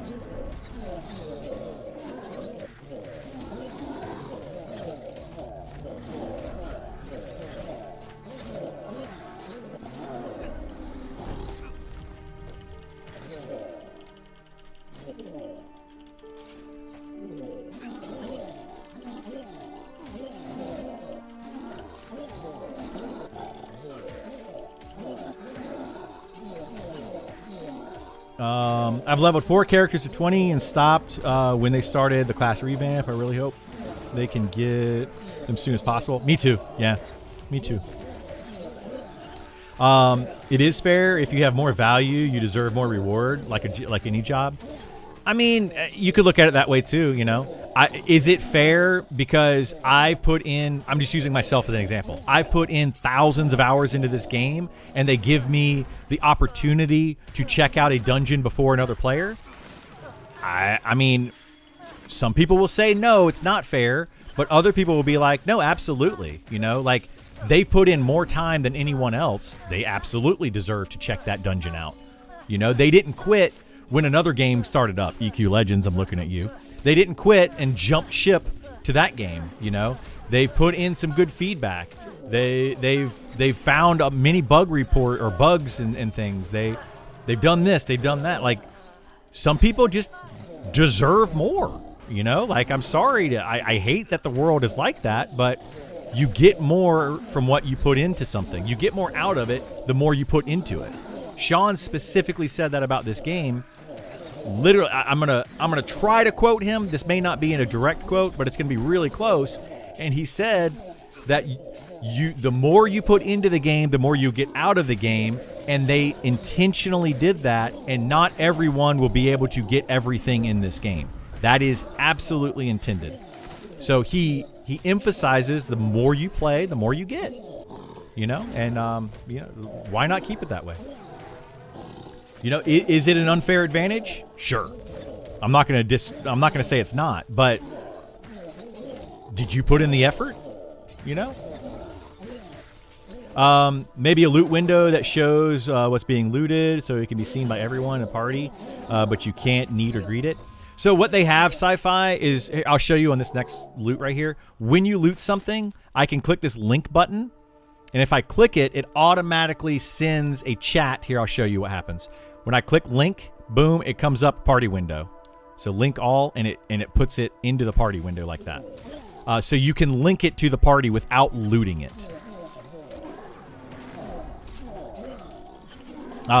So that's kind of a way you can do that, but I get what you're saying. A window that just pops up for everyone is also kind of nice. I wonder how many players have classes in that level range that are still playing. Exactly, that's kind of what I pointed out earlier, Kerrigan. How many people are in that level range that are actively logging in daily or weekly? You know, that would actually go and test it out. That's another question. You will stream it so everyone will see it anyways. I will absolutely stream the entire thing if they want to do that. I'll stream 100% of it. I will put it out on a YouTube video. I will give them the entirety of that stream, and they can put it on the Monsters and Memories site if they want to. The problem here isn't just, though, that I get special treat. Let's assume for a second that they did give me and a group of my choosing access to that dungeon, right? And we can go and play it and do it and whatever, and I can show it off. Now the problem comes in, well, that's favoritism to a specific streamer giving that streamer access to it. So then it becomes an out-of-game favoritism rather than just an in-game favoritism.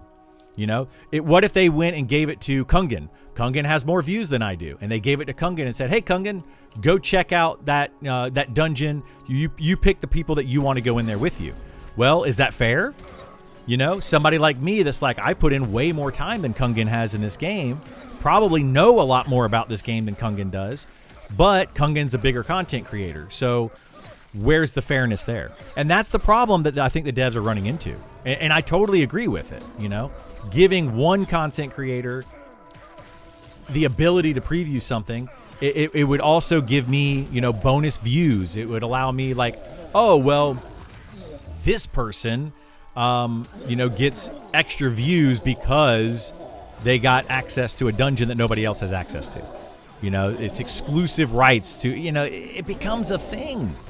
And you can argue both sides of it. Does Co-Carnage deserve to have special access? They did this with Pantheon. Co-Carnage had special access to be able to stream Pantheon back in 2017, 2018, you know, early days of Pantheon. Is that fair? Well, Yes and no. He's got a much bigger audience. He built up something much bigger than anybody else, so he deserves to have that opportunity. But is it fair to other content creators that could potentially build a community around whatever game? You know, it becomes a whole thing. There's a big discussion on it for sure. For sure. I feel like it would be unfair if this was EA or 1.0, but this is testing. Yeah, again, that's another argument, right? You guys aren't wrong. We're all looking at it from several different perspectives, and honestly, none of them are wrong. Every one of these perspectives are on point, and I agree with you all. I think it's fair for people who have been really testing and putting in the time. I won't watch any streams on it, though. There you go. There you go. Kungan already have been giving keys out. Exactly. Kungan was given keys to give out to the community. I have been giving 0 keys to give out to the community. Is that because I didn't ask? Is that because he's a bigger content creator? What's the reason there? Where's the fairness? You know, and that's kind of the point that I'm trying to make is, you know, like who deserves it, who doesn't deserve it. And yeah, it's not favoritism, it's beta testing. Exactly. Like, is it? I remember when Sean said that on a stream. Yeah, exactly. You remember what I just said a minute ago? Yeah, Sean said that. What about giving the long-term beta testers special access, but NDA it? That's the way to do it. Well, we kind of had a pseudo NDA for Alpha, for example. There was a pseudo NDA during that. You know, I had a special access to. I think I can talk about it now. I don't know. I literally signed an NDA, but I had special access to some content in Fortnite back in 2018, 2019. I was invited to Epic Games because I was a content creator, and I had special access to see content before anybody else was able to see it and test it and check it out. And I had to sign an NDA for that. And, you know, is that fair? Just because I'm a content creator? You know, like, it's a slippery slope. They are not smart to not help out Eminem streamers. They need to build up a Twitch. Well, that's the thing is I think helping them out is good, but where do you draw the line? You know, this happens every day. By the way, there's I don't know if you guys know this or not, but there's websites out there that look at your stats on Twitch, on YouTube, on Kick, on wherever your social media, whatever. They can look at Twitter. They will look at all of those different things, and they will give you a free game key based on your stats of your stream. So if you bring in 100 views, you might get access to a game. If you bring in 1,000 views, you get access to more games. If you bring in 10,000 views, you get access to more games. And that's how a lot of these content creators get free games to test out. But here's the other side of this to really throw a wrench in the whole thing. What's to say that you give access to a content creator, and now that content creator, because they want to continue to be able to get access to the game, so they just give you nothing but positive feedback? That's something that a lot of people say about CohhCarnage. You know, I'm not going to say if it's true or false or whatever, but CohhCarnage oftentimes gives a positive feedback on every game that he is given for free, or when he is given, when he's paid to play a game and stream a game. It seems like he's giving positive feedback on all of those occasions and doesn't give the negative feedback or doesn't give any criticisms to the game. And people say, well, it's because he's paid to do that. And it's like, that's another avenue that you have to consider, you know? Give it to somebody that's only going to say good things about your game. So now we're going to favor those content creators over the content creators that talk poorly about your game or criticize your game. It's a whole other avenue. Nothing is fair. None of it is going to be fair. People are crazy. This is a business. They need to do what they need to do regardless of people's feels. I agree with that. I agree. Streamers or media outlets? Yep.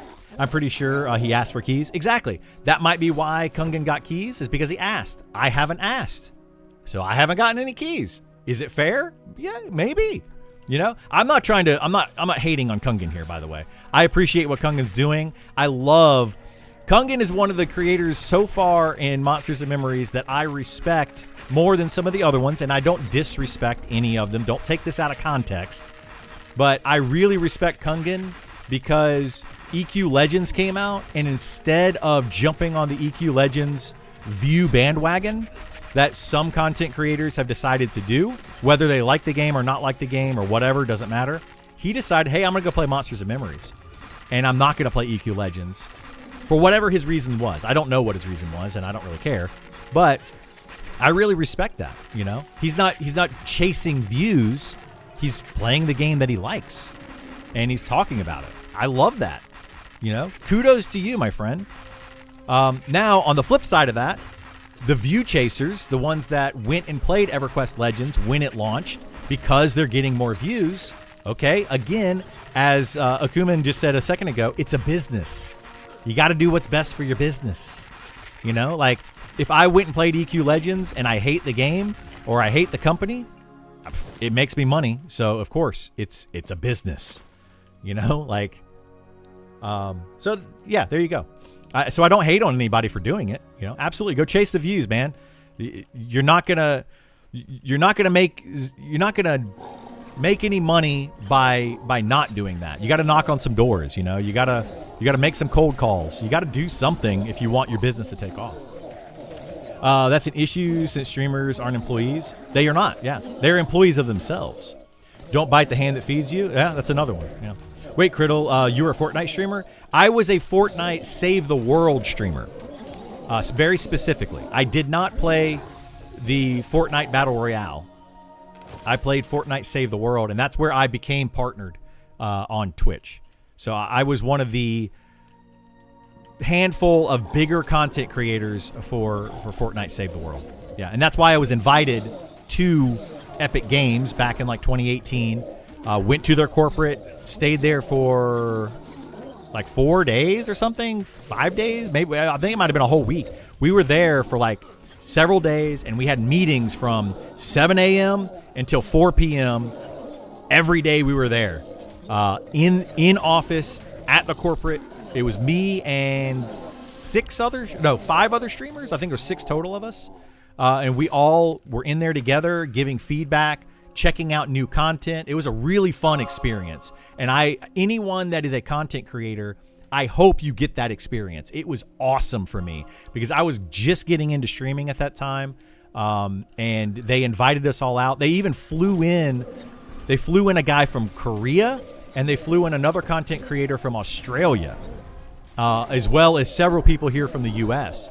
And we all met each other. We all knew each other from streaming anyway, but we all met there. We went out to dinner together. We hung out together. We had a lot. It was so much fun. Absolute blast. But we got to see content before anybody else did, and it was really cool.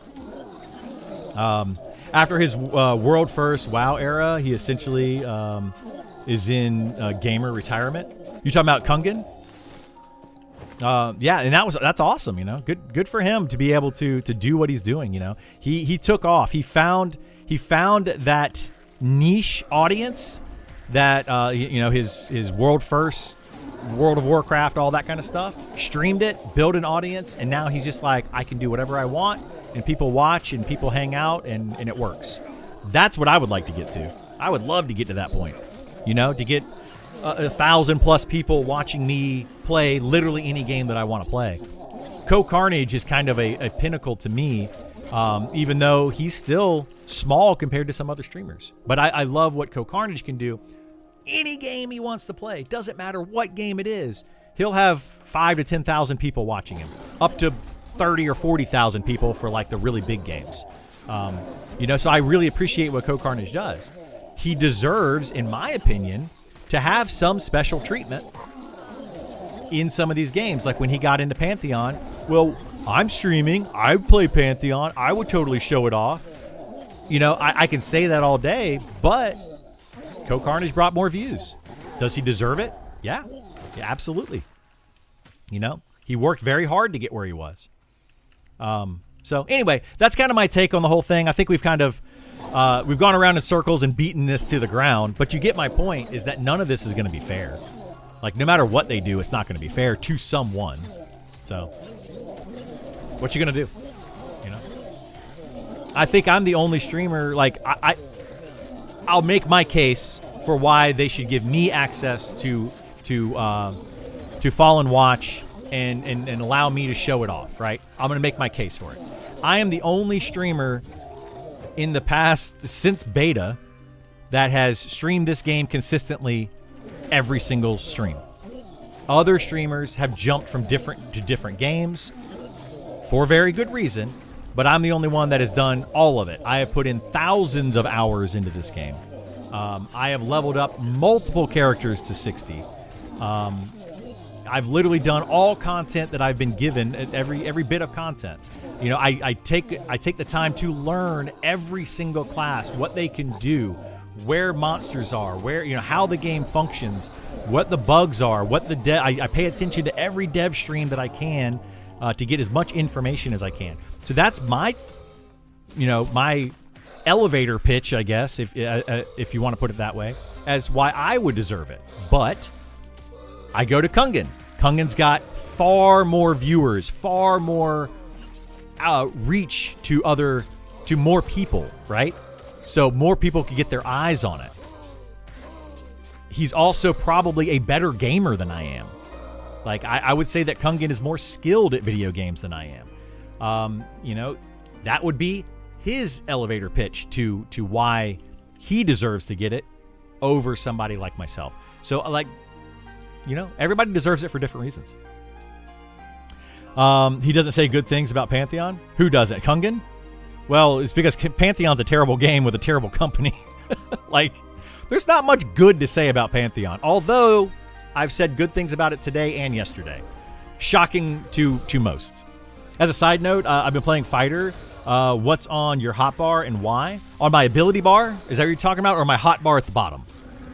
Because they're different things. Hotbar at the bottom, I have my stone form is the only thing down here that I would use, and then I have a macro over here at the very end.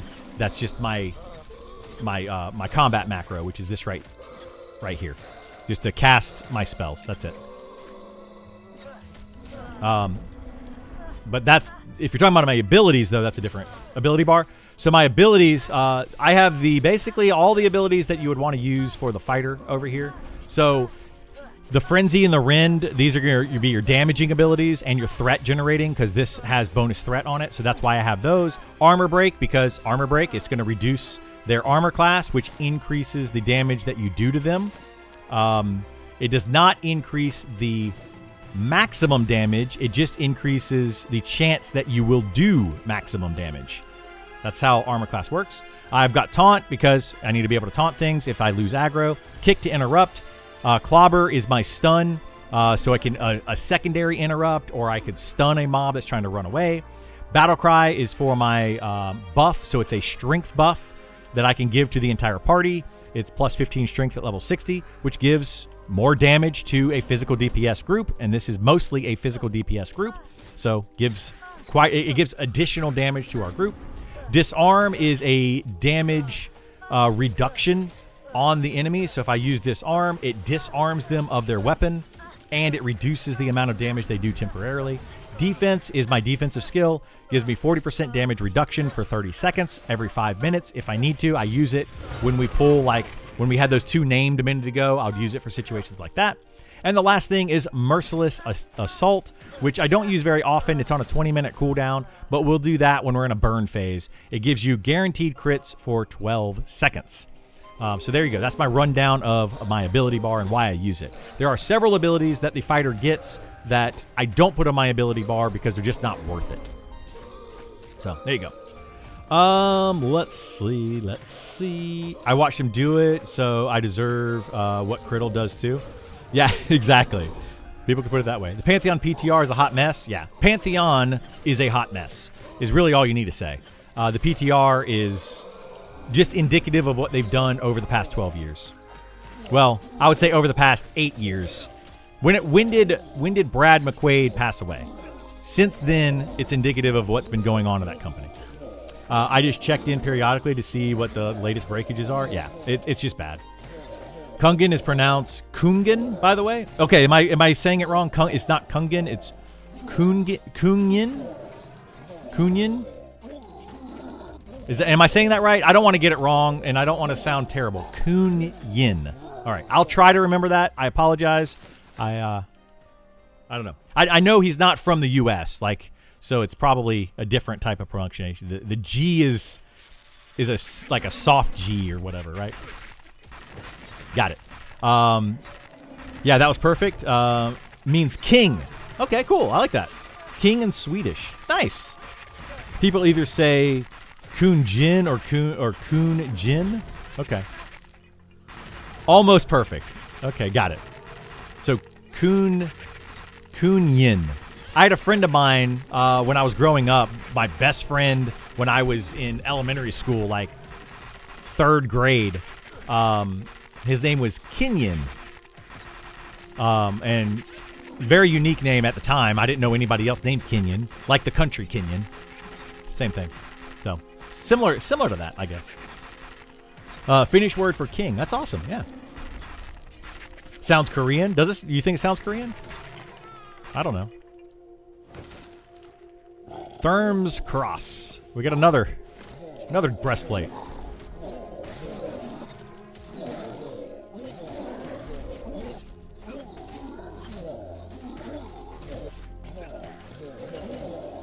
Uh-oh, who sent me? Guys, if you send me stuff, if you send me tells in game, okay, hang on.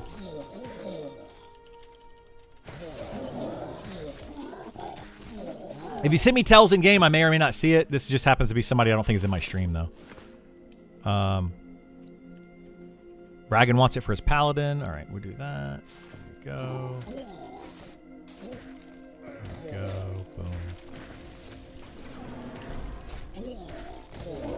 Easter, I'm gonna log out and back in real quick to give Griff that breastplate. He's at the thing.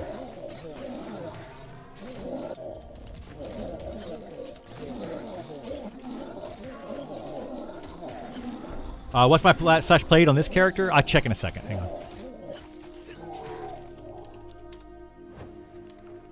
Slash played on this character is 32 days. So not a crazy amount of time. I think Gith has got like 60 days on his played. I've been playing a lot of alts though. So, but yeah, 32 days on this character. So what's that? 24. What's 24 times 32? Quick math. 600 and almost 700. Let me get on Bago.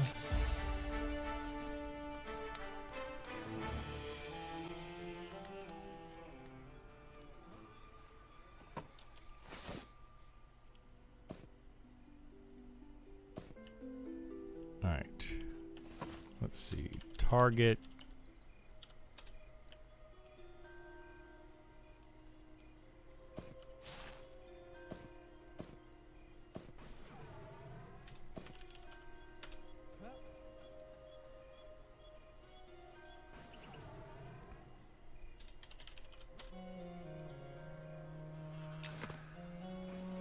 All right, let me get back on Criddle. Sorry, I was given a breastplate. That's one of the breastplates we got yesterday. Somebody in the guild wanted it, so I just went ahead and gave it to them.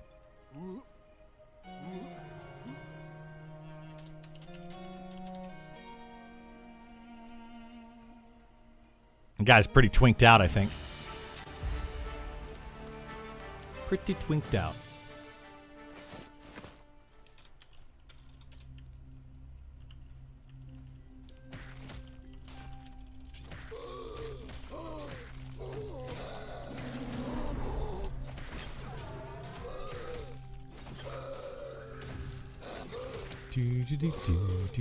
But yeah, anyway, so that's kind of my take on the whole thing. I think you guys get where I'm coming from, right?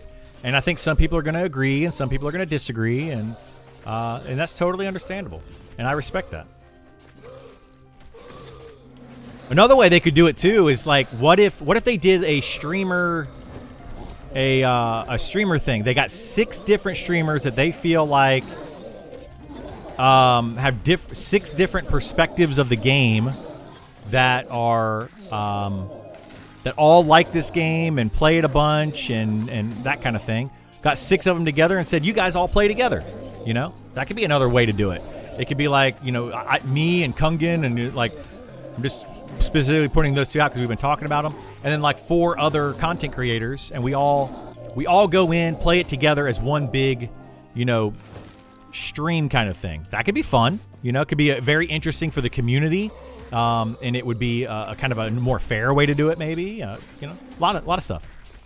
They could just sit down in a Discord call with me, and I fix every single problem they have. I wish it were the case.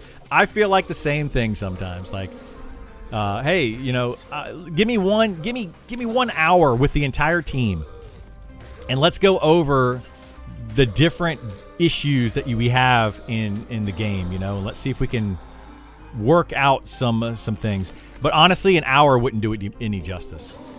You would need so much time. 1 hour would just not even work. That's why I think they need a community manager and a project manager. The community manager could talk to the community, and then the community manager talks to the project manager, and then the project manager talks to the team, and everything just kind of, here you go. Let's make it all cohesive and work. I was literally just thinking, I need to do more than an hour, probably at least a good 2 weeks. Oh, it would take a long time. Yeah, an hour wouldn't be enough, but you know, whatevs.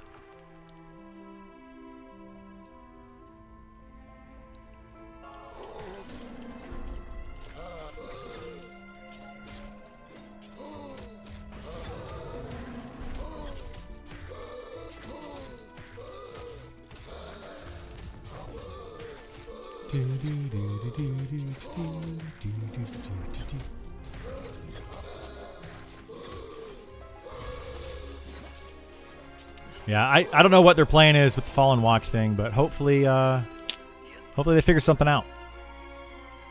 I've been waiting for Fallen Watch for a long time. It wasn't supposed to be released until early access hit, but they want to get it tested.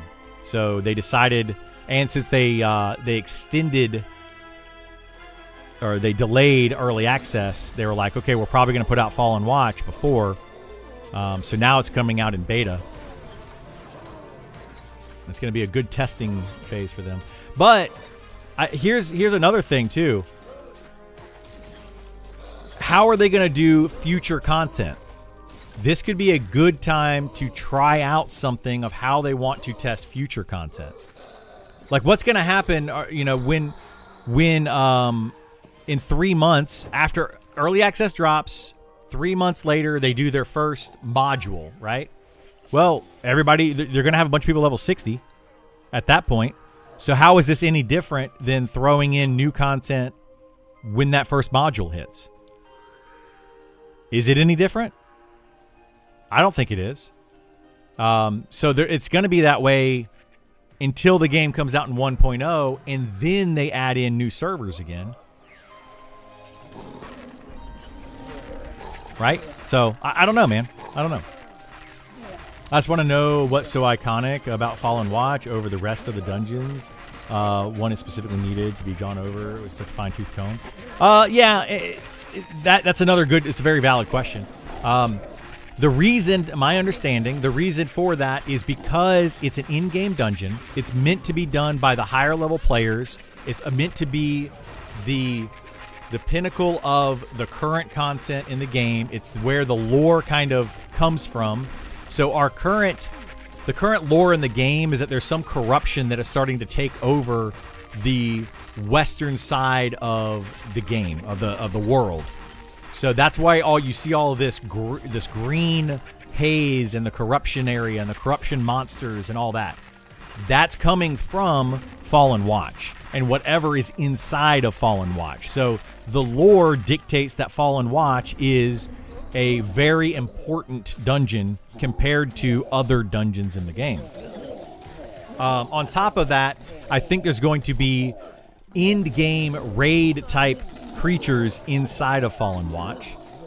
So there's going to be stuff that's very challenging, and they're going to want to test out the game mechanics. and how things spawn.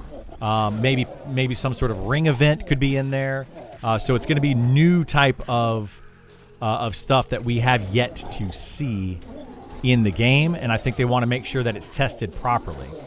But yeah, that's my understanding of it, of why this is such a big deal.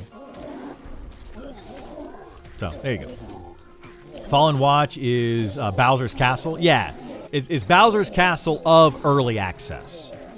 There might be a bigger, badder monster thing later on, but it is currently, the Bowser's Castle of early access.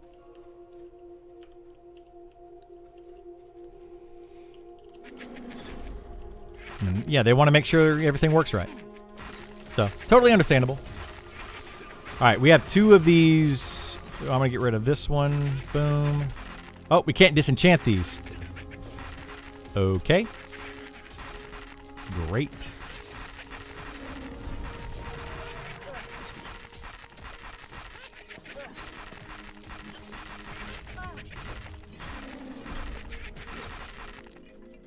Wow, did my...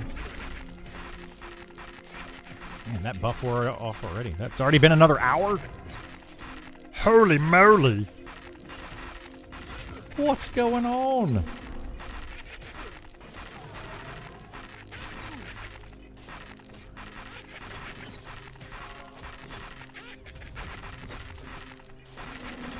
Bowser's Castle, shouldn't be like one of the kids' castle first? Well, I mean, one of the kids' castles would be like this area right here that we're in right now. You know? It's literally it's like the final level of the current content in the game.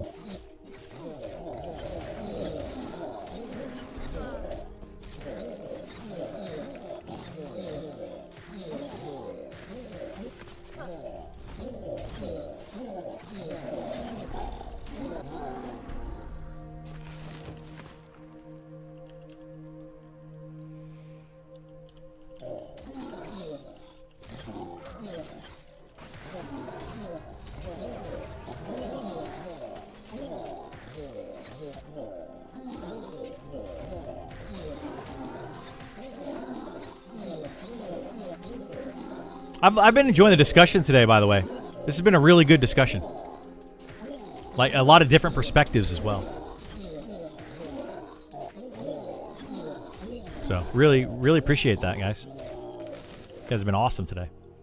No arguments, just everybody kind of like, here's my perspective, here's how I think about it.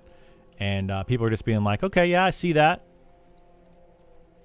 So, very cool.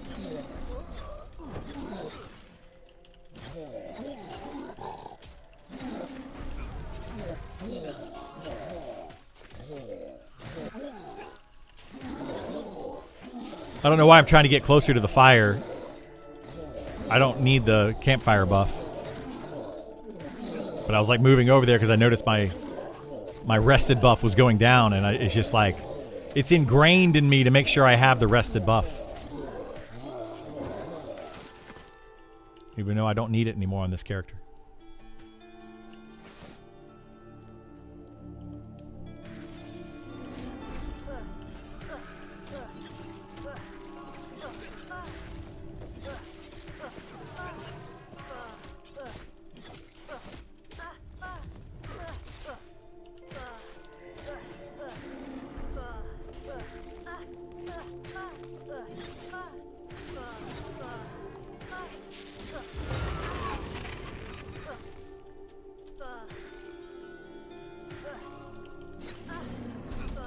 People on the internet being civilized is big in 2026, right?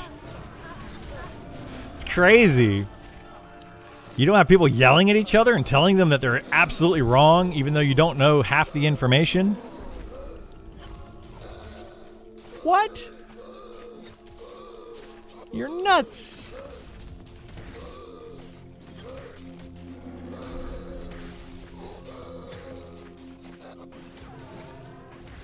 What do I need to make here? Bolt. Bolt of cloth. Bolt. Bolt of linen.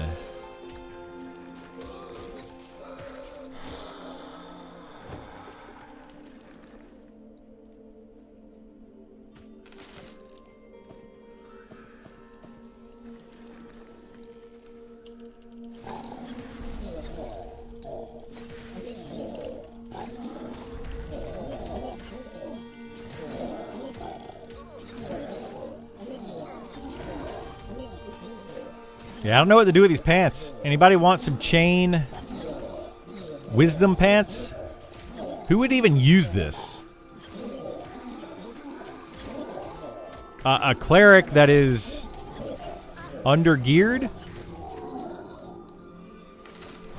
You would on your shaman? Alright, I'll have a pair. Or I've got several pairs of these.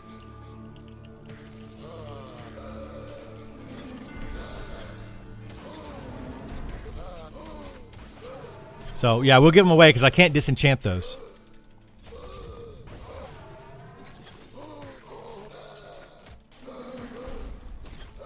Do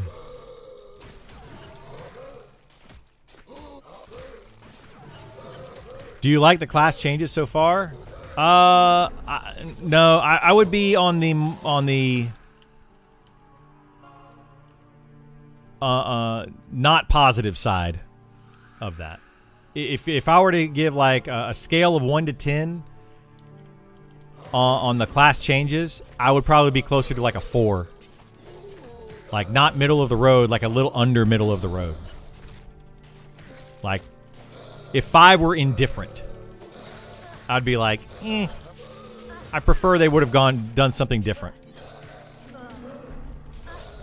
They just, for the most part, they just haven't felt great to me. They're not terrible, right? They're not like a 1 where it's like, oh my god, you guys just completely butchered everything.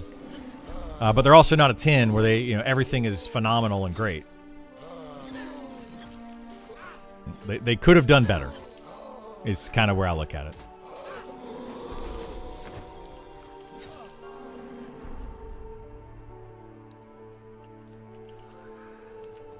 Yeah, just the pet broke when it was on silk.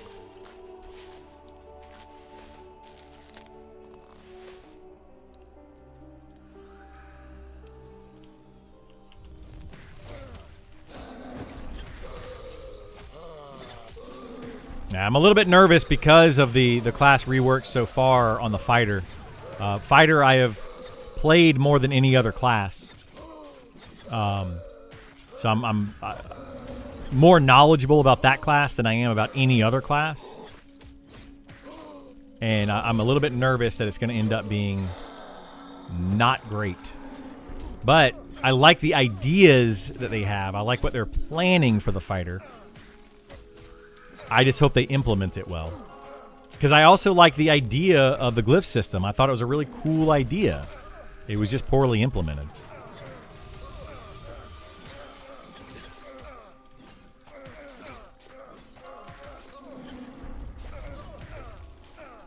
I love that there's finally a damage class that mainly can use two-handed. You're talking about the Beastmaster? Yeah. Again, though, they don't have to. They tried to make a class that utilizes two-handed weapons, but it still doesn't function. And that's kind of what I'm talking about when you with the class changes. They're like, oh, we're going to give you abilities that you can use with dual wield, and we're going to give you abilities that you can use with two-handed weapons. But I can use the ability while I'm dual wielding that is supposed to be exclusive to two-handed weapons, so it doesn't change anything. One-handed being best for everyone is so boring to me, and it still is, though. Like, they didn't change anything with it. It still is best for everyone, except for classes that can't dual wield. So, like a Paladin or a Shadow Knight or Inquisitor, for damaging, they want to use two-handed weapons for DPS. But a Beastmaster can use dual wield or two-handed. They can go either way and function. And in fact, dual wield is probably still the overall best way to play the Beastmaster. But it depends on what weapon you have, right? Like they don't have any skills that require them to be two-handed. Even though it says it requires it, they don't require it. That's the problem with it.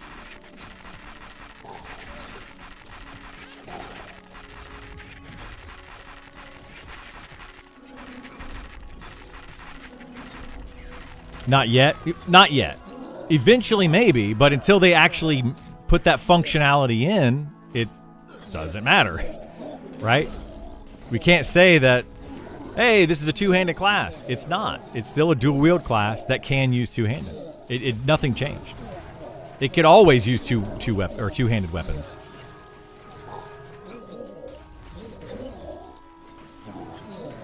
All right, let's disenchant.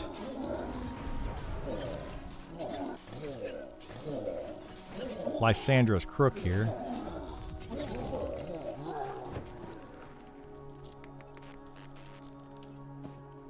See, this right here is what I've been trying to tell people. We've been camping this now for 2 days. Everybody in our group doesn't need a Lysandra's Crook anymore. Other than if they wanted to sell it to some player to make some coin, right? So you're going to be disenchanting stuff. And that's what I've been trying to explain to people about the enchanting and disenchanting. This is a great way to remove items from the game. Like the common items that these drop, might as well disenchant them. No deep dives yet? Nope. I'm dying for the fighter one. I am absolutely dying for the fighter one. I'm dying for all of them. I'm dying for them not only because I want to play them and check them out and see how they play in the game, but also for content on YouTube. I need more content to be able to make like good content for YouTube. And yeah, people like to watch that content. So it helps me out.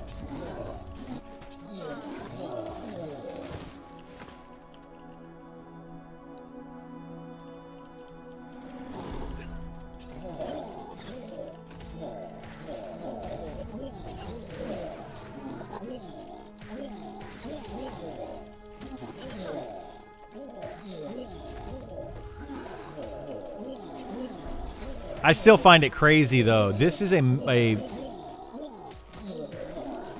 this maiden, Plagueborn Maiden, is light blue to me. And I'm level 60 with really good gear, and this Plagueborn Maiden is out DPSing every single player in this group. And out threating me. Like even me doing my DPS plus threat, it's able to pull aggro from me. So it's doing significantly more damage than everybody in the group.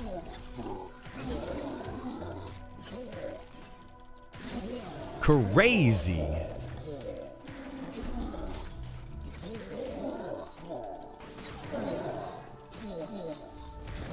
See, just pulled aggro right there. I gotta taunt it back.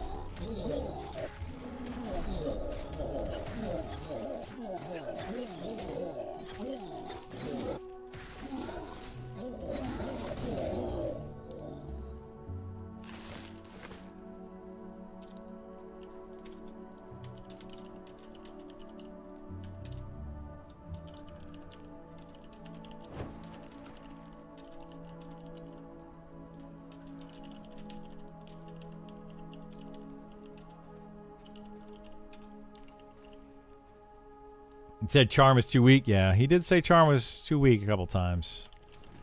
I want it to be stronger. Well, you're crazy. You crazy, man. You crazy.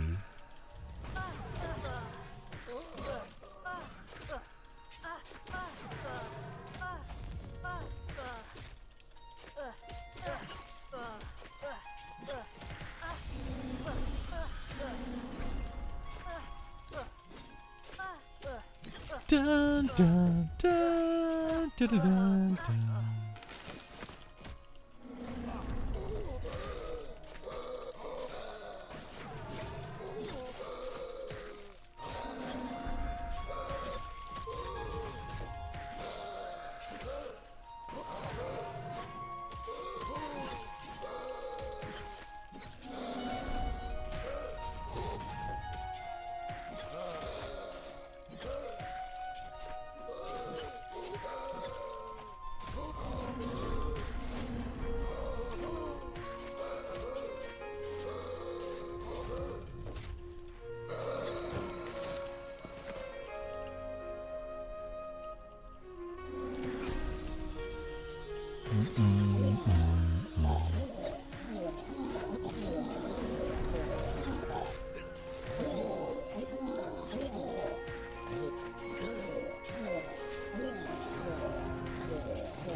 I am curious, though. I'm going to look at something real quick.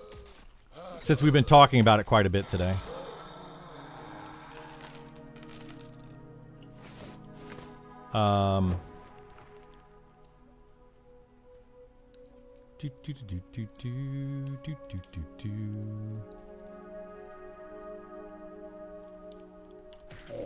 Yeah, it seems like CohhCarnage is continuing to play EverQuest Legends. But it seems like a lot of the hype, at least from the streamer perspective, has kind of already started to fade. Seems like.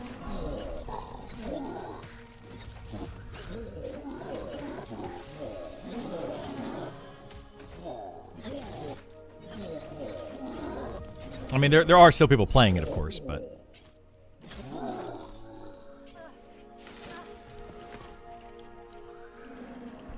I think he said it's the last day he's streaming it. Did he say that earlier?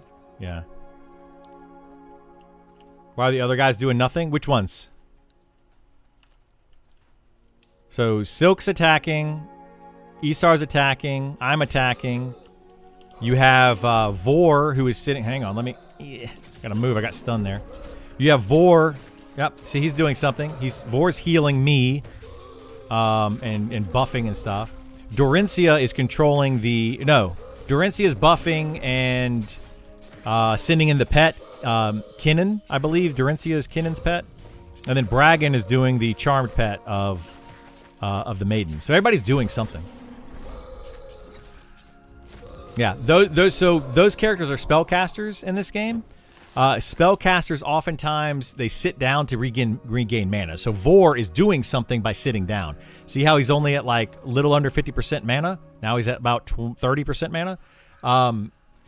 He's meditating to gain mana back so that he can continue to heal. So that's literally his role right now in our group, is to heal the group as they take damage.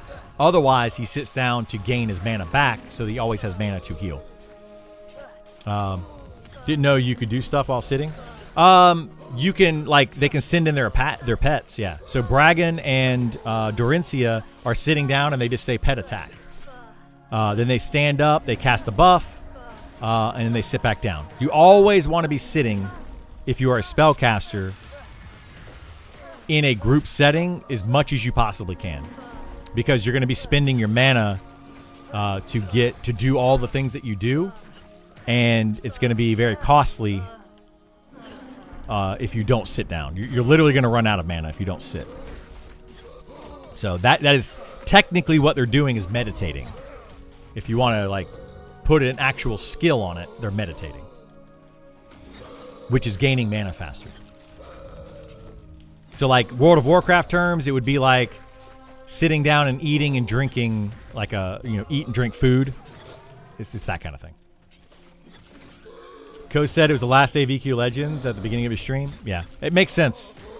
It makes sense. He's probably going to not play it, and then maybe, I would say that Ko might play it on like his Ko channel, which is his cozy channel.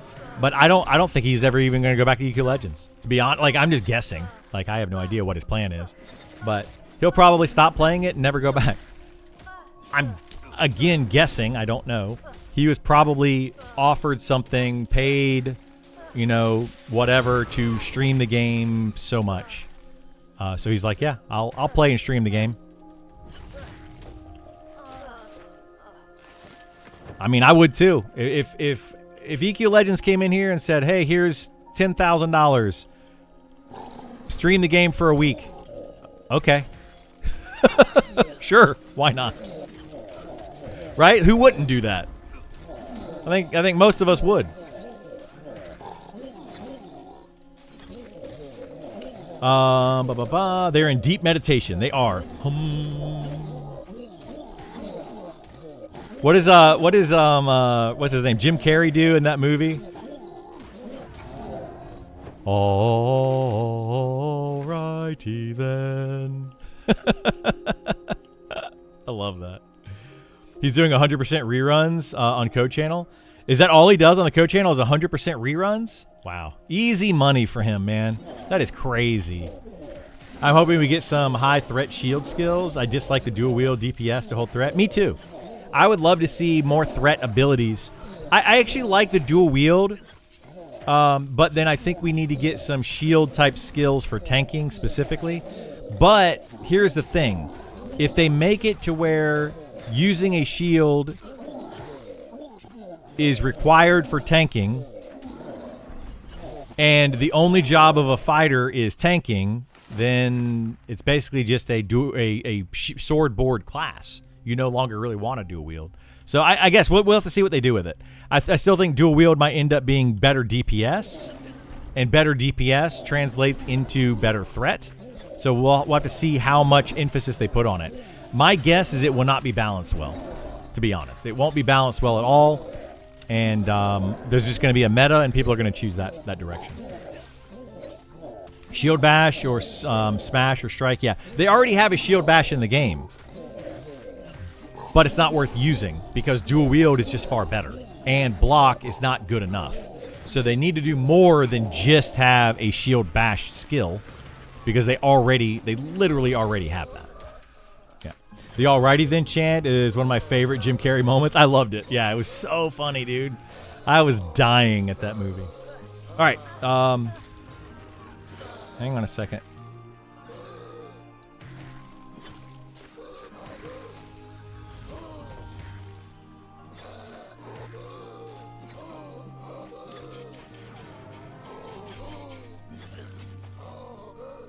Meet the teacher. Uh-oh. I got to meet the teacher for kids. I did not know this, actually.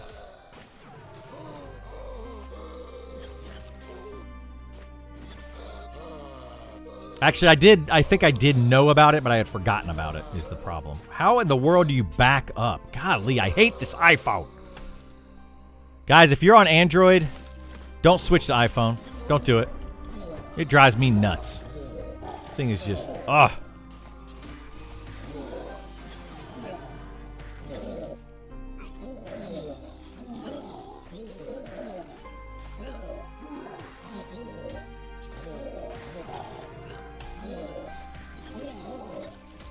Einhard is Finkel. Finkel is Einhard. Yeah.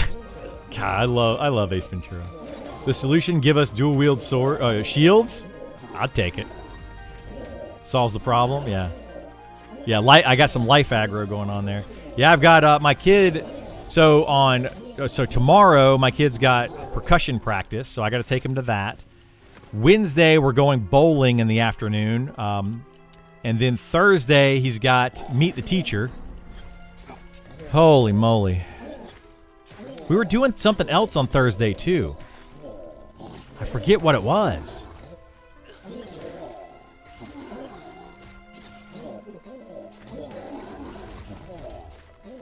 Oh, third Thursday. Oh, shoot.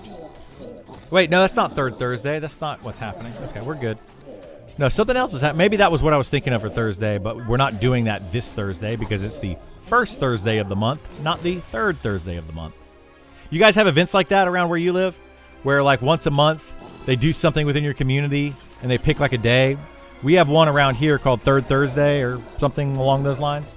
And they do like an event. And it's pretty cool. You just go kind of hang out downtown. They have like vendors out there and music and drinks and like a mini festival that just goes on for a couple hours in the evenings after work. Yeah, first Friday. Yeah, that's always fun. It's always fun. I think Friday would be better because then it could go on a little bit longer. But I also think that if it was every, like, first Friday, people would be like, oh, I want to go. There's something else I would rather do on a Friday. So, like, having it through the week on, like, a Thursday, people generally don't do much on a Thursday night. And it's like it gets you out of the house during the week. So I like that a lot. Used to have a night downtown where I grew up, which was like every first Tuesday or something weird. Yeah, I love that. I think it's great. We just found out about it last month. They've been doing it for a while, but I just found out about it last month. So I think we're going to try to go to the third Thursday this month with the whole fam and go hang out down there and chill. Also, what I noticed when I went there is there's like a winery and there's a bar down there and like a restaurant and stuff that are right on the strip.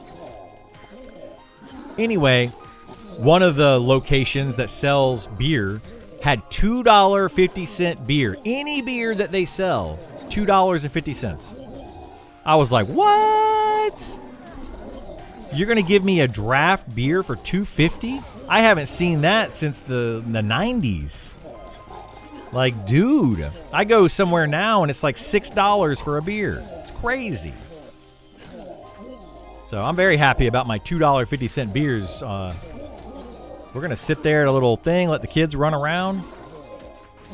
I'm not Finkel. Einhorn just sent me a tell and said, they are not Finkel. Einhorn, I am not Finkel. Love it. I love it. Can't make this stuff up, man. It's great. Was art history and some other word don't remember? That's awesome, yeah. There's like a play. There's a place that does like amateur plays and stuff down there. So yeah, really cool. Very, very cool.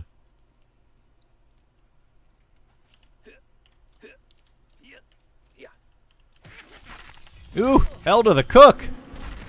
We got a new one.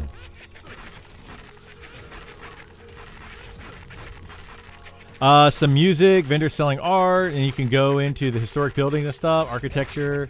That's awesome, yeah. I love that kind of stuff. I love doing that. It's fun to me.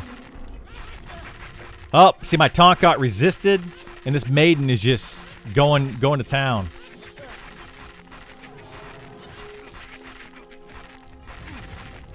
Good time, family-friendly community stuff. Yeah, absolutely. Yeah, this is all family-friendly. The reason I was down there is because my son was in a play at the theater down there. So we went down there for the play, and it just happened to have a festival going on the same day. And I was like, cool, let's do this.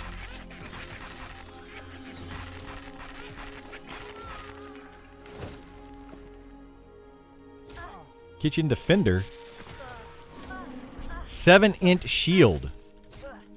Is that, oh my gosh. Is that a buckler? Yeah, see, who would use this? 7-inch? What, Inquisitor and Shadow Knight might use that, but there's better shields out there.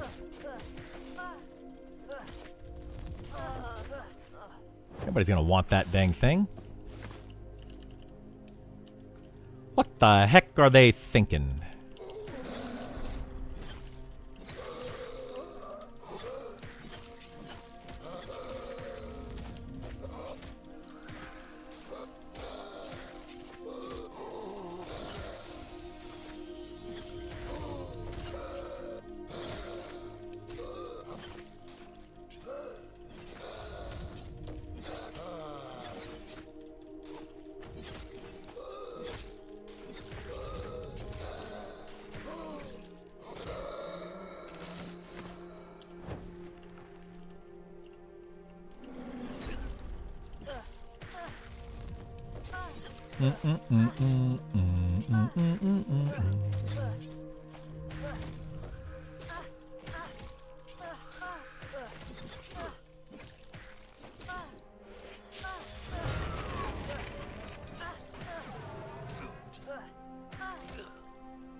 Had a P99 trio at one point. One party member played Enchanter. His charm basically made my monk feel redundant by the time we hit 40 or so. Is charm as good in Monster Memories as EQ? Because that was ridiculous. Yes.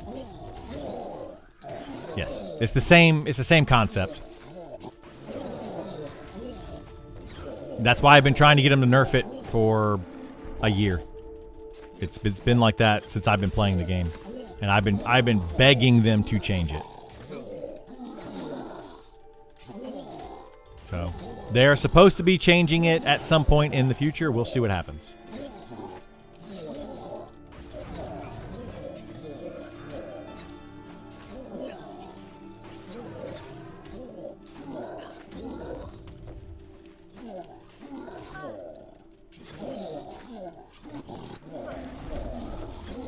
This Plagueborn Maiden right here is lower than every single player in this party, but doing more damage than every single player in this party. Go figure.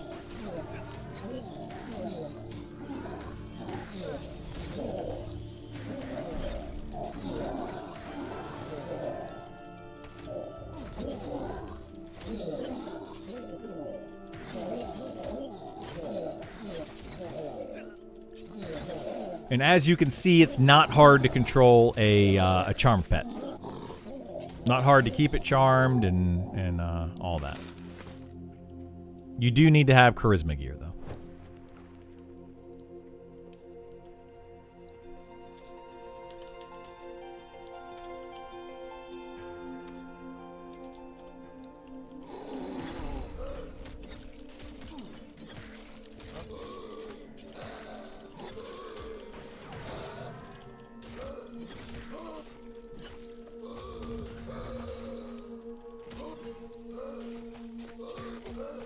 Let me check on the weather, actually. Let me see. What's today's weather?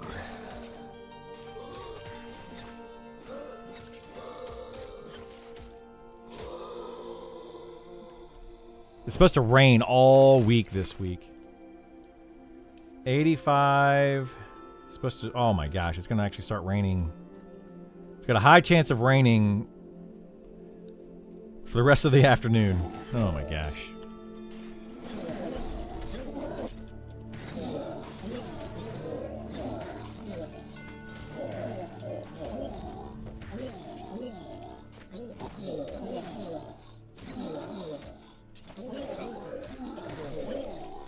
Wow, wow, wow, wow.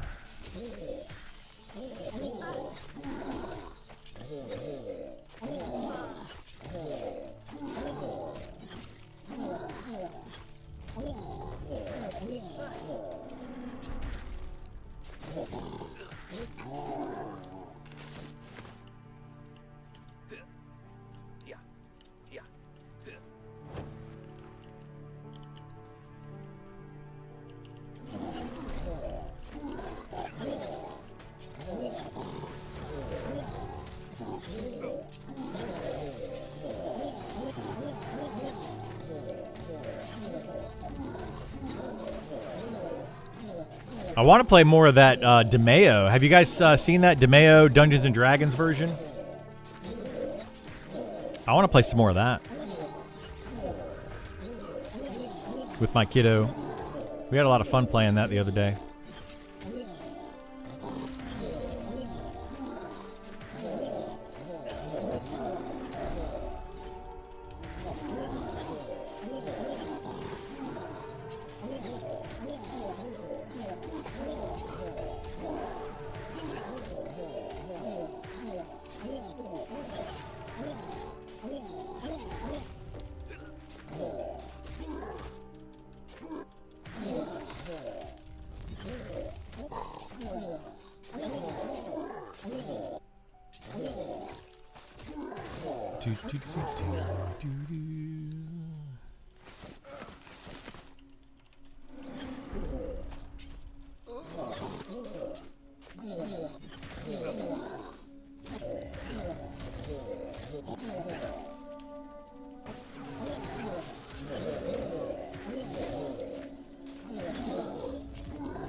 I don't... What?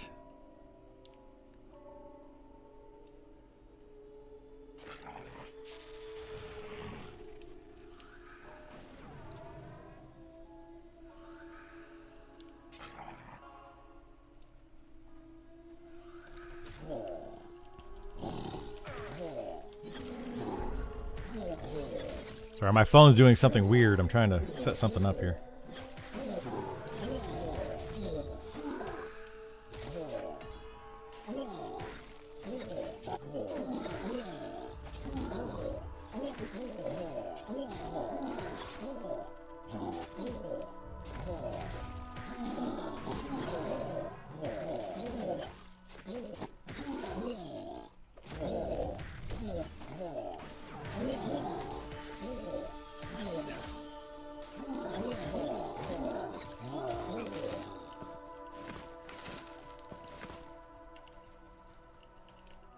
Or just remove. I don't. You're talking about charm?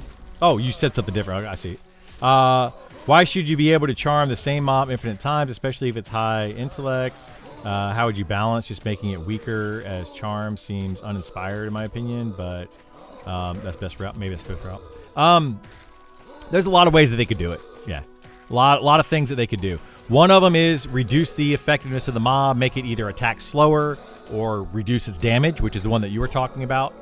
Another one is, let's say the enchanter, it's more of a channeled spell. So the enchanter casts it and then takes control of the mob, and they have to, all they can do is what that mob can do, and that's it. They can't do anything else while it is charmed, including mez and all that kind of stuff. That would be another way to kind of balance it. So there's more to it as well, like charming something indefinitely. When a charm breaks, it could, all of its threat could go to the enchanter to make it a very risky situation, and you wouldn't be able to pull it off of the enchanter, and you got to be prepared to heal. You know, but it's not just that. The things that are broken with charm is not just you can charm the same mob indefinitely. Another issue is you can charm one mob to kill another mob.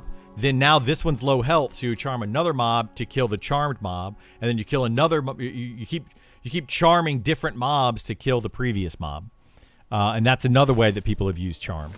So there's a lot of different ways that you can use charm, and a lot of different ways that you could break it, and a lot of different ways that you could fix it. So it's just a matter of what works for this game.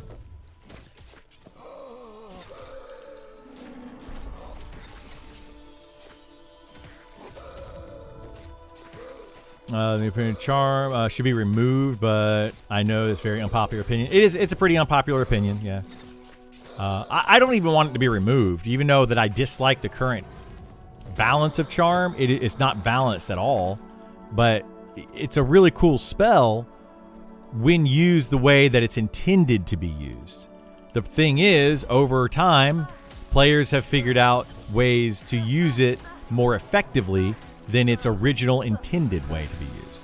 So, WoW solved charm by making it mind control. Yeah, like a mind control ability is a good way to do it. You control that character and no longer control your character. So yeah, I like the channel idea, honestly, being able to use abilities only.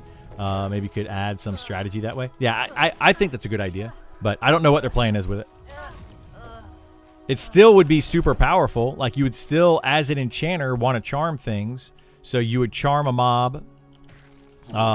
You would buff your entire party with their hour-long buffs. You would charm a mob, and then you would just play the charmed mob. The thing is, once you charm a mob, if you take control of it, you now can't sit down to meditate. You can't mez more mobs when they come in. So you wouldn't have the CC. You would just be that charm. It would drastically reduce the effectiveness of an enchanter in your party while they are charming it. But the benefit to that would be insane DPS. So it would be a very specific choice. You know, do you want to be a CC class that can control some things with less DPS? Because you still have your pet for DPS, which does good DPS. It just doesn't do crazy in DPS.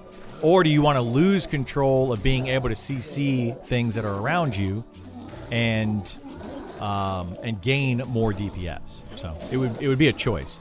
The issue though still comes in where charmed mobs would still be the best DPS in the game. So then you would still want to say, like, I have a chance, or I have the opportunity to get, I'm a tank, I have a healer, and now I need to get 4 DPS for my party. Why not just put 4 enchanters in your party and charm 4 mobs, and it's going to be the best damage you have, better than any other player. So you get all the buffs from the enchanter and you get all the DPS. You don't need any other class. So that's the issue with the charmed pet being too good. So yeah, there's just a lot of issues with it overall. They got to do something to figure it out. I know that when EQ came out, the internet was so poor that charm was dangerous to use, if I remember correctly. I mean, that's part of it. It wasn't that it was so the internet was poor. It was that people didn't understand ways that you could use charm. When I played an enchanter in 1999 when EverQuest came out, and nobody wanted enchanter in their party, because which is weird, right? You think about it now and it's like everybody wants an enchanter. But back then, people didn't understand what Mesmerize did. They're like, it stops the mob from doing anything, but then you can't do any damage to it. Why would I want to fight this thing? Or like, why would I want to cast that spell? It's worthless. It doesn't do anything. Then they realized, oh, it's for when you get multiple enemies and you're fighting one at a time, I can mez the other ones. So the same thing they thought about charm. Oh, I can charm this mob and use it, but then when charm breaks, the mob just turns on the enchanter and starts to kill him.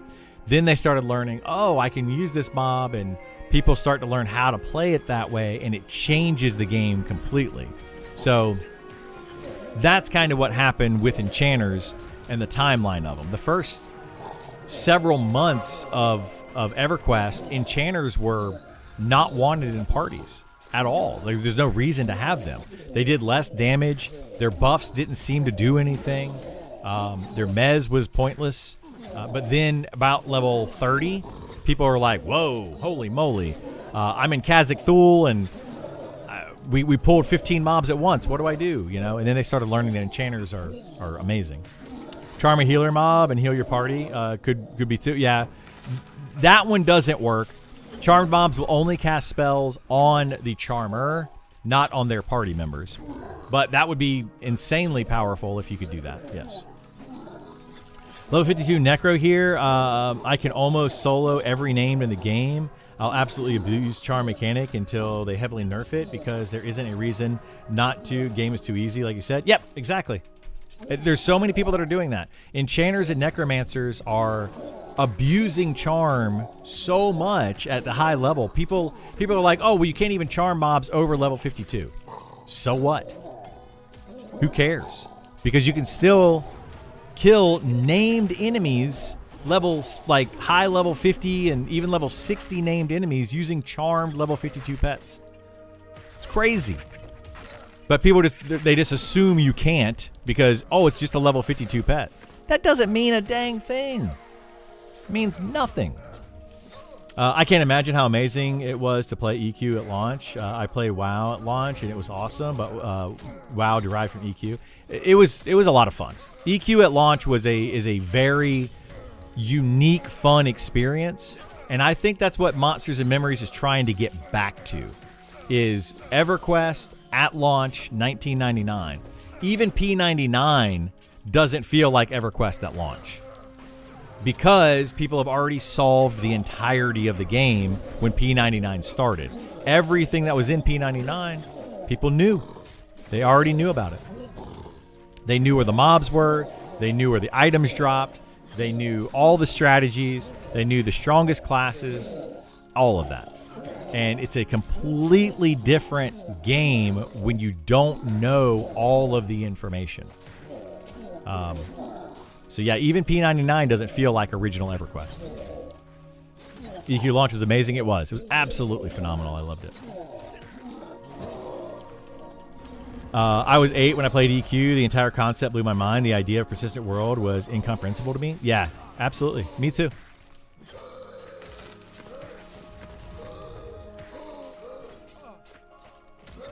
Hang on a second. I need to check in on somebody.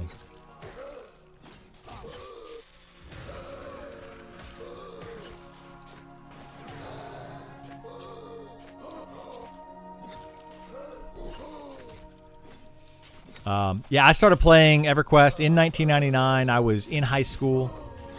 It was my senior year in high school, actually. I graduated high school in 1999. I feel like I have a unique perspective. I was not yet an adult, but I was really close to being an adult. So very unique perspective.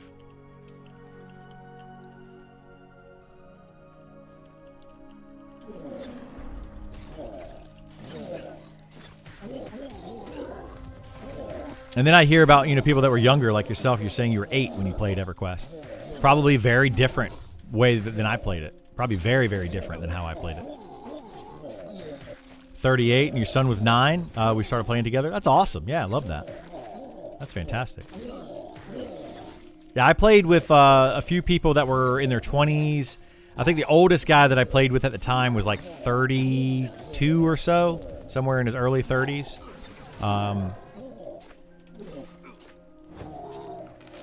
So yeah, it was a lot of fun, man. Meeting new people, playing the game, learning all the stuff. It was a really cool experience.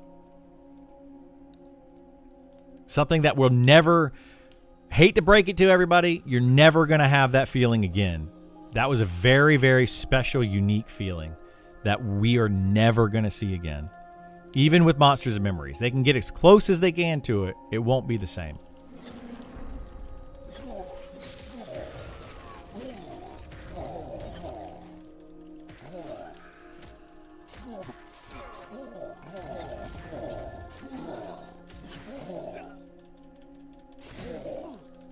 Definitely a different time. It was, yeah. Very different. It was interesting. It was very cool. I mean, I don't know. I remember going to school and people that I didn't even know that played video games would come up to me and be like, hey, you playing EverQuest? Like, absolutely. It was just interesting, really interesting.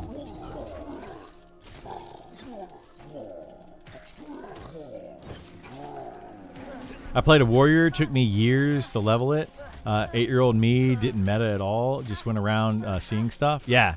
That's the thing. Like, if you played a warrior back then, it took forever to level up. And you didn't care. That was the coolest thing about EverQuest. Is back then, no one cared. You would play the game. You would log in. You would have fun. And it was just about hanging out. Now, everyone cares. Everyone cares about, is a game soloable? Is it group friendly? Is it like, where does the best item drop? What's the best class? What's the strongest class? What's the weakest class? What's the, they care about everything. Back then, though, it was completely different. Completely different. I would log in and just be like, okay, what am I going to do today? There's these people are camping this thing. Cool, yeah, I'll go do that. I didn't care what camp I got into. I just XP'd with people. Did I get good loot? Eventually. I didn't care.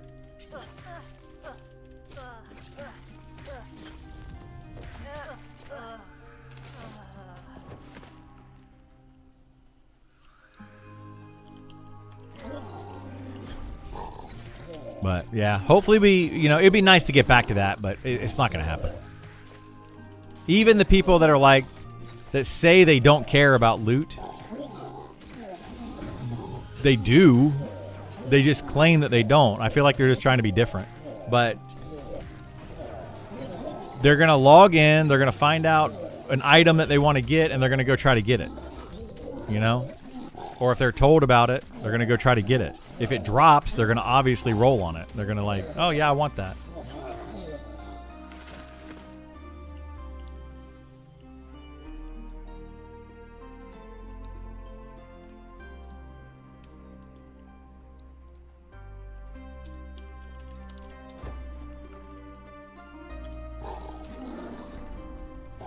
the heck? Resisted my taunt. I don't know. Everyone is optimizing everything now since it's not a novel experience anymore. Yeah. I don't care about loot. I care about fat loot. There you go. Funny story about fat loot. When back then in the 1999 early 2000s, I was playing LARPs a bunch at that point in my life, and I had a friend of mine that was also playing EverQuest with me, and we were talking about loot, and he created a weapon. So like LARPing, you get like those foam weapons or whatever. And he created a foam weapon that was in the shape of a loot, L-U-T-E, loot.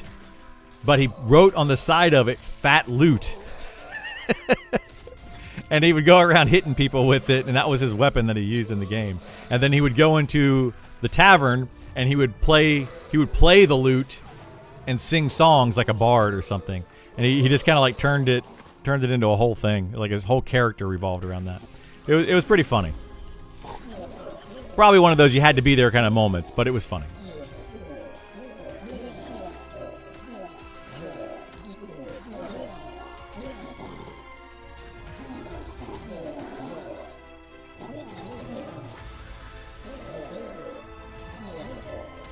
Oh, I need to click off haste.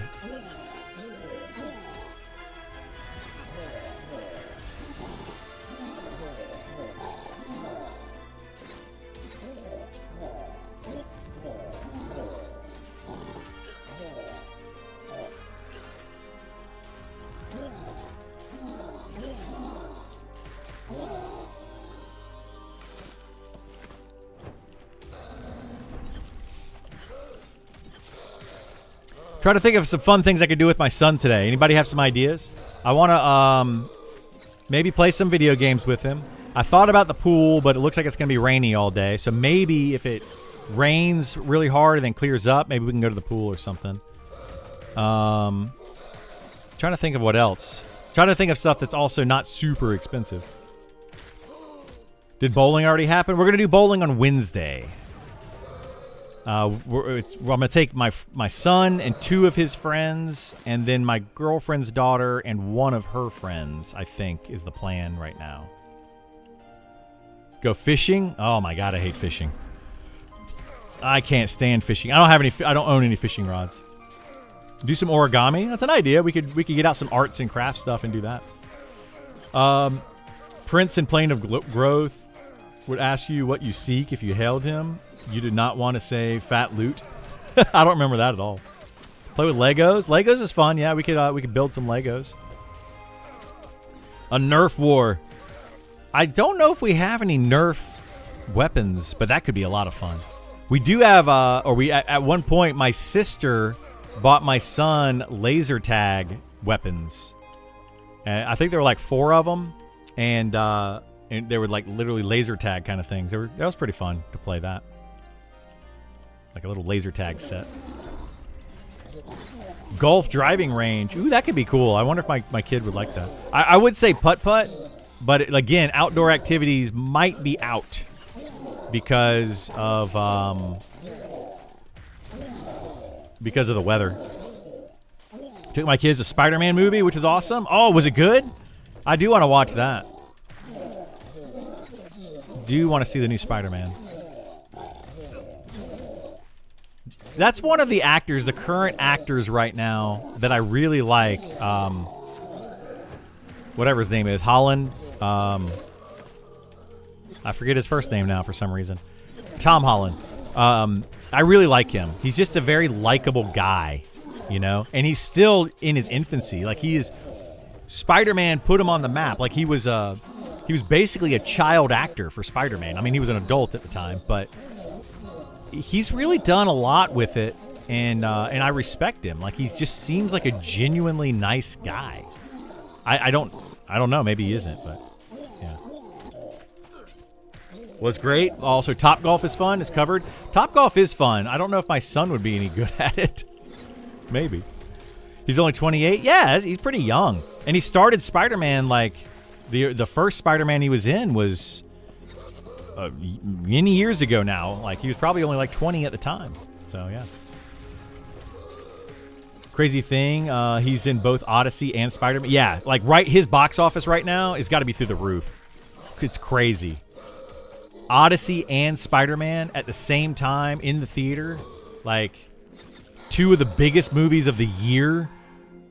Both in the theater at the same time. Like, dude, nuts. Nuts. He was 18 when he started? That's awesome, yeah. Yoga, light stretching, it's free. Oh, doing yoga and light stretching. Yeah, we could do that. Feels like a light version of Orlando Bloom. I liked Orlando Bloom as well, yeah. Spider-Man just broke Avenger in-game's record. Did it really? Wow, that's awesome. Good for them, man. Good for Tom Holland. Sony, I don't care. Sony finally made a good Spider-Man movie. It took them long enough. They just kept remaking them over and over and over and over and over. And it's like, dude, stop remaking Spider-Man. That's what I'm hoping for with this movie. No spoilers, please.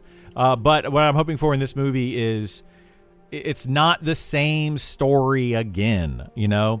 Oh, Uncle dies, got to become Spider-Man, et cetera, et cetera. They've already done that with Tom Holland. That was his first Spider-Man movie. And, yeah, they just keep it growing. Do something new and you know, make it better. So, yeah. He made $20 million for his last film. Good for him. You know, good for him. Yeah, I would say that Spider-Man and Odyssey alone, he could probably retire. And then he's marrying Zendaya. Is that how you pronounce her name? Anyway, he's marrying Z, and she's in the desert movies. Golly, why am I not thinking of the name of those? Anyway, she's in those and a big actress right now too. They're going to be set, and they seem like a happy couple. Dune, yeah, Dune. There you go. Yeah, she's in Dune and a big person in Dune, like one of her and the other. What's his nuts? But yeah, good. You know, good for them. They're on their way to become like the Hollywood power couple, right? And they're still so young, and they're going to end up being like the Hollywood power couple. They're like what Angelina and Brad were, but they were already super popular when they got married. But that's kind of what they were for a couple years. But this is like, it's like the young love version of that. And it's just like, it's so awesome to watch. Funny they were both in Odyssey and Spider-Man. Oh, is she in Spider-Man too? Yeah, I knew she was in Odyssey. I didn't realize she was in Spider-Man. And she's in Dune? Holy moly. Nuts. She's MJ in Spider-Man this time? I did not know that. I didn't realize that. So there's no acting involved then. They just love each other. Right? The director's sitting there going, hey, just pretend you like her. I don't have to pretend. So we got the wisdom belt. Yay. She's the main love interest. That's how they met, basically. Okay, she was in there in Spider-Man: Homecoming. Okay, I don't think I knew who she was back then. Did not realize it.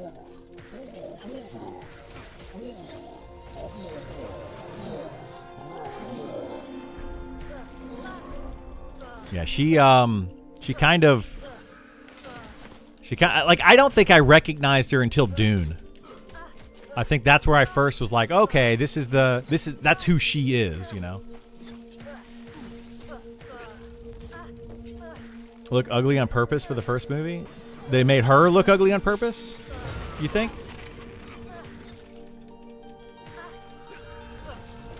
I think she's a pretty girl. Yeah, I don't look at her in that way, but she's attractive. I will say this, that I have seen some movies and TV shows lately that I'm like, some movies and TV shows lately that I'm like, Some of these people just are not very attractive. I guess we're just used to seeing people on TV be attractive, and they're trying to make more average, normal-looking people now, and you can definitely tell.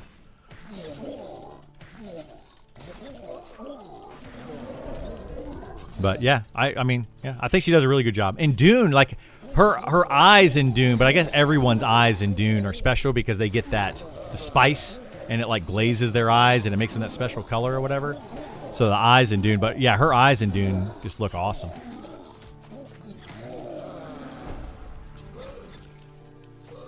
More relatable, yeah. I think that's where they're going. They're trying to make it more relatable, and I think that Tom Holland is a pretty relatable guy. Like, I could have seen myself being friends with him back in like high school or college days. You know, I've had friends that were a lot like him, so I could definitely see. I you know, he's a very relatable guy.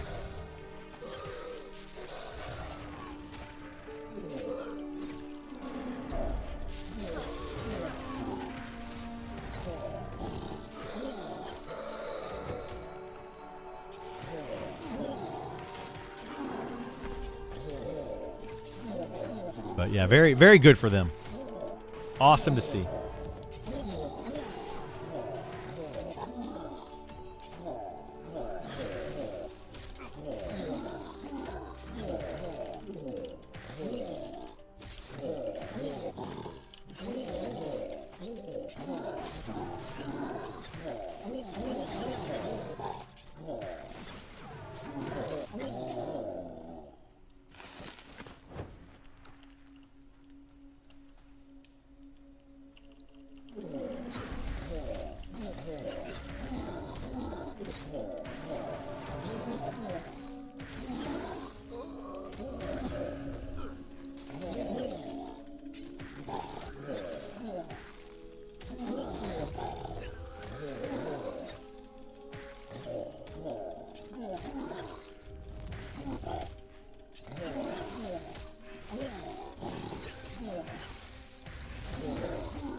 So yeah, let's see. What else can we do today that would be fun for the kiddos?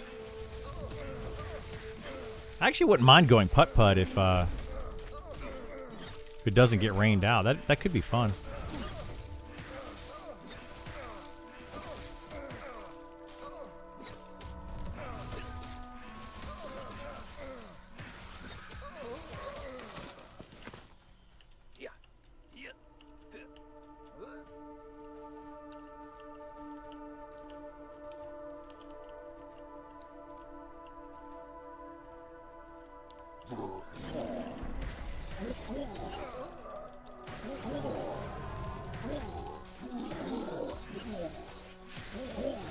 Just tap it in.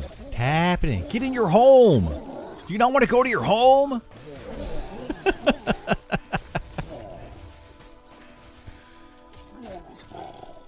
We're watching that the movie or the TV show The Hawk, or Hawk. I think it might just be called Hawk. And it's got Will Ferrell in it, and he's a kind of a washed up pro golfer. He's still a pro golfer, but he's not as good as he used to be. And now his son is the upcoming phenom of golf. And anyway, check that show out. It's kind of like watching if they made Happy Gilmore a TV show. But it's got Will Ferrell in it. It's pretty good. A couple other actors as well. A couple other bigger names. But Will Ferrell's the main character.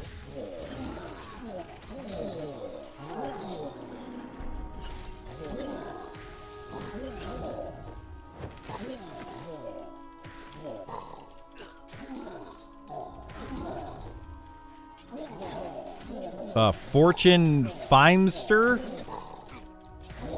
Is that who is that? Is that the curly haired? Is that what her name is Fortune? Molly, yeah, Molly Shannon is his wife, which brought up the question between me and my girlfriend. I brought up the question to my girlfriend. I'm like, I wonder if Molly Shannon and Will Ferrell ever like hooked up, like ever had a Saturday Night Live, you know, dating thing that they did where they actually, you know, were, because they kind of were on SNL together when they were like nobody and nobody knew who they were. And they were just kind of up-and-comers. The big blonde lady? Is that what her name is? Is Fortune Feimster? I did not know what her name was. But I like her, too. She's hilarious.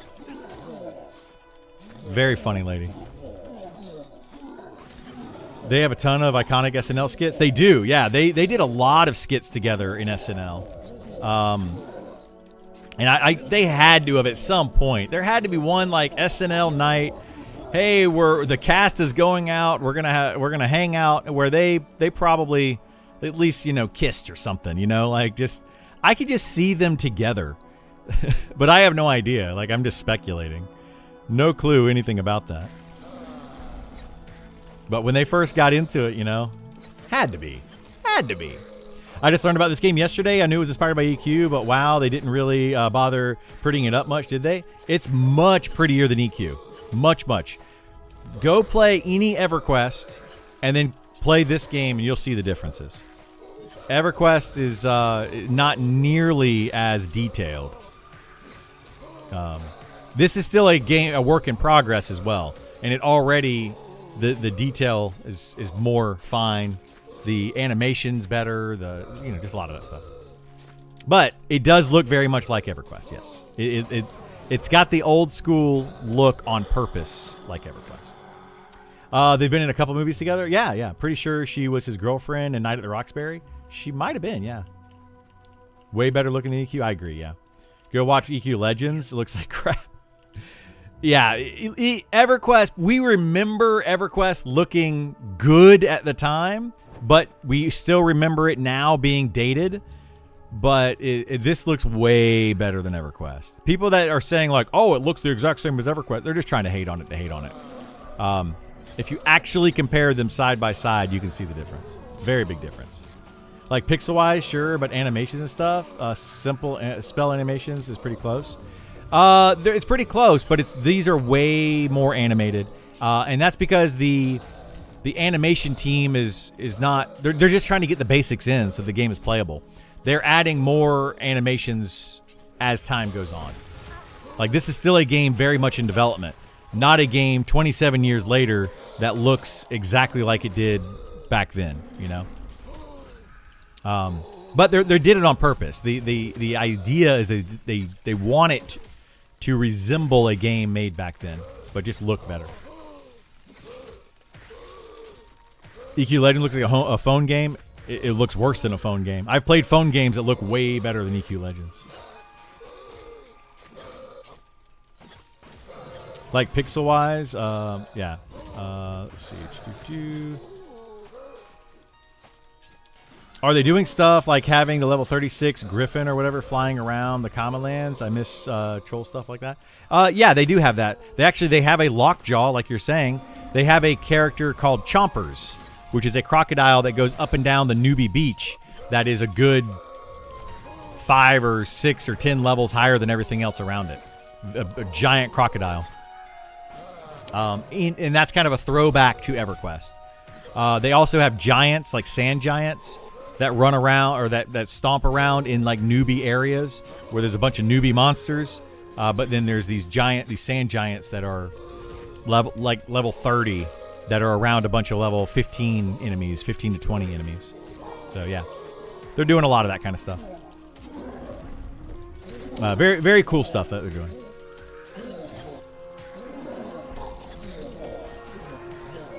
So there's a lot of throwbacks to EverQuest. The game does look and play a lot like EverQuest. So it's very, very EverQuest inspired. But it's just old school MMO inspired. So things that come from like World of Warcraft or RuneScape, Dark Age of Camelot, you're going to see all of those kind of things in this game. Final Fantasy 11, you're going to see, you might find some connection if you played any of those in this game. But it definitely resembles EverQuest more than anything else. Those sand giants do sneak up on you, and you don't realize it. For being so big, they're pretty quiet.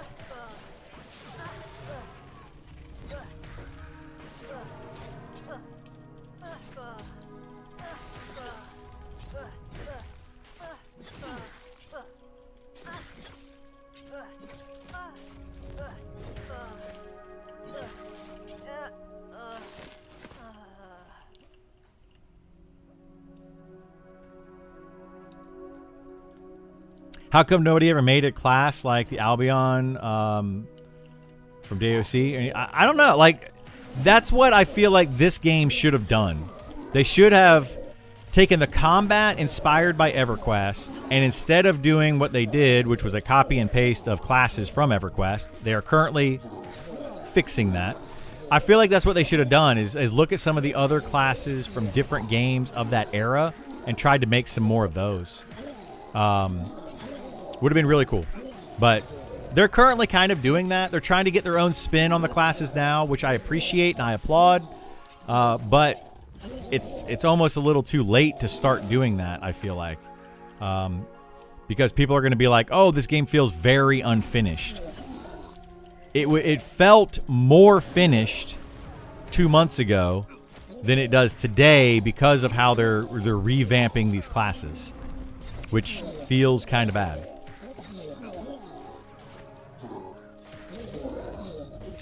So, yeah, I kind of bums me out, but it's okay.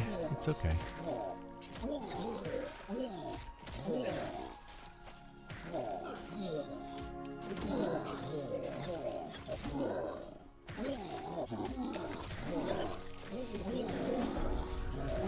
He yawned. Game must be boring.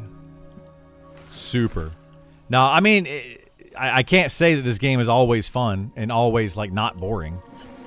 It can get very boring and very tedious at certain times. Like, you're going to be sitting in a camp doing the same thing over and over and over and over. And it's a special type of gameplay that some people are going to like and some people aren't going to like. You can absolutely get bored in a group like this, because you're just sitting there doing nothing. Like, you know, or doing the same thing over and over.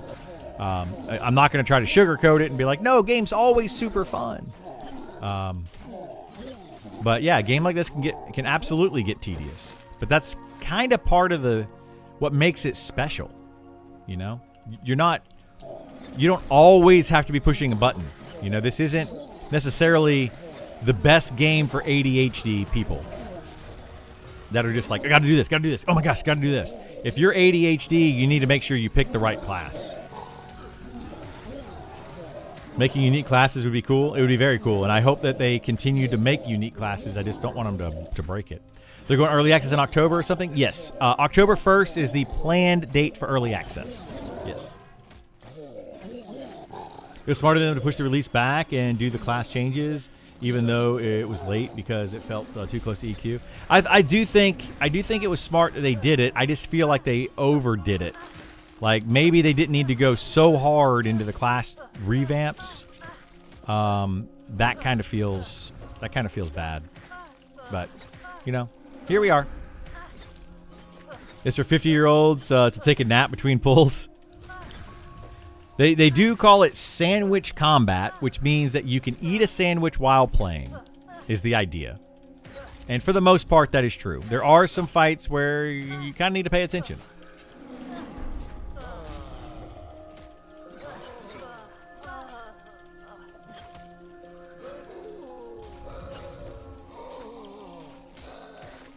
Did they invent the sandwich combat concept, or where did that come from? Honestly, I don't know.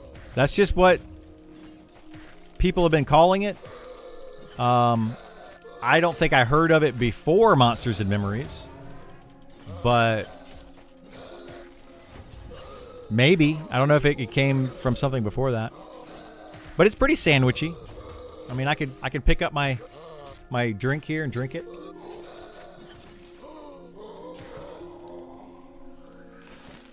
You know, it's and not really skip a beat. I can't wait to get EA so I can get off this PvP server. I got jumped by 6 people while in glass flats killing goblins with a duo buddy. Not a fun time. Yeah, it's not fun. And they're probably at the end of it. You're like, come on, guys, that was kind of rude. It's 6v2, and they're like, PvP, bro. You're on the PvP server, bro. You know, and it's just like, yeah, y'all are jerks. Now with Isar pulling, you don't have time to even make a sale. Yeah, you don't have time for much with Isar's pulling. Little did you all know, when we started this game, Isar did not pull this way, not this quickly anyway. He is definitely honed his craft over time. Like, we used to, in the early days, we would kill a mob, run out, pull a mob, bring it back. Kill a mob, run out, pull a mob, bring it back. There was a lot of downtime in the beginning. Now, as you can see, when the mob's at like, 25% health or so, he goes out and brings the next mob to the camp, which is exactly what a good puller should be doing. I thought about saying something, but it's not worth it. They will corpse camp you to oblivion if you talk to them. Yep, absolutely. They will do that. And that's why I don't like the PvP server. And I will not play on it. Because a few people will ruin it for everybody else.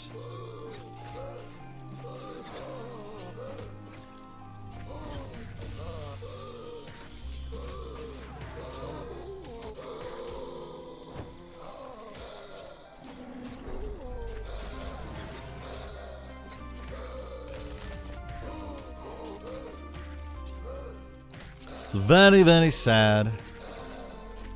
I don't know why people want to ruin it for everybody else. Like, it's weird to me because people will play like that. They'll ruin it for a bunch of other players, and then they'll complain that the server's dead and there's nobody to play with. And it's like, well, it's because you pushed everybody out off the server. Like, nobody wants to play with you.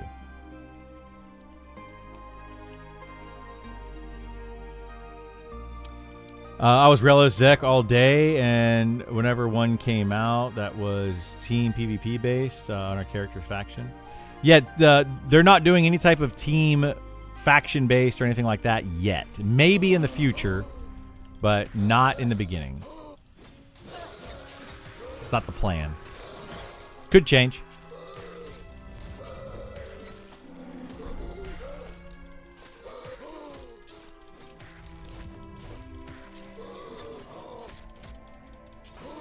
Yeah, like Talonzek is what it. Yeah, it's going to be whichever one. It was just free for all PvP. That's basically what the PvP is in this game. The exact same. You got to be within 4 levels, I think, to kill somebody legit. But you can flag to attack somebody higher level than you if you want to.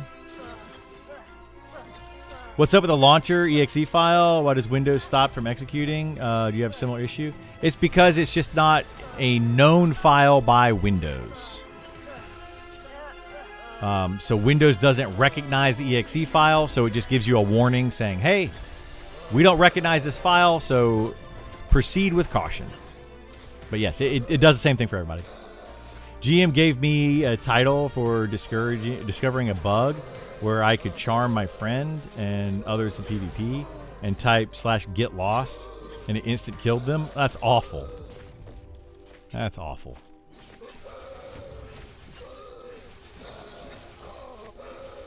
Yeah, people like to troll people in games like this for some weird reason.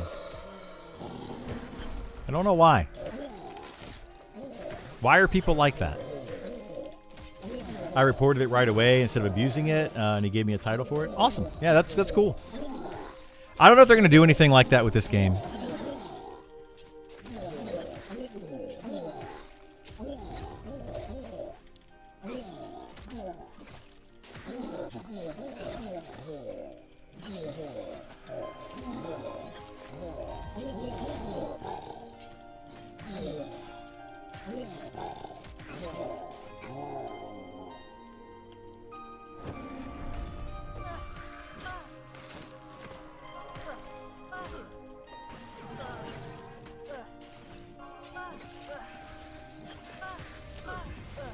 Yeah, it would be kind of cool if they did something like in this game on the, if you got to level 60, you got a title on your early access character. They don't have any titles whatsoever in the game right now, but they could add that if they wanted to, I guess.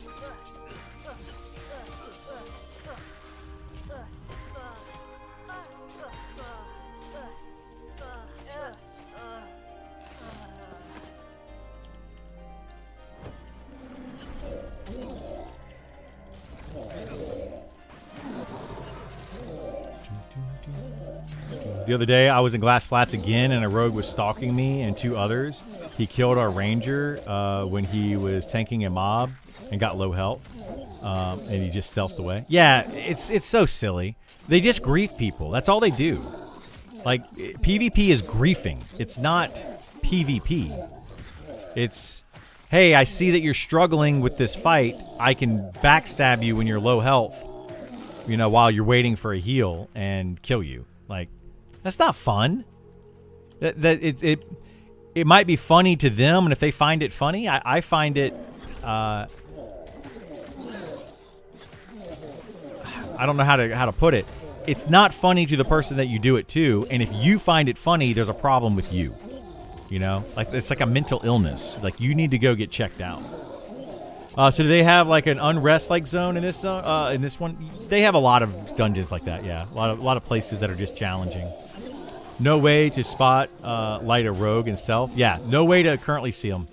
Do you gain anything in game for killing players in PvP? Nope. You gain sorry.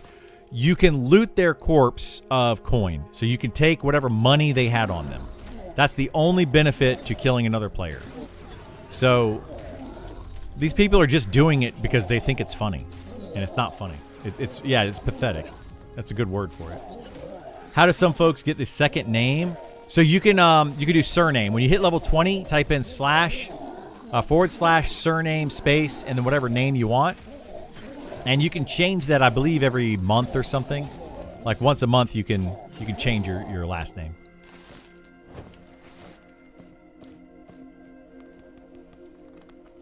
Should be some sort of corruption system. Yeah, there needs to be like a punishment or something, because right now there's no punishment for it either, other than your name and lights that say everybody just like, oh, we don't like this guy. It's one thing devs have to get through their heads. Stealth does not equal invisibility. Wizards can go invis, maybe. Rogues are sneaky. They are not quiet, but not invisible. Yeah, or they can be quiet but not invisible. Yeah, it's a whole thing. Right now, though, it's just a broken mechanic. You can get see invis and see through invis, but you can't see through stealth on the PvP server currently. So it just the whole thing just feels bad. So rogues are running around stealth, and they can run up to a group and backstab them and then instantly hit stealth again, and you can't find them. You have no idea where they are. So they need to have areas zoned for PvP. Yeah, they could do something like that. The devs want the PvP, or else there'd be rules against it. They do. They want the PvP. It's just not going to be very popular, and it's not going to be very fun for a lot of players. Then the Ranger rage quit on us. He had just barely started XPing 2. He was ganked on our second goblin kill and then quit. Yeah, it's not fun, man. Like it's just gonna make it miserable for players that don't want to be griefed. You know. What's even worse is when they find a way to make you take XP loss when they kill you. Like you run up a ramp and they knock you off the ledge. Or they get you killed by NPCs somehow. It's just awful. Everything about it is just awful, and I don't know why the devs want to defend it so much. Half the fun of PvP is keeping your head on a swivel. Yeah, but when a rogue can go stealth, you can't even see them. Doesn't matter if your head's on a swivel or not. You literally cannot see them. They are completely invisible on your screen until they backstab you. And there's nothing you can do about it. There's no spell, nothing in the game that can allow you to see them until they come out of stealth. It's dumb. It's just dumb. Suspense of it. You're in the basic AFK mode on a PvP server. You have a guy checking the zone entrance every minute or so. Yeah, I mean, there is some enjoyment you can get out of PvP, but it's just they have to balance it, which takes a lot of time and a lot of effort. They got to balance the entirety of the PvE game. Now you're saying they got to balance the PvP game as well. It's just, yeah, it's just too much. Absolutely dumbest thing about PvP server is that training is allowed. Yeah, you can just train some. I can get on a monk. I could get 1,000 mobs, run up to a group of people, and feign death. And it's absolutely allowed. Why? Why is that allowed? Why is that okay?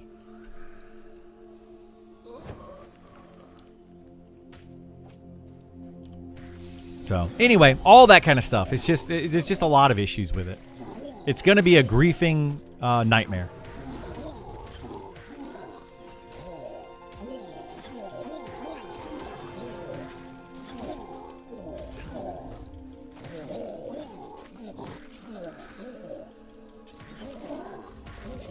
But, you know, they want to keep trying to do it and keep making it, and that's fine. It's their game. They can do what they want. I just won't play on a PvP server. That's what I've decided.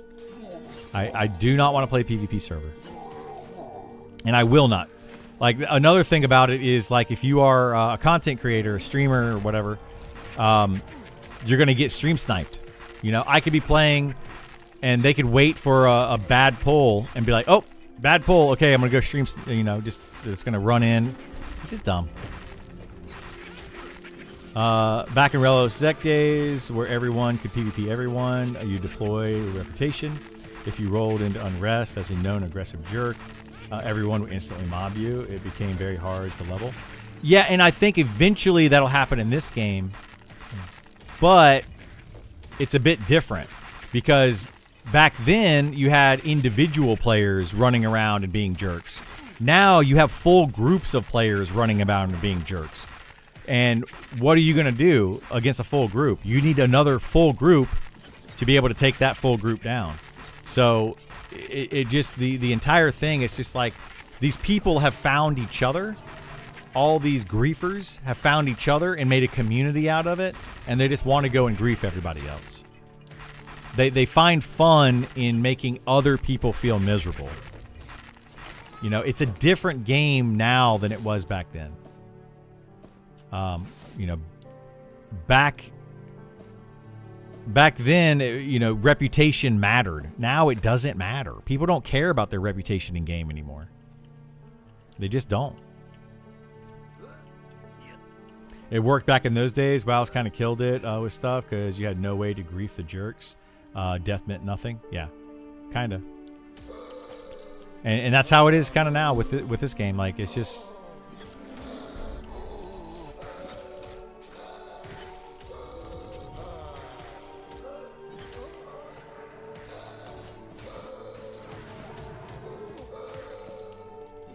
Yeah, his paladin's gonna be twinked out. Yeah, I thought about saving a set of plate gear for like a twink tank if I make another one when they do a deep dive. But at this point, it's almost pointless.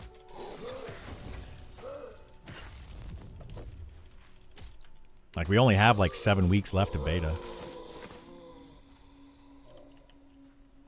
This is about the time when the alpha started to die. And people just didn't log in anymore. But I could see issues today with streamers. I could see some streamer getting his gang of cronies and just taking over zones with numbers. It'd be pretty toxic, I imagine. Oh, yeah. That would be a whole other issue. Be like, hey, everybody, we're all going to just kill anybody that comes into this zone while the streamer sits there and XPs, you know, and everybody protects the streamer. Like, people would do that. They would make it a whole thing. But they could also make it fun. You know, like, what if, you know, I'm one streamer and then there's another streamer and we decide to get our communities against each other. And we decide, okay, we're going to do a turf war. I'm going to try to hold this castle. You try to hold that castle. And we're going to try to kill each other, you know, two different communities fighting against each other. That could be a really fun thing to do, right? But chances are the griefers are going to end up dominating more so than two communities of streamers going against each other.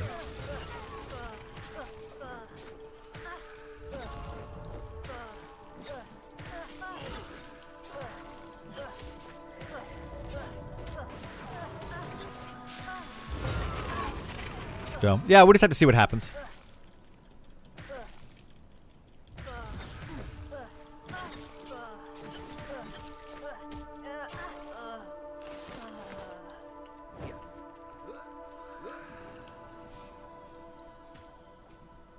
Peanut versus Hutch and stuff in Ark. That was fun. Yeah, stuff like that could be cool.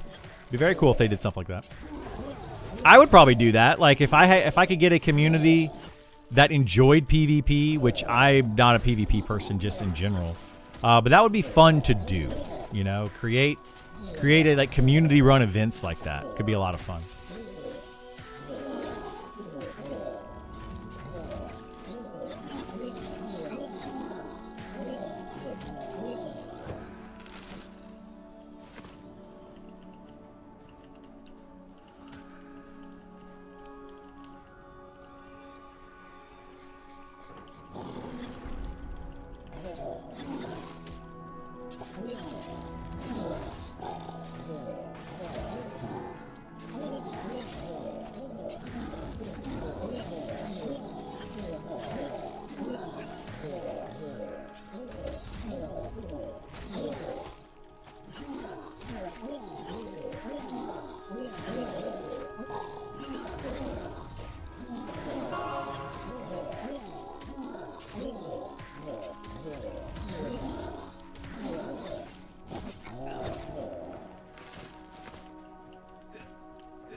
You know, I'm wondering with this whole Fallen Watch thing that we were talking about earlier, and they want people to go in and they level lock it, the zone in the beginning to try to get people to try it for the first time, etc.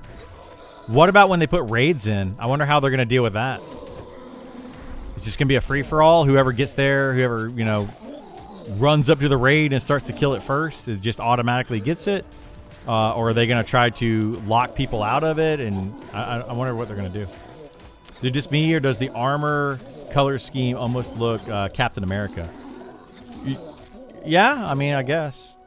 You talking about my armor with the red and the yellow and stuff, or are you just saying like, in general, the armor colors?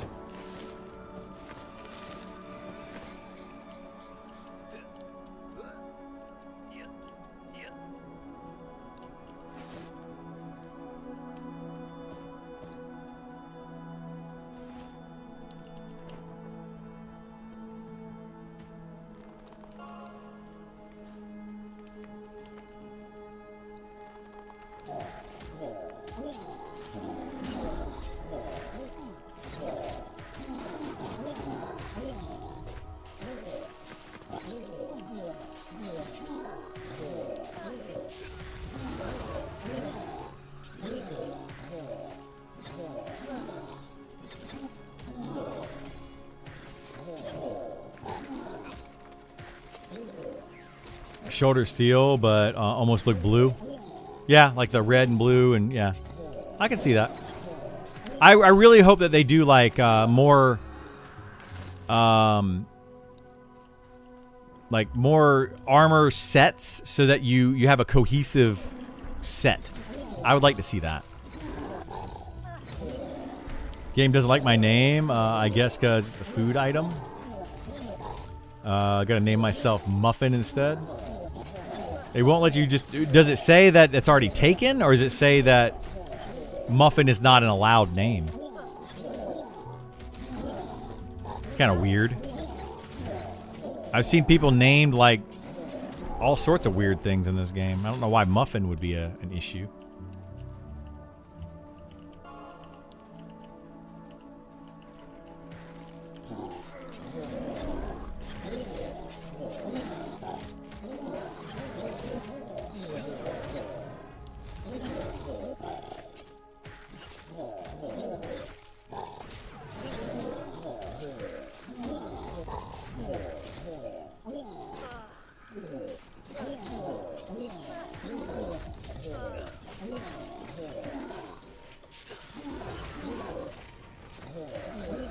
How are they handling the whole sit down for 5 minutes to meditate your mana back this time around? You still sit down and meditate for a long time. They did not long ago. I can't say recently anymore because it's been a while, but they increased it to where you now you regenerate mana faster.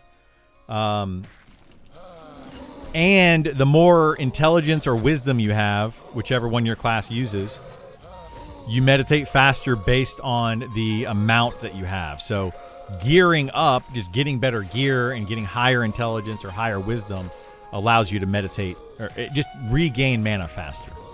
So they've definitely increased it from EverQuest levels, but it still takes a while to get full mana. Like there isn't a WoW side of it where you have to, where you can drink water and gain your mana back. Put Muffin says must be appropriate name. Weird. Clarity a thing? Yeah, it's called Enlightenment, but it's the exact same kind of buff. Just increases your mana per tick. Yeah, if it was in EverQuest on a class, it's probably in this game in some shape or form. Yep, Speed of the Wild is there, or Speed. Yeah, Speed of the Wolf is what it was in EverQuest. It's called Speed of the Wild here. Same exact buff. Does Wisdom for Druid give you more mana regen just when sitting, or also in general? Both. Yeah, both sitting or standing mana regen. Yeah, it was Spirit of the Wolf in EverQuest. It's Speed of the Wild in Monsters and Memories. But it's the exact same buff. Just increases your run speed.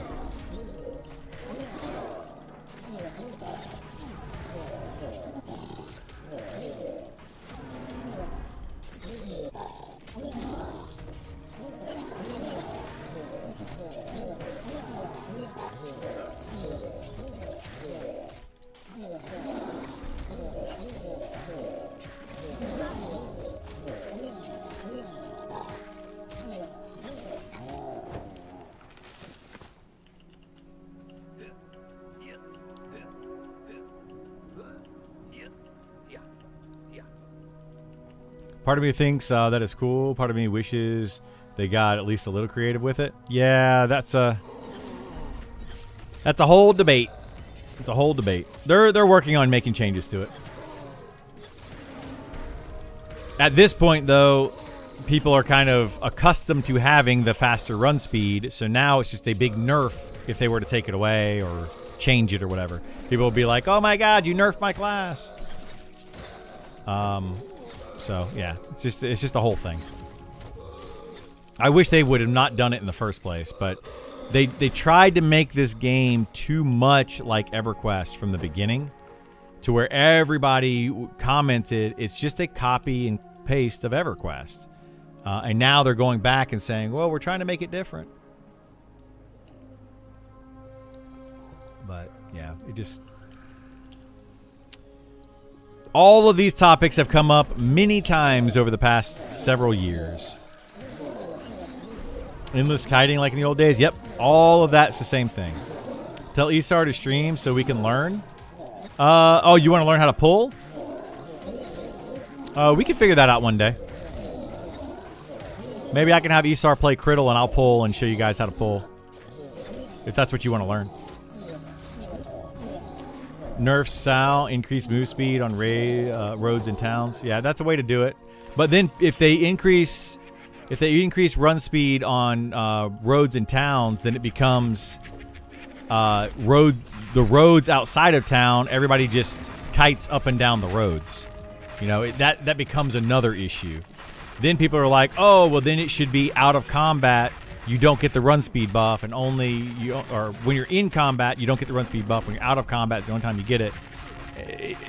All of these conversations have happened many times, and unfortunately, we're just gonna have to wait and see what the devs do. So which class are getting reworks right now? All of them.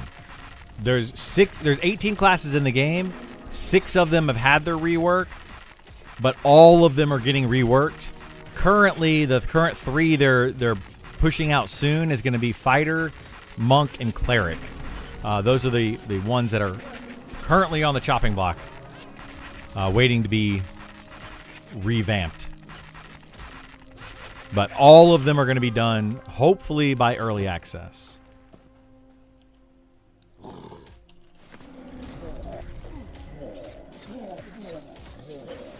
Pulling is easy. Just run into a group of 6 mobs, bring them back to the group, FD, make a sandwich.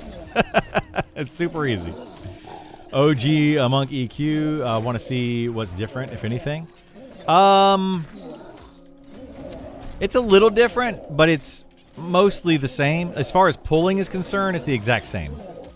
You have Mend, you have Feign Death, you run in, you tag a mob, you run out, you feign death, you wait for one to path back, you tag another mob. If you played a monk in EverQuest, it's mostly the same now.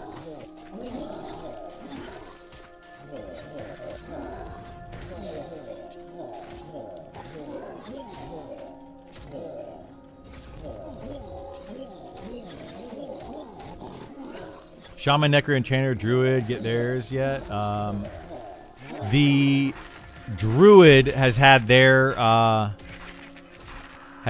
so far, yes. Druid is basically, as far as EverQuest, if you want to compare it to that, it's basically the exact same as EverQuest Druid. They added in a new feature to it recently with their revamp that is called Seasons. So you have spring, winter, autumn, and fall as the different seasons. And depending on what season you're in, you get bonus healing or damage or mana regen and things like that.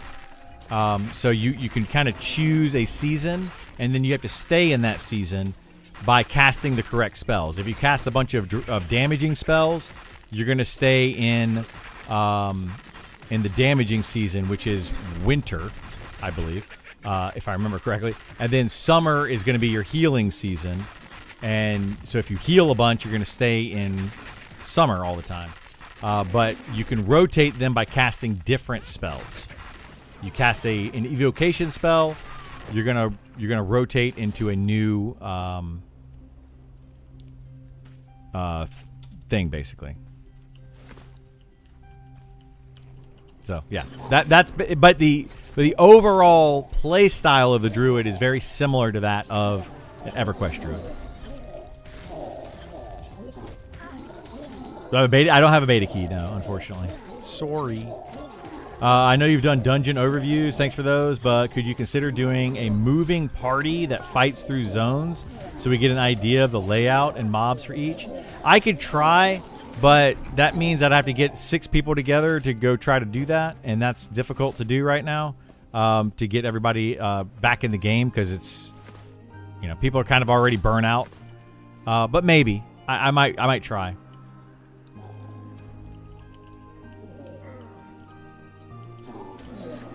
But getting a moving party is difficult in games like this. Autumn debuffs. No, autumn and spring gives you mana regen. So, and they give you like 10% to your healing or 10% to your damage, and then bonus mana regen. And then the other two, spring and winter, or summer and winter, give you like a 20% to healing or a 20% to damage. So that's the benefit of each one. The mana regen one is by far the better one to be in.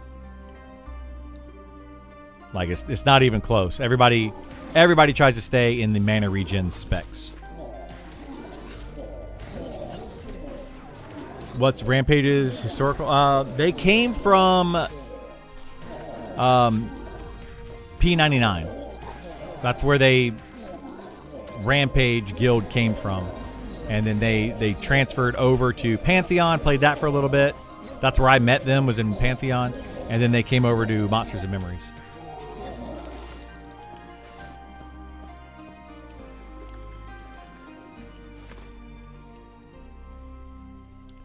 %10 less damage or healing for mana regen any day? Yeah. It's absolutely better.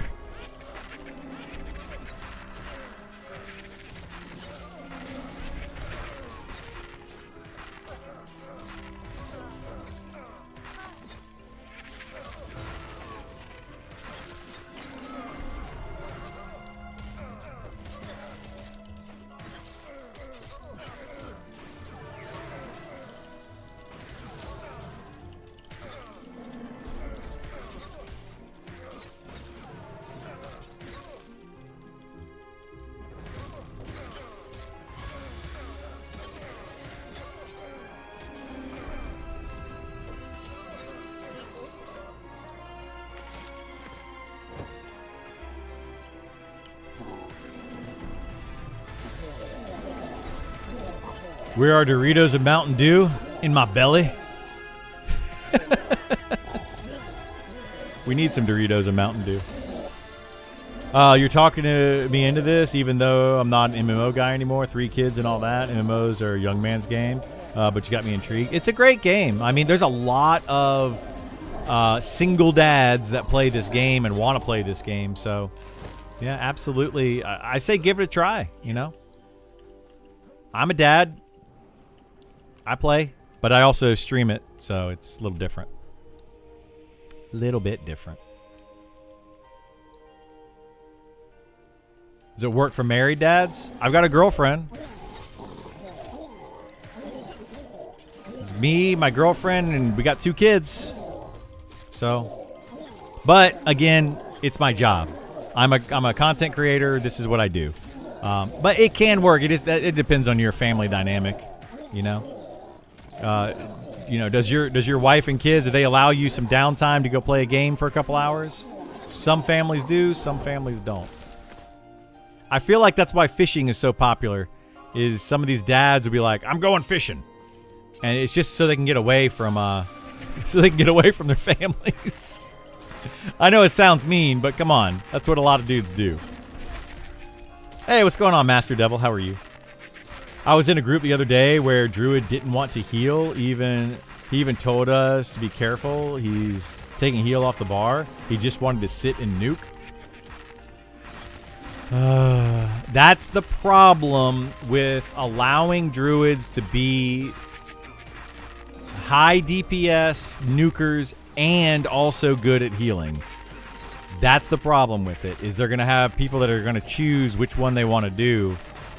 And, I mean, we can have this debate all day. I'm not going to have the debate, but you could. You know, should classes be able to flex into other roles, etc., etc., etc.?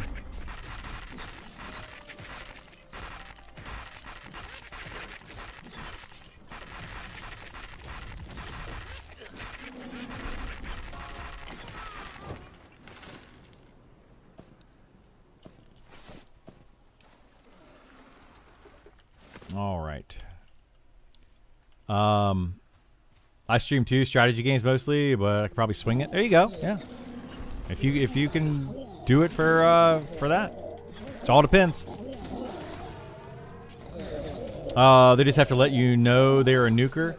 They do, yeah. They have to let you know ahead of time, but yeah. The question is, can the DPS Druid compete with dedicated DPS? Currently, yes. There is one person in my chat that will argue with me all day on this. But currently, yes. The short answer is a druid can do insanely good DPS right now. Up there, similar to that of a wizard. Very, very close, and it shouldn't be that close.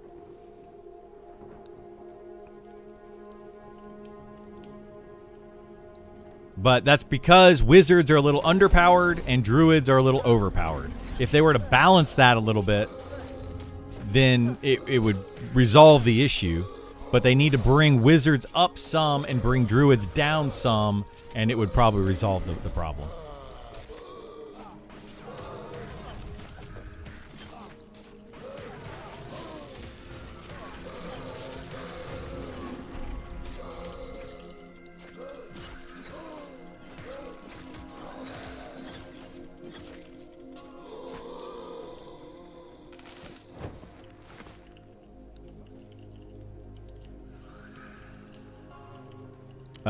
That's a problem in itself. If you can be both and have Sal, then why be a wizard or rogue or something? Exactly, yeah. Rogue and wizard right now are two of the worst classes. Rogue, wizard, bard, I would say, are the three bottom classes in the game. They're the absolute worst classes.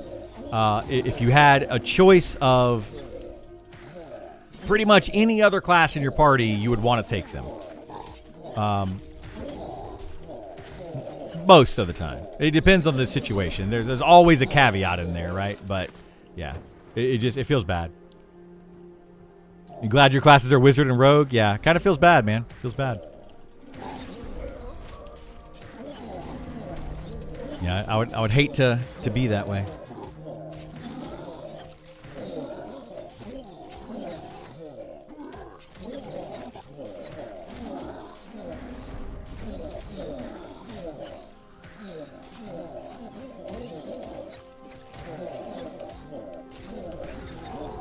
That ship has sailed? It certainly has. At this point, there's really no going back, right?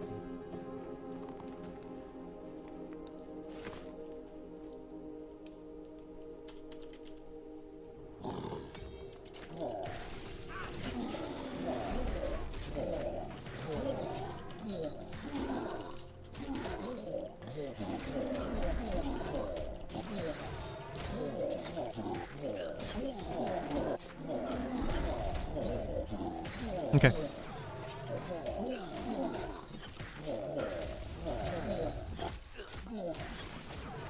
You also don't want wizard and rogue to be so much better DPS that groups don't want anything else. Yeah, it's very tricky. Yeah, you don't want to have them outshine everybody to where like other DPS don't matter. So.